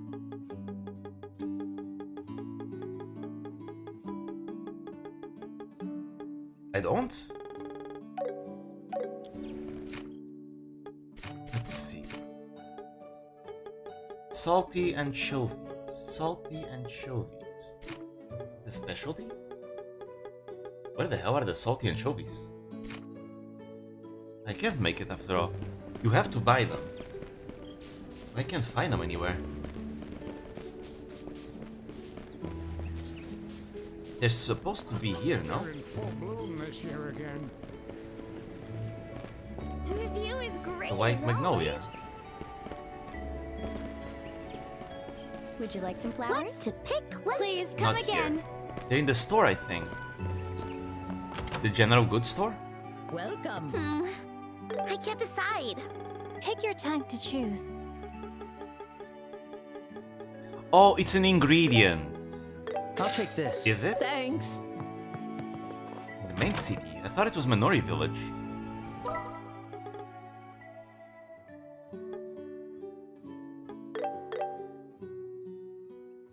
It's an ingredient though. I guess it's not really like a dish. Oh well. Okay, let's Here go we fight go. those monsters I was having trouble with before. We have Chloe now. We should be able to do this. Let me heal first. I need to heal first. There we go. This feels feels great. We can explore the Azure Tower afterwards. Okay. Alright, these guys are gonna be a pain in the ass because we cannot hit them with physical attacks. It needs to be only arts. Large monsters roaming around. This one's dangerous. Keep it together. Alrighty. Ouch, damn they hurt. But at least we have Chloe now. Ouch. No, wait, Estelle. Oh, okay, counterattacks don't trigger the reflection. See, the worst part about this, we cannot impede. Let's see, they're weak to water and fire. Oh, they're weak to all elements. You know, confusing would be good if I could confuse. I'm going to speed up Chloe because she's the healer and I'm gonna need fast heals. Okay. Let's see, we can do Latier. Or should I go for Tyrol? Maybe I should go for Tyrol. Ooh, actually, maybe it will be better if I, instead of doing that... Oh wait, we don't have CP. We don't have enough CP to do that. That's a shame. Alright, that's fine then. We'll do Latier.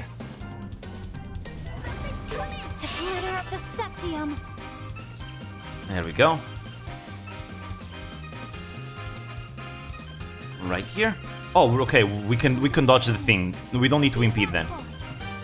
Walk up. Someone's watched Kamen Rider Kabuto. It seems like probably the case. Okay. Let's buff everyone up. Ouch. Nice. Let's go. Perfect. And now we gotta hit them with arts. Let's see, what deals the most damage? Blue impact deals the most damage, but has less range. If I want to hit more people, I probably should do this. I'll get you all. Yeah, 4 targets.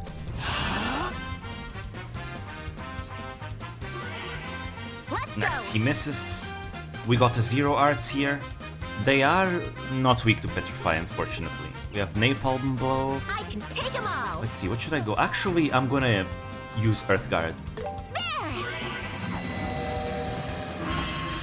There's casting time here. Yes, so basically, in Trails you have 2 things. You have crafts and you have arts. Arts and crafts.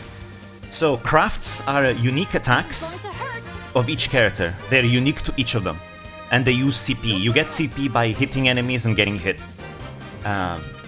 Or by resting in hotels. And they're how you use like the unique abilities and your special abilities. Then you have your arts. Your arts are basically magic that you can equip on each character based on how you build the devices they use to cast magic. It's called an orbment. Arts has casting time, but you can reduce the casting time depending on how you build your characters. And that speed is the best stat in the game for that reason, because speed affects the turn order on the left. And depending on the move, some moves have more delay than others. For example, this one has 12 delay, so I can use it immediately right after. But this one has 14 delay, so there's an enemy that's going to be able to attack first. This is how the art system works. Let's see, you know, speeding up everyone is going to be nice. I'm going to speed up Estelle. You're a lifesaver. Let's go. Estelle is also a 0 arts. Take them all. Let's see, I can go with Chaos Brand because they can be confused, right? No, this one cannot be confused, only the small ones can. So let's confuse the small ones. Was he confused? I hope he didn't fail. Yeah, he was confused, perfect. I'm gonna confuse this one. Here we go. Nice. Ouch. I'll be your opponent. Okay. I'll get you all. I'm gonna speed up Joshua as well. Leave it to me. And now let's I'll hit get him you with all. flare arrow. Let us begin. Nice. How's this? Ooh, actually, these can impede and it's magic. So that's gonna be useful. I can take them all. Let's see. I want to Chaos Brand another one. Yes. I'm gonna abuse this mechanic. Okay, now your turn. We finally have CP to use this. Thank you. Perfect, now we have 50% dodge and health regen. Haha, you missed. Haha, you missed. Yeah, Chloe is way more broken in this game, in the remake. Giving her foresight is so broken. I'm on fire.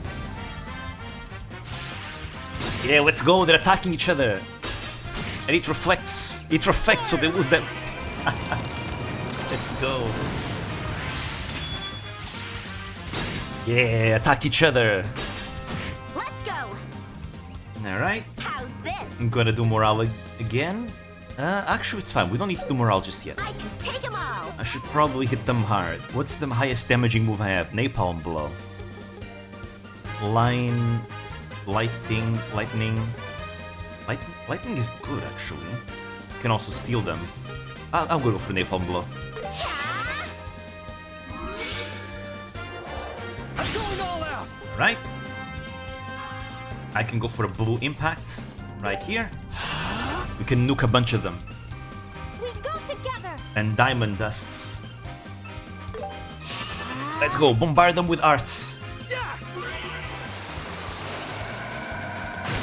Bam! There we go. They're not immune to follow-up attacks. There we go. Now combo. Nice. Keep at it. Yeah. That's one down. And Chloe.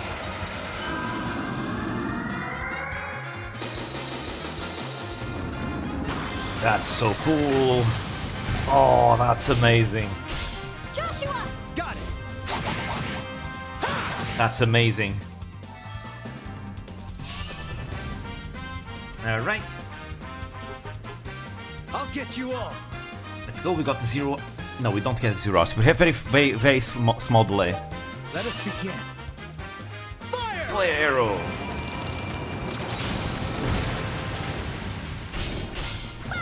So remember hearing Christina V in a lot of JRPGs. Yep, she is in so many games. Her voice is very easy to recognize. There we go. You won't escape. Nice. Rope your defense. You're mine. I'm on fire. I'll be your opponent. Alright. All good. We're running out of EP though. All good though. All good.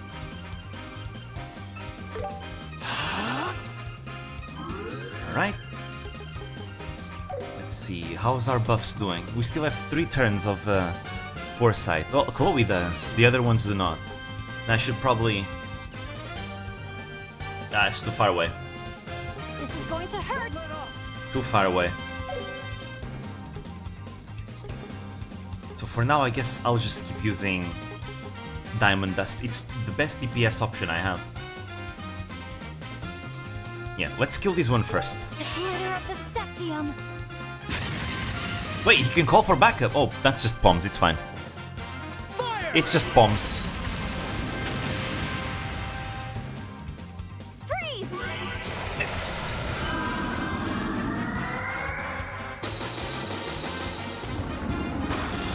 Kaboom. Let's go. Nice. The perfect move. Alright. Yes, I can hit these guys only. Slash! Nice. Estelle! Got it. There we go. Faster! Let's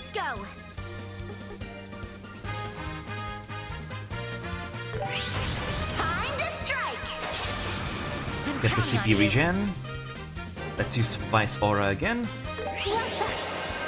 One fight. Thank You're you. a lifesaver. There we go. We got the buffs refreshed. Perfect move. Let us begin. Ah, we missed. Yeah, Chloe's so good in this game. She was already good in the original. One of the best characters made even better. It's crazy. There we go. Napalm Blow. It would be cool if we could burn him, because burn deals good damage every turn. Let us begin. Fire! I think I'm gonna miss JIB as a main character in a JRPG, considering the NVA casting plan news for P4R so far, but at least we still have this and more. Oh, is that P4R sounds familiar for some reason. This is going to hurt. Okay, let's hit him. We should probably continue hitting with Diamond Dust. It's the most DPS I can do. The glitter of the septium. He's weak to water as well. Persona 4 Royal. Oh, okay. Yeah, that's why it sounded familiar. Let us begin. Persona 4 Revival, the next Persona 4 Remake. Oh, they're gonna remake it. Huh. Too slow. The fight is progressing well, much better now that I have Chloe. Because doing it before with just Joshua and Estelle was too much of help. Got it. With Chloe, it's much easier. Chloe is really good. Freeze. And we're playing on Nightmare mode, so the highest difficulty mode of the game.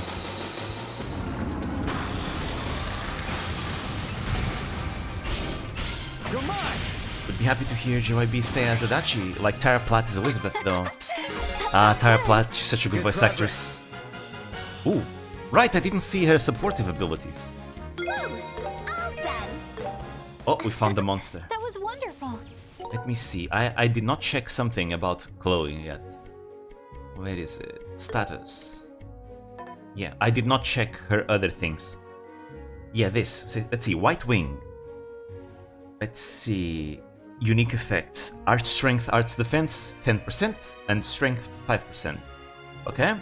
She has First Aid, chance to heal 15% of average HP when they're attacked. Resurgence, heal an ally for 5% HP and 50 CP when they're about to fall. That's really nice. Makes the CP management much easier. Recover 10 EP and gets Arch Strength +1 for 3 turns. An item boost, increase item healing by 15%, buff duration +1 turn. That's amazing. Again, they really want you to use her as a support. Again, her buffs are gonna last one more turn. That's great. That's very good indeed. She also has Resurgence, actually. Huh. That's very, very good. Yeah, Chloe, we're definitely using Chloe in the final dungeon. Her and Olivier, let's see. HP for Estelle. Yeah, maybe I could give magic. I was giving all the magic to Olivier, but maybe Chloe would be good too. I'll think about it. For now, I'll keep the magic buffs. Did the monster just drop an orbital gun? I've never seen this model before. Could it be? It's for the quests. It's for the quests. Sounds like the item usage system here is fun. It's normal. You use items normally. There are a lot of different items that allow you to do a lot of different things. Mostly healing or buffs. I usually don't use items too much, but Nightmare mode, because we're playing on Nightmare mode, sometimes I have to use them. Because Nightmare mode forces me to bring out my best. This one's dangerous. Keep it together. Alright, let's see how Chloe's moveset is in real-time combat. Ouch. Yeah, I cannot hit that guy. Unfortunately, we don't have quick arts in here. You checked your panties before checking your support abilities. Hey, I didn't do it out of my own volition. The game kinda did it on purpose.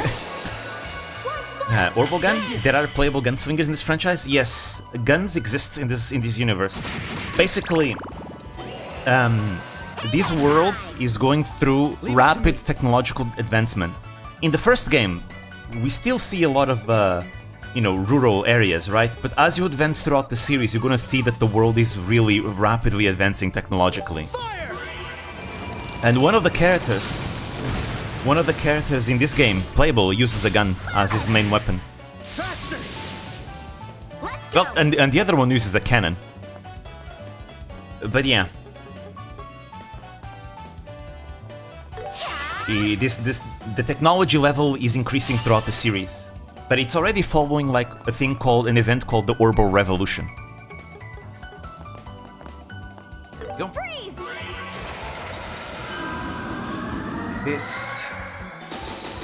The follow-up system is pretty fun. You can like unbalance enemies, and when you unbalance enemies you can follow up, but if you build up charges you can attack with 2 characters instead and attack on an AoE. And then if you have a full party of 4, you can use all the charges, all 5 charges, to have all 4 party members attack the entire enemy, all enemies together. And there's like a huge explosion at the end. So it's pretty cool. It's a mechanic they introduced in the Cold Steel games and they brought it for the remake. The action combat system is from the more recent games, the Daybreak games, and they've also brought it for the remake. But it's more simple than the system of Daybreak, because in Daybreak you can also cast arts in action combat. In this game you can, because supposedly being able to cast arts was like in real-time combat was like a technological advancement of like the orbment models they have there.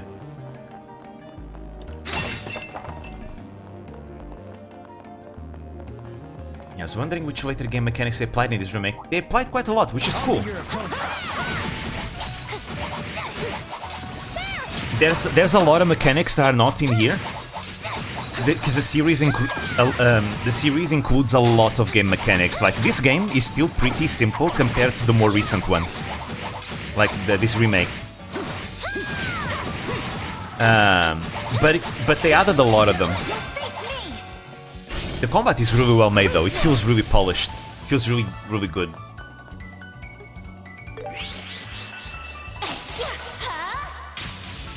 Go. Oh, she froze him. You're mine. I'm not done yet. I believe in you, Joshua. Nice. I can't. But yeah, all those mechanics get introduced slowly as the series progresses, so they don't feel overwhelming. But I imagined a new player getting into like the more recent games. You know, they would be like bombarded with like a million game mechanics. For a veteran player it's easy because like, yeah, we've already been exposed to them slowly throughout the series. But for a new player it would be confusing. You know, there's the order system, there's like the master quart system, now we have the shard system together with that. There's a lot of things. We also have like a new action combat system that they added as well, which allows you to activate your buffs in real-time combat and transform if your character can transform. It's super cool. More reason to start to play from the start. Yep, pretty much.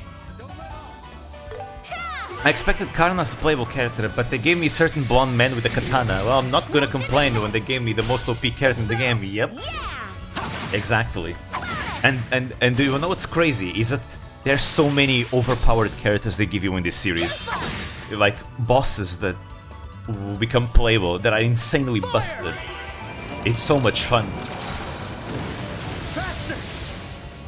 Here goes. Okay, there we go.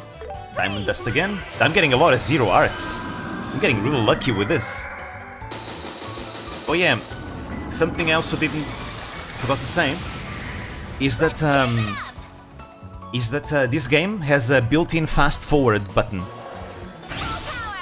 You know how emulators do have fast forwards? All Trails games have a built-in fast forward button. I usually don't use it, because I like to play without. But it is useful sometimes when you want to just speed up something. Like speeding up animations. It works in combat, outside of combat, anywhere basically.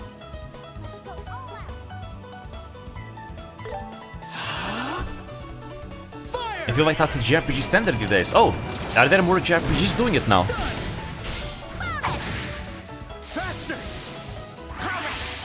You can also, like in the options, like choose how fast that fast forward button is. Here we go. But yeah, you have it since like the old games, like from 20 years ago. It's really cool.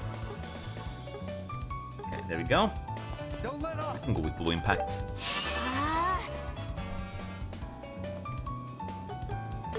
Let us begin. Fire! Like this. Almost done.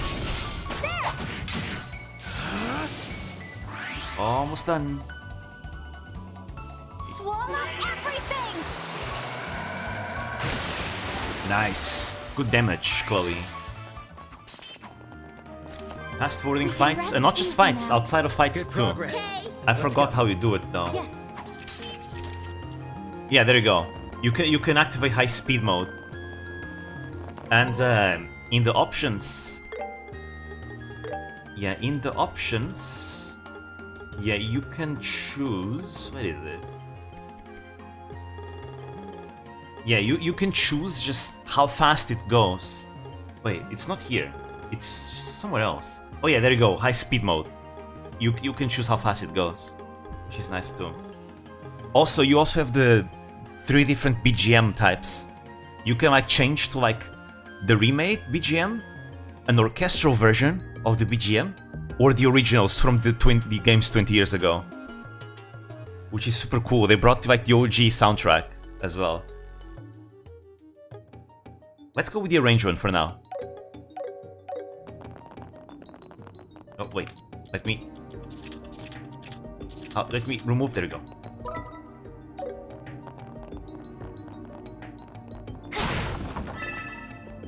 Alrighty. Up the tower we go. We don't have to come here, but I always like going up the towers every time. These towers are not relevant to the plot in this game. They'll be relevant in the next game. Only in the next game will they be relevant. Here we go. They're mostly optional here. Super cool. She does use like arts though. She technically is using arts.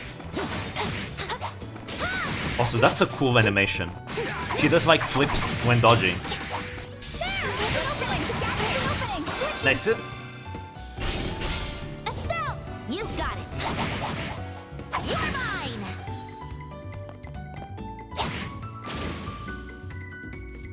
My turn. She reminds of listening to Christina V playing another support character in a JRPG, but she has a deeper voice in here. There's so many. I remember in Artunelico, in Artunelico 3, she voices a character named Saki, one of the mage characters as well. Or the Ravatels. The Ravatels use magic through song. She's rolling. She's Dark Souls character. Indeed. She feels very responsive to play. Like very fast. Really, really nice. We'll end this in no time. Oh, I dodged terribly. I'm sucking at dodging.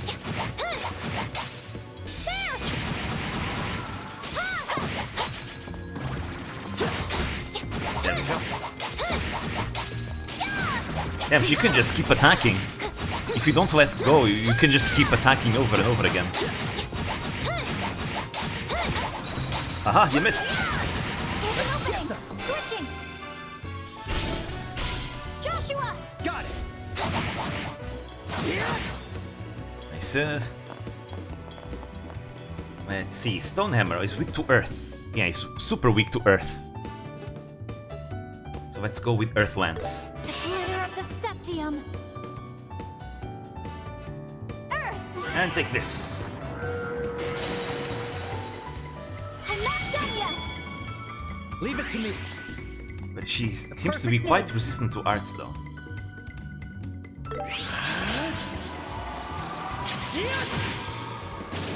Nice. Actually, wait, did I miss something back there? Yeah, that's good. Joshua, great work! Yeah, we cannot go there just yet. I wanna see what's over here. The branching path. The enemy is powerful. Careful. Yeah, we have to just start it out. These guys are dangerous. I need to do this. Alright, guys, I'm going to sleep. Have a nice day. Thank you for coming. Sleep well. Sweet dreams. We won't be progressing the story anymore today. I'm just gonna be basically clearing the tower and finishing some side quests that I can finish, and I'll end it for today. There we go. Then that means that next stream we'll be able to start from, you know, the Royal Academy story section, where we're gonna help out with the festival. Which I'm very excited because I saw in the trailers the animated cutscenes that they have for that section of the game. It's gonna be cool. The glitter of the septium. Freeze! Take this! Hurrah!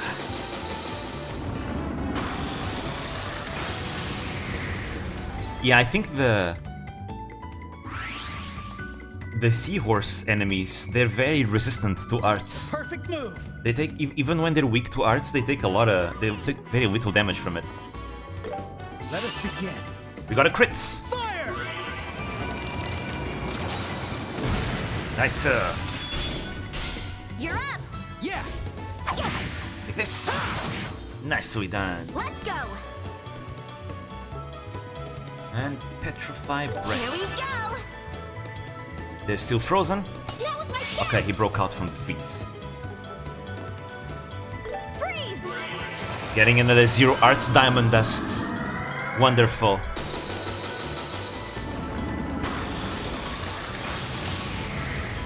Beautiful. Let's see. It's a real chest? Okay, good, not a fake chest. There's gotta be some fake chests around here.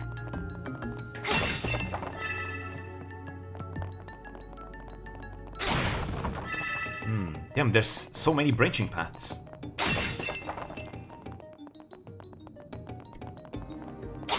Let's see how you fare. Switching.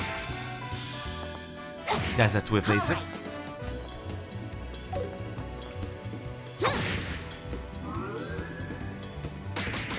These are not too strong, fortunately. We're trying to use arts, are ya? Not if I defeat you first. Yes! Stun! Keep it up. Understood. Nicely done. Faster! Here goes. There we go. All right.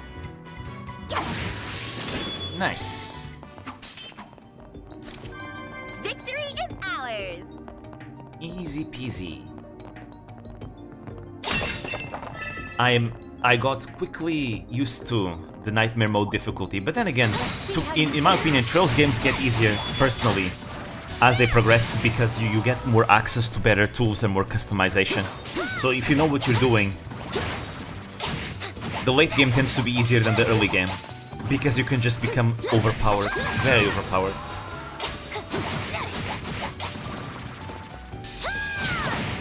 Like the early game was pretty tough, but now we've been doing really well.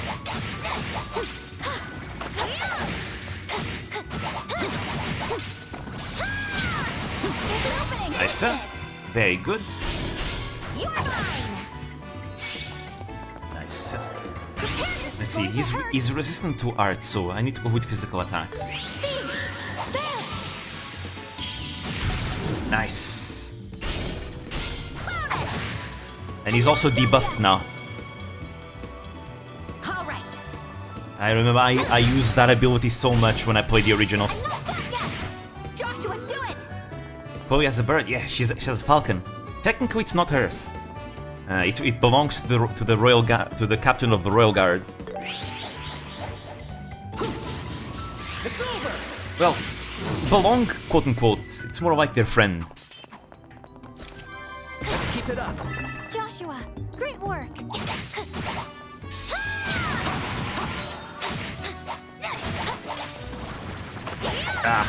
Did not, they should have dodged there.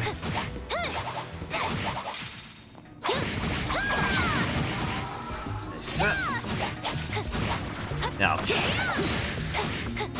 Come on, stun.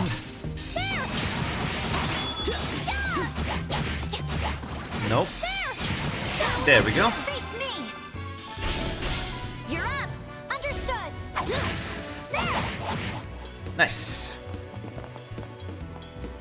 Let's see, we should go again with it. The debuff makes it easier anyways. Nice. You're mine. My turn. Let's hit him hard. Follow my lead, Joshua. Ooh, he's got a 0 arts though. Those are nice. Let's go. Right, and now we cloak and dagger. Let's go. You're dead. Yeah. That was a lot of damage. Battle concluded. Let's keep moving.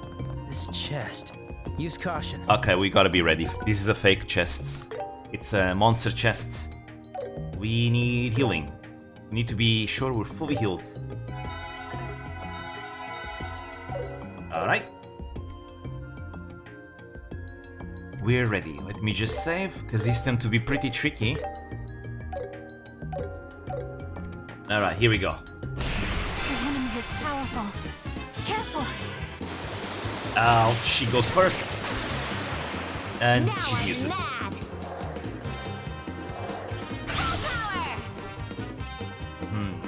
He's got a crit. I need to remove that crit from him.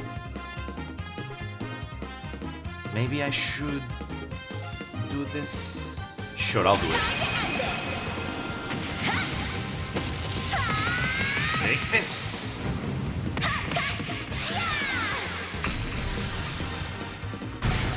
Good damage, good damage. You're up. Got it.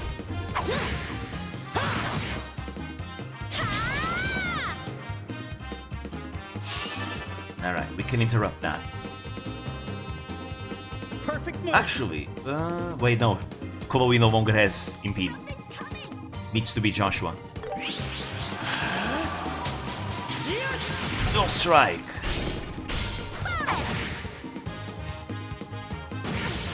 Again, it's still so cool how many of the attack animations have like variances in them. They're not always the same.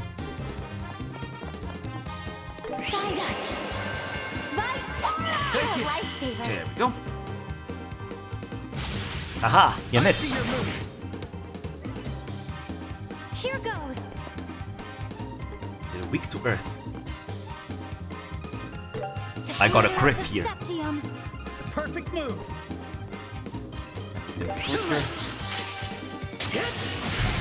Boom. Joshua. Got it. One of them is almost out.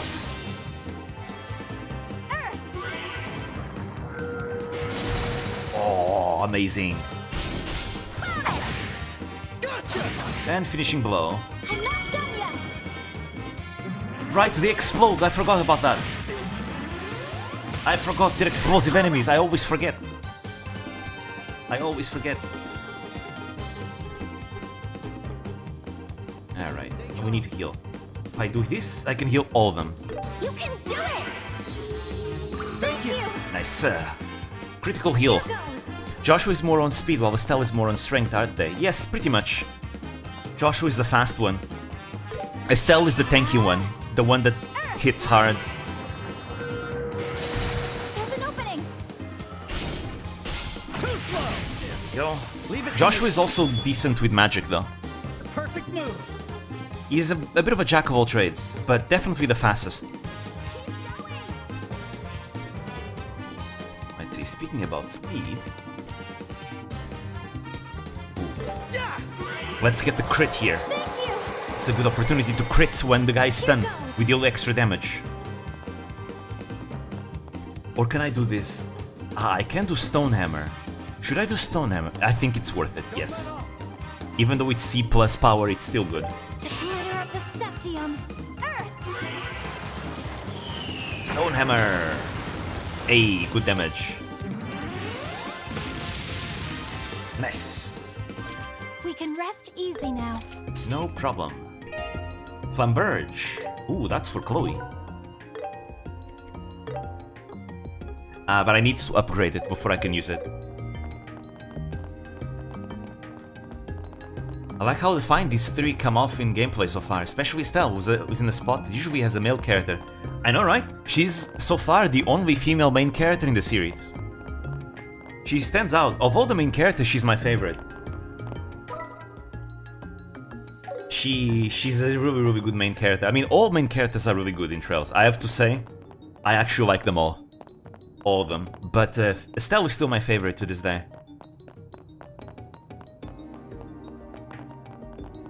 There's a reason why everyone calls her Bestel. Estelle is Bestel. The enemy is powerful. Yeah, right, can do this. Gotta go with this. Only arts work on this guy. I can't see, the camera doesn't let me see. Thanks! My turn. Right, see, napalm bow. It would be nice if you could burn them. Here we go!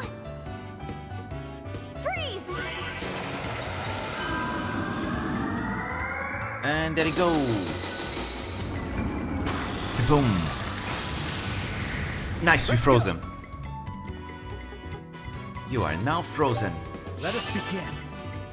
Fire! Nicely done. You're up! Yeah! Now we hit him hard. He's too tanky, that's fine, we hit him even harder. Burn! So crazy what I've read about her love life though. Yeah, it's a Trails classic. Definitely a Trails classic. The perfect move.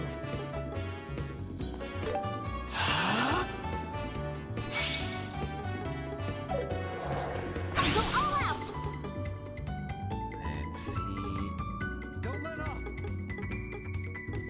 We can go with this. Blue impacts. The glitter of the septium. Fire! Bam! This is the end! And done. Alright, where were we going? Right, up. Let's keep it up. Up above. Joshua, great work.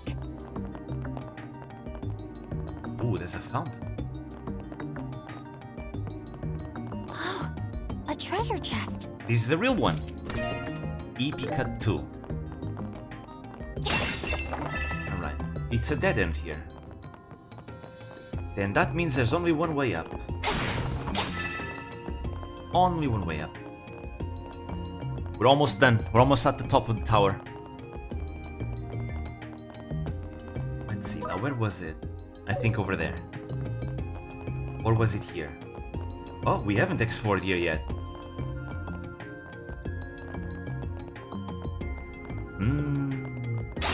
I feel like there's gonna be another entrance somewhere else. It's the feeling I'm getting. It leads down. Damn, this one is a bit of a labyrinth compared to the others. The other towers had much easier layouts. This one not so much.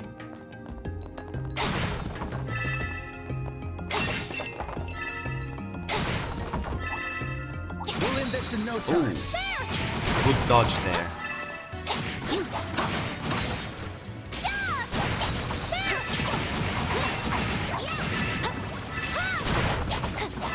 Oh. No, we missed.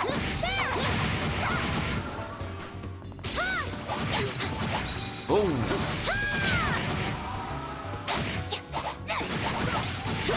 Come on. Nice. All right. There we go. Joshua! Yeah! Hit him hard.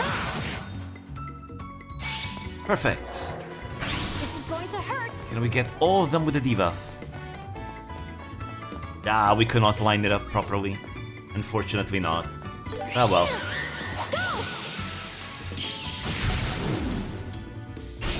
Nicely done. I'm not done yet. It's so nice that she has like her own EP regen, so you can spam as many arts as you want with her. This because she gets EP back passively. Oh, Josh was asleep. Josh was asleep. How's this? Let's see. should be able to cure him. There we go. Here we go. You Wait, actually, I don't need this. Chloe has an ability that does it already. Yeah. She's blind. You're a lifesaver. I'll change the tide of battle. Overdrive. There you go. Got all three. Joshua! Got it. There we go. It's on you. I can get all three of them like this. Now we can debuff them all. And you can stack debuffs as well. Too slow. There we go. Let's keep it up. Let's speed it up. You're mine. Nice. Fortunately, because I gave her a lot of accuracy, even though she's blind, she can still hit most of her hits, which is really nice. Let's go. Cloak and dagger. Oh, look at that damage. Perfect. Let's keep it up. I'm not beat yet. So there was nothing over there. No, it's a dead end. Nope, this is a dead end. Alright, nothing here. Just enemies. Alright, so we have to go here. Yeah, I'm pretty sure this is the right way. This is the correct way to progress. But there is one way we haven't gone to yet. I think. It was this one, right here.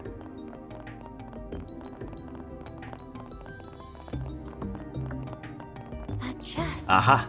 Something feels wrong. Exactly. Another one of these. They look tough, but we're tougher. Alright, we can deal with them, no problem. Guide us. You're a lifesaver. Also, something I noticed right now in that animation. She has the liberal sigil at her feet whenever she does that. That's a good way to foreshadow. Like the symbol of a burl. The falcon, the white falcon. In that sigil. Very good. Very good foreshadowing.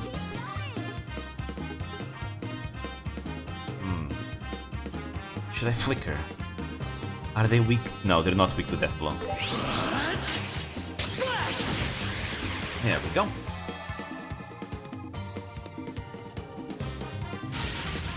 I see your move. Talk about Falcon Company branding.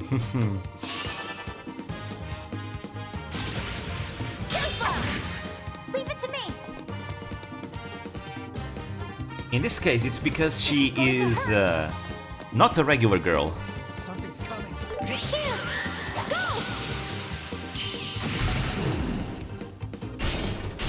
Keep at it. Yes. There we go. I believe in you, Joshua. I need to impede. He's gonna cast arts. There we go. Here. No arts for you. There you go. We interrupted him. My turn. We interrupted him. I need to keep my distance because if they die, they explode and deal a lot of damage.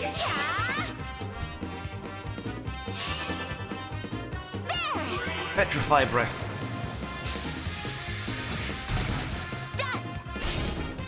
Oh, we stunned both of them at the same time. Nice. I'll be your opponent. Nice, very good. Wait, but he's about to cast. Actually, these impedes. I'm gonna impede. Better be prepared. With this. Cut you down. Critical hits. I see your move. Leave it to me. And Earth Lance with the crits. Earth. Nice damage. Gotcha! One down. It's a shame that the explosive enemies don't hurt each other with the explosions. Would be really nice if they did. There you go, we can get both of them like this. Another one down. I'm not done yet. Here goes. Get away. And Stonehammer.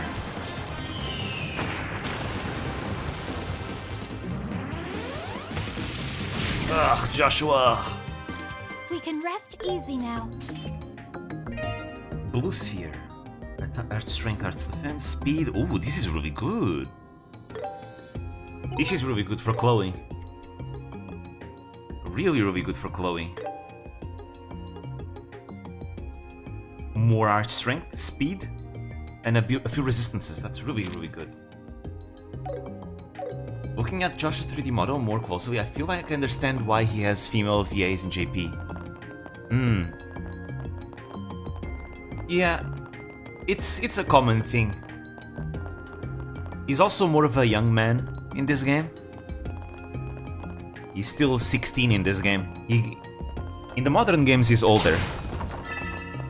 But the voice actor in the end is the same voice actor. They kept the exact same. Okay, we can now go through the right path.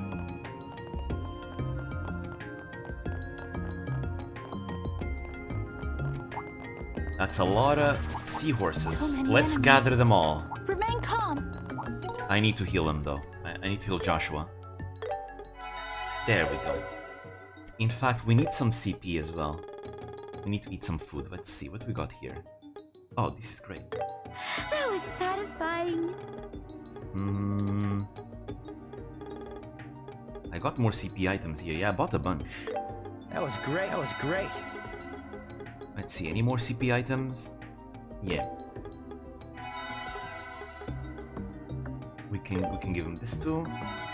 Perfect. And this. Wait, not this. That was satisfying. I thought I had more than this though. That was satisfying. We can give her EP. That was delicious. Yeah, there we go. Okay, we're ready. We can fight them all. Damn, I'm missing every attack.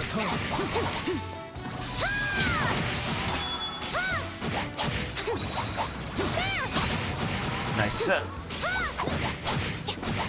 Ooh.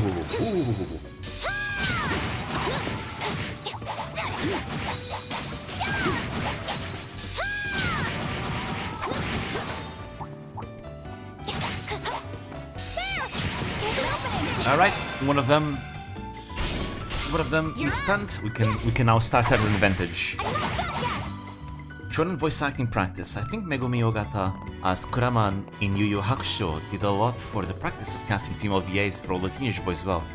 Really? Huh. I did not know that.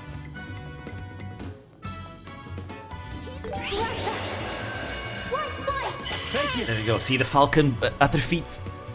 It's literally in the banner of the Liberalian Kingdom. Now I'm mad.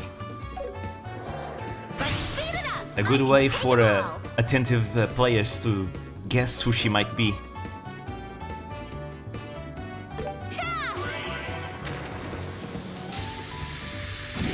Oh, we petrified two of them. Joshua! Now we gotta hit them a bit. Yeah, we got a death blow.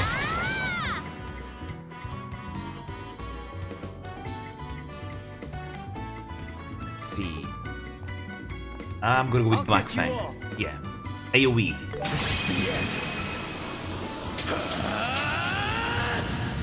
Farewell. Oh, another death blow. You're mine! Faster! Here goes! Let's see. Earthlands. Can we get them all? Yes, we can.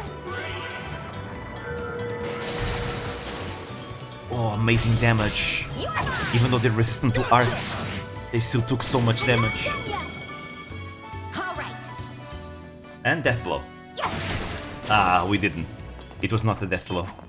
Even though it killed them, it's still not a death blow. I did it! This is a dead end. Wait. Where is the... Oh! Through here? 3B? I'm a bit lost. I'm gonna be honest. Could it be through here? Have I already explored this place? Nope, that's a dead end. Because we still need to access the very top. I'm pretty sure this is where I came from. Most likely. Yeah, it has to be. This is the place I came from. It needs to be one of the other two. I am very much lost. There's so many stairways.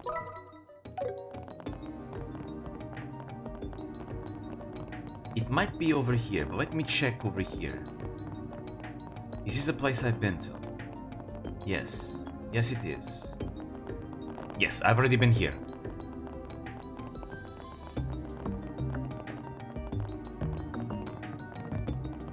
So, what if I go up through here? No, that's a dead end. So it's not either of the places that go up. It has to be one of the places where I go down.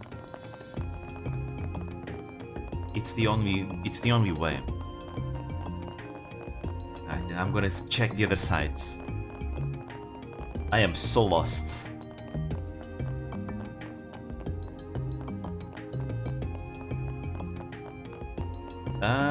Wait, but this is where we came from, right? There's another way over here. I knew it. Another way. We'll end this in no time. I was a bit of amazing these, yeah. This one is probably the trickiest tower so far. The others weren't so bad. Stun! And we've no follow-up attack from that. There we go. Let's get moving.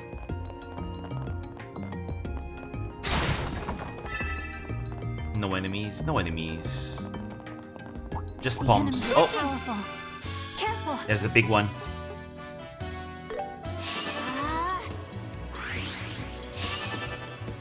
Casting arts, are you? All of them are casting arts. I'll cast arts too then. And I'm gonna interrupt them.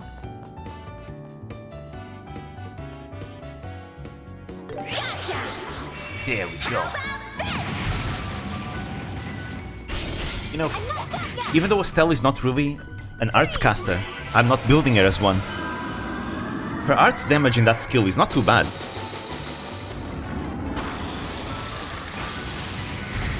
Oh, we froze the big guy. You're mine! Fire! I wish fire damage was stronger if the enemy was frozen. I think that would be cool. We technically have a mechanic like this in Beyond Horizon because of two characters, one that uses fire and one that uses ice. They can make each other like stronger by mixing each other's ice and fire. But I think that should be like an overall just mechanic, in my opinion. It would be cool. Like, this guy is frozen, so now if I use fire arts, it's gonna deal more damage. That would be cool. But so far, only Leon and Celise do that in Beyond the Horizon. We can rest easy now.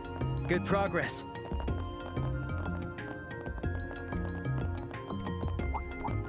I'll be your Oh. opponent.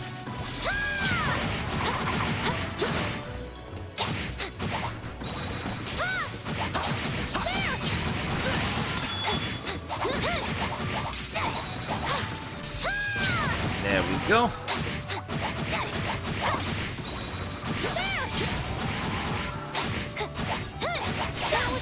Nice. Let's go! Got it! 1, 2. We're almost at the end. This is going to hurt! Very close. Actually, can I freeze them?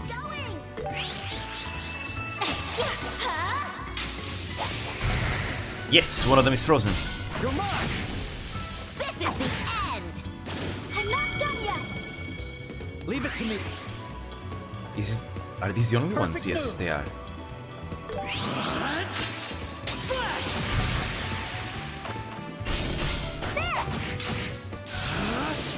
Perfect. Here, Estelle.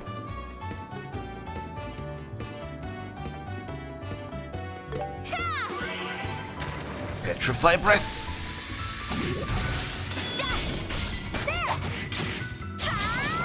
It can be poisoned. Let's go. How's Only one of them left. Perfect. I'm not done yet. I'm counting on you. You're mine! Regular attacks will be enough. Success. We can rest easy now. Good Now progress. where's the exits? Over here.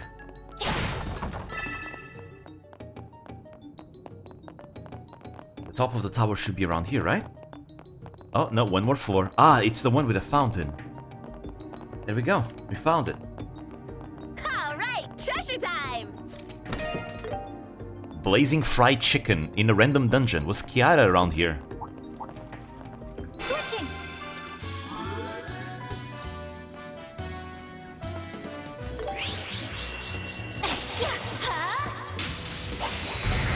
There's an opening! Froze the seahorse. Keep at it!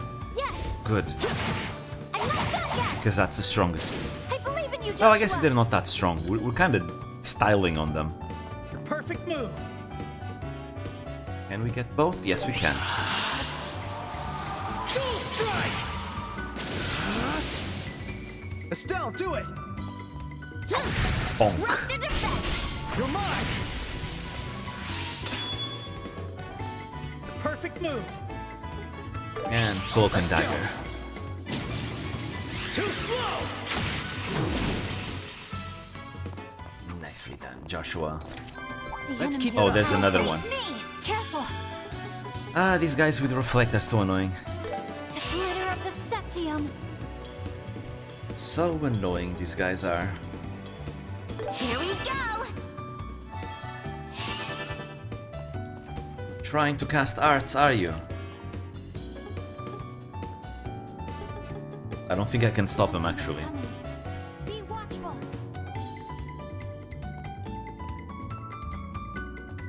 Oh, I have an idea.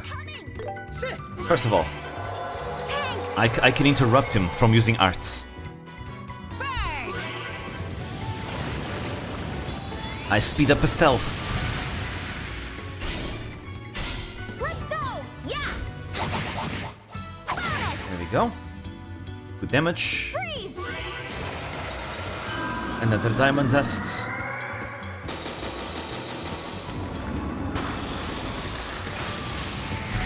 Very good. Too slow! And now Joshua just needs to attack. Let us begin. And because Estelle was advanced, she gets her turn much earlier. Oh, but the enemy's frozen, so like they're not casting arts anymore anyways. Well, I guess my plan was not necessary. Here we go. I was going to use Comet to interrupt Fire! the arts casting. But it was not necessary. We froze. I'm not done yet. Another diamond dust.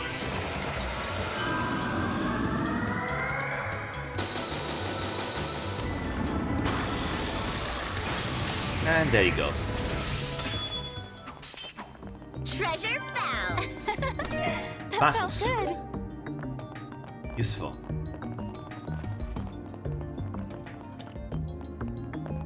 This is a good place to stop. Wait a minute. We found the end, but This feels great. there are enemies that are alive over there. We can't allow that. I'm not gonna go through the exit, because if I go through the exit right now, it will reset all the monsters, and I don't want them to reset yet. Yeah, there's a way to go up here. In the bottom floor. How do I get over there? There's also a chest, I saw it. How do I get over it? Ah! There's another path through here. Very good. We found it. Switching! This is going to hurt! Take this, Sturm! Feature end! One is frozen. The other one we missed. My lead! Understood! I'm not done yet! Oh no, Stella's asleep. Wake up, sleepyhead! The perfect move! You cannot get 2 back attack bonuses, unfortunately. Only 1. Dual strike! It flinched! Stella's awoke. Finally. The perfect move! Well, I say finally, but it only took 1 turn. Wasn't that big of a deal. Dual strike! It flinched! All right. Right. How's this? Hurricane. Hurricane! I'm not done yet! Gotcha! There we go. That should be the last ones, I think. How do you like that? I wonder, is that We're a on real a roll. chest? A treasure It's chest. a real one. Military boots. We need to upgrade these ones in Ruan, so we can give them to Chloe. She's the only one that does not have, like, top tier equipment yet. Alright, go over here. Onwards to the top of the tower. The very top. We explored every single nook and cranny.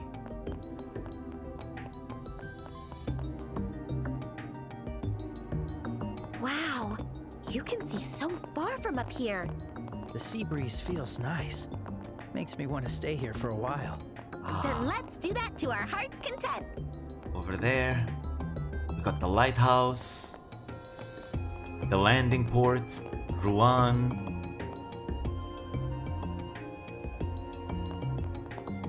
Over there is gonna be the Bose region.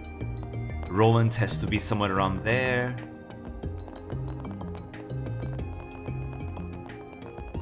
That's a nice view.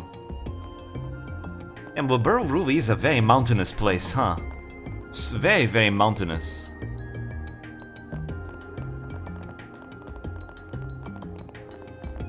And we got the sea. The sea, which extends forever. We don't know its limits. It just keeps going and going and going, and nobody can ever reach anywhere. Beautiful though. Alright. It's 9 PM where I'm at, so I think this is a good place to end it for today. I'm gonna end stream. I was gonna do the rest of the quest, but it's getting really late, so we can leave that for next time. I have started working, like I said earlier at the beginning of the stream, I've started working on the Kurumi Noa Bispo Spotlight, so that I can do the Hasta Leda Beginner's Guide sometime after. Depends if the viewer chosen Beginner's Guide is gonna be first or not. But if not, that will be basically the order of the next few videos. The Noah Spotlight and then the Astel Guide. Again, I was gonna do one on the Raden, but because of the downsizing of Holostars, I decided, you know what? Astel is my Holostars Oshi, you know? I want to help him out a bit. So I decided that I'll switch Raden and Astel around, because Astel was supposed to be like later. It was supposed to be the Noah Spotlight, the Raden Guide, then the Mimi Spotlight, the Mimi Taya Spotlight, and then the Astel Guide. But I decided to switch Raden and Astel around in the order of things that I had planned. So I want to help my bro, you know, is my Holostar Zoshi. I gotta start with him, right? So yeah, be on the lookout for that. Hopefully I can be done with the Noah Spotlight this month. I'm aiming towards finishing it before the month is over. Gotta be trying my best. Thanks very much for the stream. Hey, thank you for coming. Feeling glad to know you more here. Yeah, I tend to talk a lot. I as you can see, I'm a big yapper. I yap a lot. If I have like a good topic, I can yap for a long time. I feel humbled and honored by that plan change. Yeah, I want to help them out a bit. You know, Holostars, they have a lot of talent. Like, they're all so talented and entertaining, and I feel like, you know what? Since Astel is also my Holostars Oshi, he would also be the first male VTuber that I would make a video about. And I think there's no better one to start than my favorite. I've been mentioning Astel a lot in my Vispo videos. Because of the tower drill incident, and it's not gonna be, the next video is gonna be the exact same thing with the Noah Spotlight. But finally, I'll get to talk about the man himself properly, and hopefully let more people get to know him, which is nice. And hopefully in the future, some others as well. Within Holostars, the members that I was most interested to make a video about in the, you know, what's the word? Foreseeable future. Astel was always the first one. I also had interest in like doing a video on Aruran, you know, in the foreseeable future. Because Aruran tends to be in a lot of places that I see a lot. But Oberu is also a good one too. But I think the Astel guide is gonna be a lot of fun, because I get to talk about some parts of Astel that I think some people might not be, you know, knowledgeable about. Especially more recent fans, for example. Like, I definitely am going to mention Chibi Stars in the Astel guide, because Chibi Stars was one of my favorite like collab group ever. They had so much energy together, you know. Astel, Izuru, and Kira, the three of them together, they were a lot of fun. Like playing Apex, the three of them, with Astel and Izuru just going full hype beasts, super loud, and then Kira being brought along, you know, and being teased. It was great. You know, it's one of those old dynamics we don't get to see anymore because Kira graduated. But you know, I want to bring it back. You know, bring it back to the fans of today, for sure. Aruran and Robero have quite exposure, but I still covered by someone passionate and knowledgeable about him. Is at least just as good. I like him a lot. I started being interested in him originally because of the whole esports side of things, but there's so much more to talk about with him. He inspired Rikka's archive. Oh, really? I did not know that. The more you know. There's always something else to learn. Whenever I work on a new video, I always end up learning like something new. That's why I always do research. Even though it's a VTuber, even if it's a VTuber I already know about, I still want to do some research just to see if there's like other things I can discover, and I always discover something new every time, which is nice. Archive came out in response to Kira's exit. Ah, I see. Makes sense. So yeah, I'm also going to be trying to continue adding VTubers into Nobunaga's ambition. Again, there's only like around 70 more to add, so that once I add it all, I'm going to do one final review over all their profiles, their artworks, and plan out an introduction video. And I'm going to be doing those campaigns on stream. You know, we're going to be playing Nobunaga's ambition with VTubers everywhere, you know, over 500 VTubers spread all throughout Japan, and they're going to be battling it out for control of the country. We're going to be playing as Polka though, because that's I feel like it's the most fitting one for a game centered around Nobunaga. Polka is going to be our main character for the game. But yeah, I got a lot of VTubers added into the game already. Recently I added a bunch of Naneshi Inc., Face Connect, and Neoporte members. I'm finishing the Neoporte editions, and I'm going to be adding more Specialite VTubers. next time. And I got a bunch of other miscellaneous ones that don't have any particular affiliations. So yeah, Nobunaga's Ambition. I want to see how gameplay by someone experienced works. So yeah, I'm gonna use the campaigns as an opportunity also to explain the game mechanics. Because back when I did my first playthrough of Nobunaga's Ambition, it was fully focused on the history side of things, on the historical side of things. I did not focus on the gameplay at all.